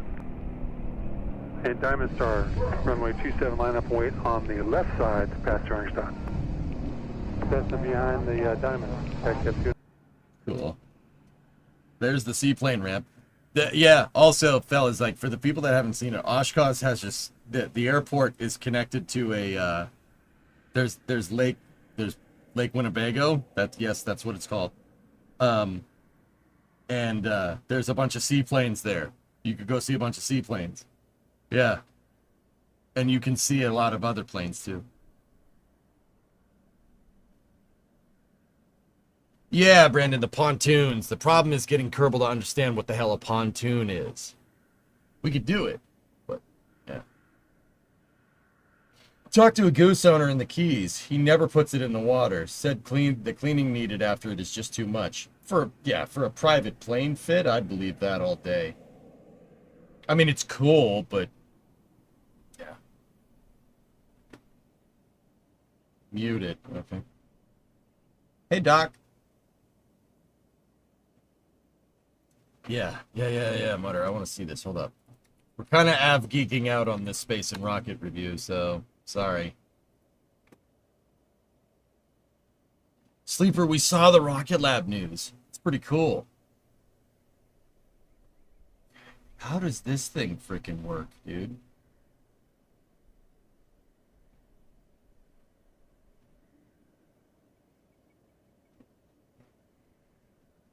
Okay.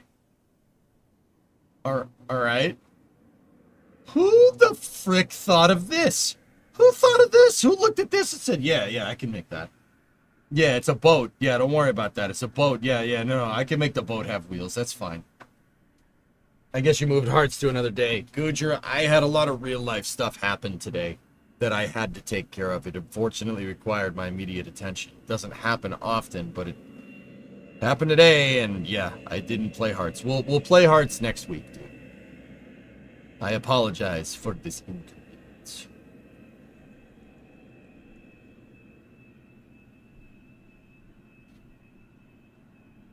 Yeah, see? It locks. See this strut piece and that thing right there? That's a lock to make sure the thing doesn't collapse under the weight. Watch. The first thing when it goes to retract, the first thing that'll go is that thing. It'll open, see? It unlocks the gear. And then it'll pull it.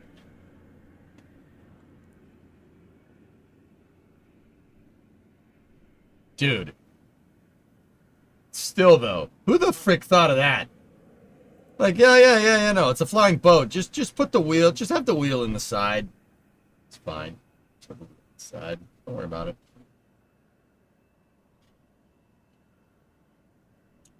I'm not 100% sure, Slackster, we could do this in KSP, just because the wheels are a little finicky. I might, up to, maybe. Probably Kraken tech the hell out of this thing, but the gear would be freaking gigantic. This is a Grumman Albatross, yeah. Grumman actually made a lot of seaplanes, dude. The Goose, Albatross. Oh, look at all the B-25s. They're all just stacked in a row there. Look at all the trainer planes. There's so many. Look at the VOR. There's only one of those.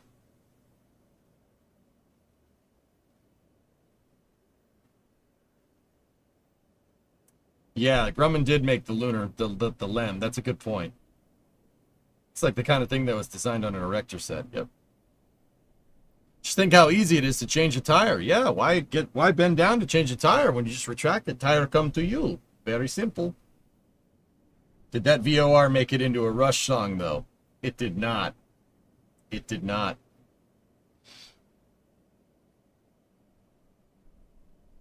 Yeah, it's definitely to protect the gear and the assembly from water and stuff, for sure.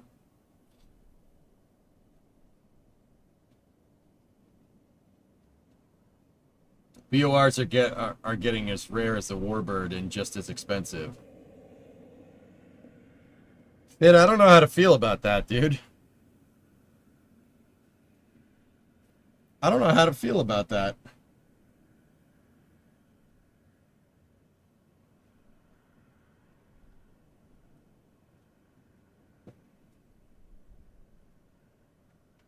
You missed the F-14 rares. Rook needs to get one. He wants to. Dude, I don't know if you were here yesterday. Isaacman said he bought 5 F-5s because he wanted a fleet of American planes. So he bought 5 F-5s. Yeah, RNAV and GPS for sure. Yep.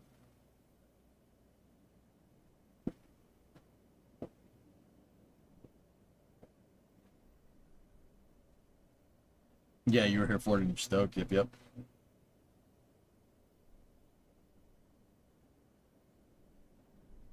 Yeah, that's a good point. Sometimes the plane I dispatch end up needing to be planned with no GPS. It gets harder literally every month to get them to go everywhere. Huh. Interesting.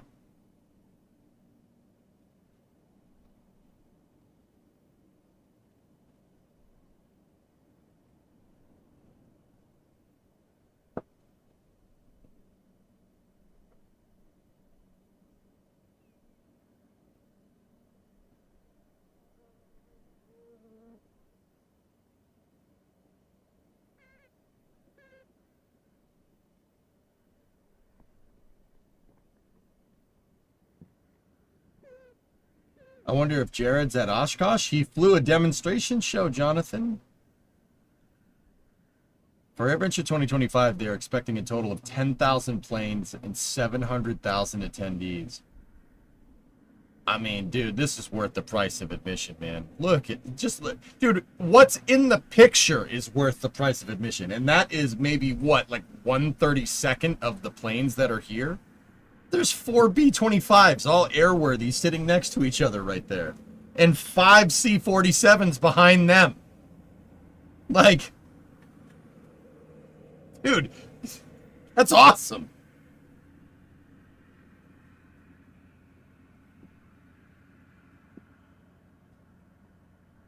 Thanks for showing what's about to come to you, outdoorsman. Sorry. Rook wants American plates. You could get a few well-used F-16s from Draken. Yeah. You could get F-16s. It's an export fighter for sure. Not gonna lie, I'd be geeking out about the C-47s. Lunifer, a viewer, or I don't know if a viewer, somebody was telling me that one of those C-47s with the black and white stripes is its original livery, if you catch my drift. That's crazy. Dude, one of those C-47s flew over Normandy, which is, all right.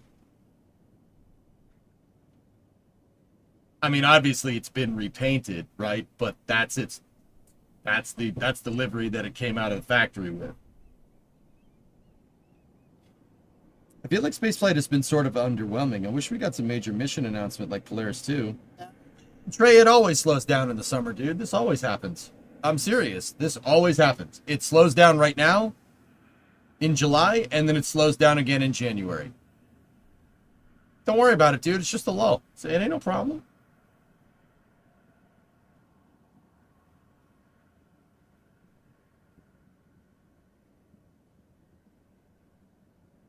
It's super cool. Lucifer, it's my favorite. Doc and Fifi are there. 2 B-29s. There's a Lockheed Constellation here. There's a B-17 over there if they move the camera.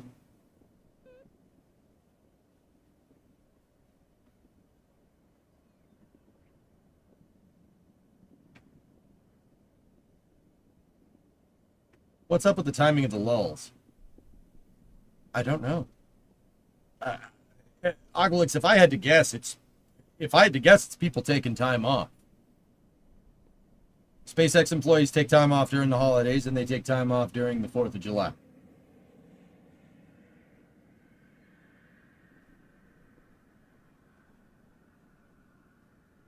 There's a looky an RC-12 Recon King Air. Middle left screen. Oh yeah, I see it down there. It's at the very end. I do the cha-cha. I like to do the cha-cha. You're tempted to spend $1,500 flying Fifi for an hour. If I had $1,500, I'd do it. Like if I had $1,500 to spend, sure, absolutely. What's a lull? Like a downtime. It's slow. The spaceflight, the space news, guys. Space news, like unironically, like yesterday was an hour. Because there's not much. There's not much to talk about. Thankfully, thank God Oshkosh is going on this week because there's nothing. There's not a lot to talk about, dudes. Believe me, it'll start to pick up as we get back into August. It'll start picking up again. This last video,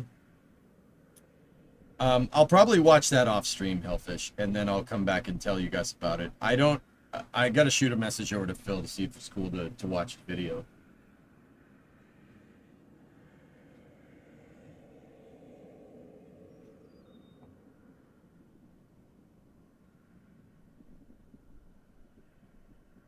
Yeah, exactly, Slackster. 50,000 paratroopers dropped from C-47s, and one of those, I'm guessing it's either this one or that one, the one that are painted in the D-Day livery.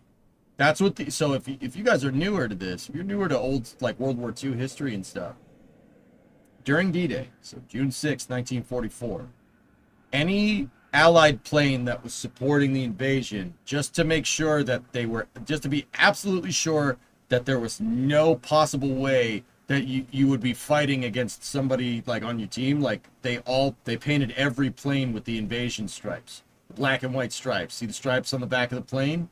P-51s, B-17s, C-47s, B-25s, everything, every plane, British, American, French, whatever, had the invasion stripes on them, so no one would get confused. So that's how I know, like, if one of these planes was a plane that flew at D-Day, it's either this one or that one over there, the ones with the D-Day stripes.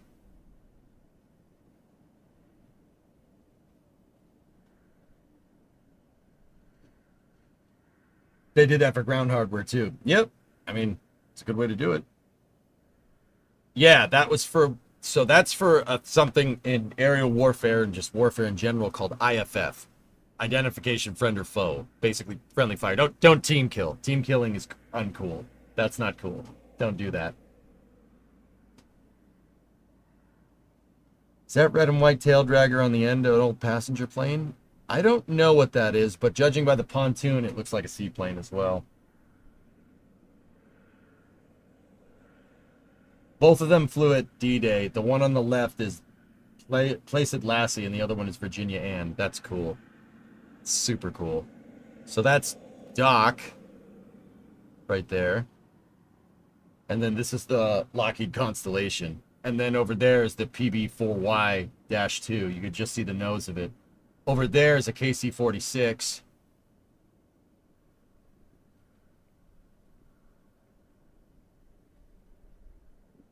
The circus paint jobs they had before IFF transponders. Yeah, pretty much. The IFF system eventually evolved into modern transponder codes. There you go.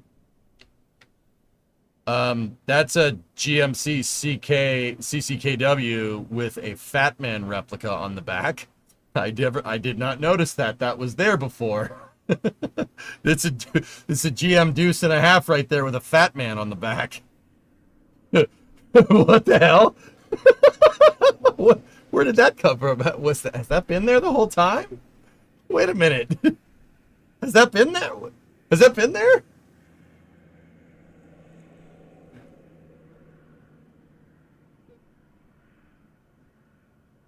Dude, that PBY-4 is a super rare plane.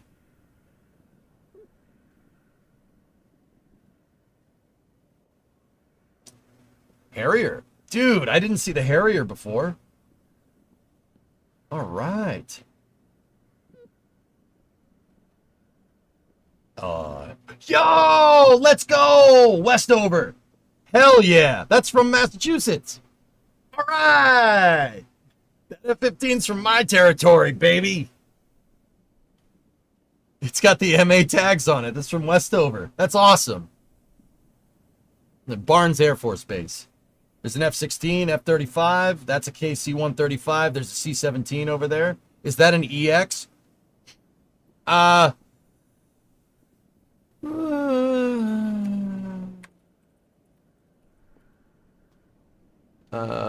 So that would be the 104th Fighter Wing. No, F-15C.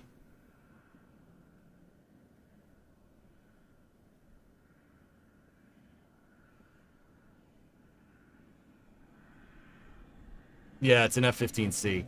That's still cool. I mean, those don't suck.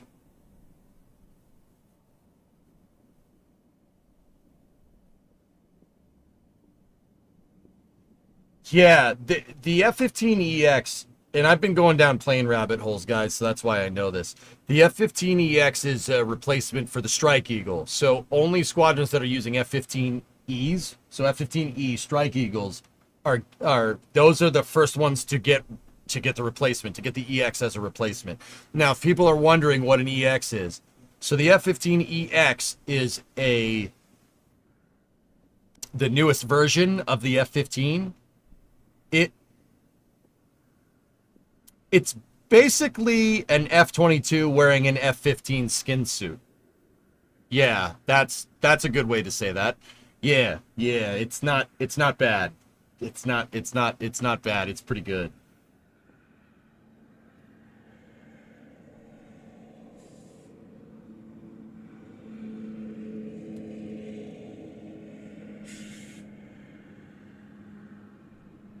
Yeah, you don't want to fly in the rain, Chris. It just makes things more difficult.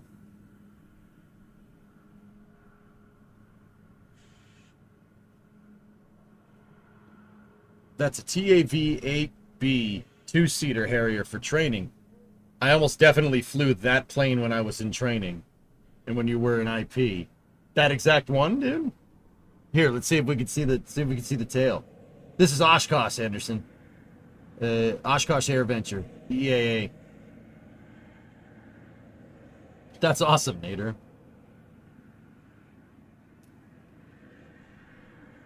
Dude, there's a F-80 over there. Intake is a dead giveaway. It's kind of just chilling. There's an F-86. I can't see the tail, Nader. But yeah, I was thinking that cockpit looked a little strange.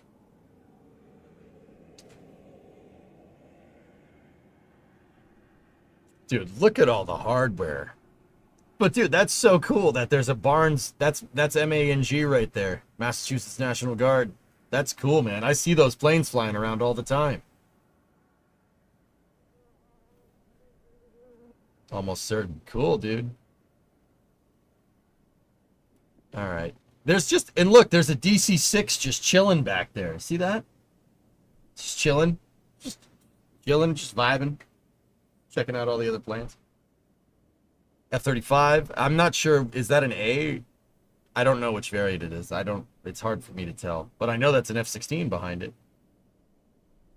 Wonder whose Stratotanker that is. All right, let's check.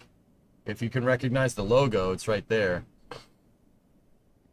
It's all fun and games until the sky starts missing pixels.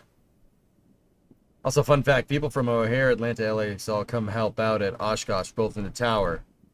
In waypoints like Fisk, there's a long line of ATC people. Cool. who take the time off to support. That's awesome. I can't see what it says over there. There's a UH-60 sitting down here.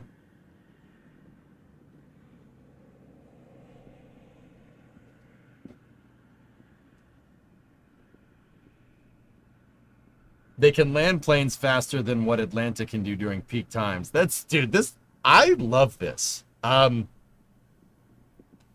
love this. Yeah, this is, that's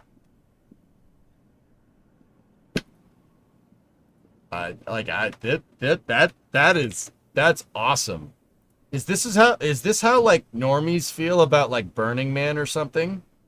Because like, I love this. This is awesome, and I need to go to this.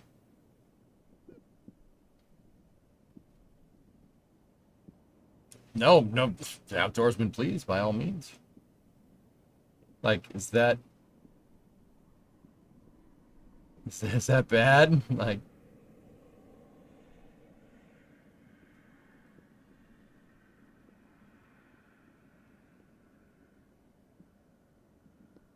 we have planetism. Yeah. Yeah. Yeah. Yeah. Yeah. Yeah. Yeah, we do. We do, don't we?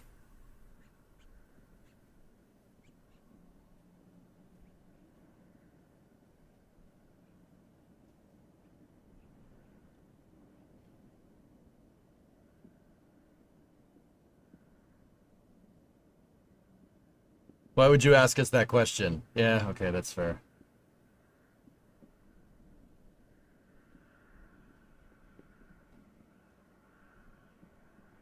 Airshow rules throw the rule book out the window. EJ cleared to land left, right side. First, second, third spot. 6 planes, 1 runway. Oh, dude, I bet. Here, let's... Let me see something.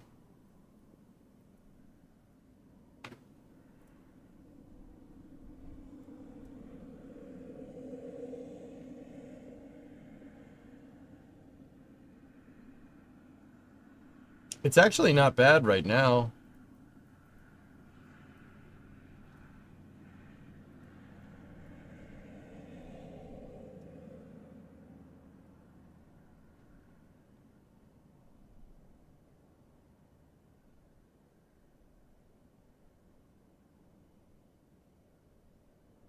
Dude, Sokolix, we were watching this on Monday. The line... They had a line of planes that went like all the way back over here. It was crazy.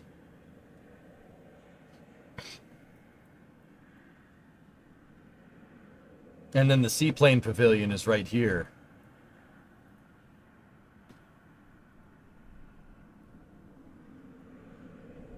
$2024 Lattice PC-12. Nice plane.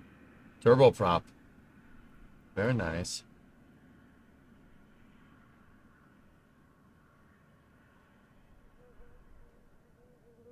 Gonna watch the ISS fly over to you tonight? I don't know, maybe. I really planned on it.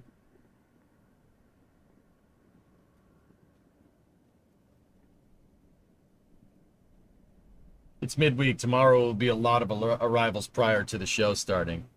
Well, you can catch all that coverage here. But fellas, yeah, my schedule's all kind of screwed up today. If you guys don't mind, I think we'll call it here.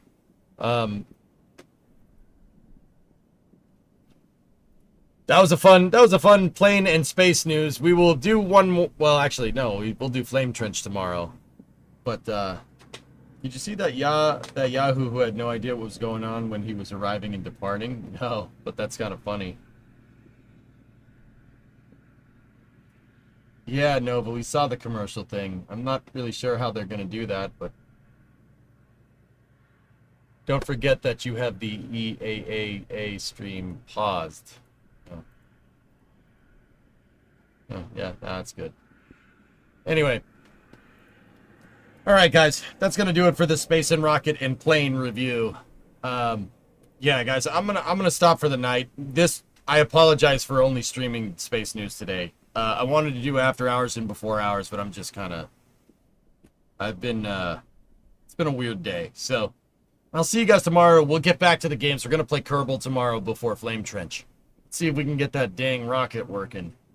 Maybe screw around with more planes tomorrow. Who knows? I don't know. Hearts, we'll play Hearts of Iron. I'll pencil it in for next Tuesday. For Tuesday. So that's Tuesday the 29th. Okay?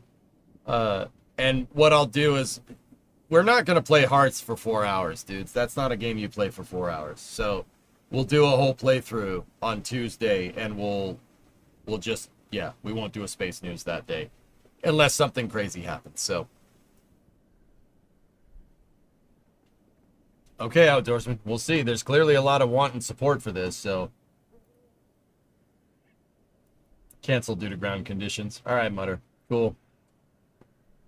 Okay, I'll see you guys all tomorrow. Thank you very much for watching. I hope you enjoyed the plane and space and rocket review. I will see you guys then. No after hours tonight. Thank you very much, and I'll see you guys later.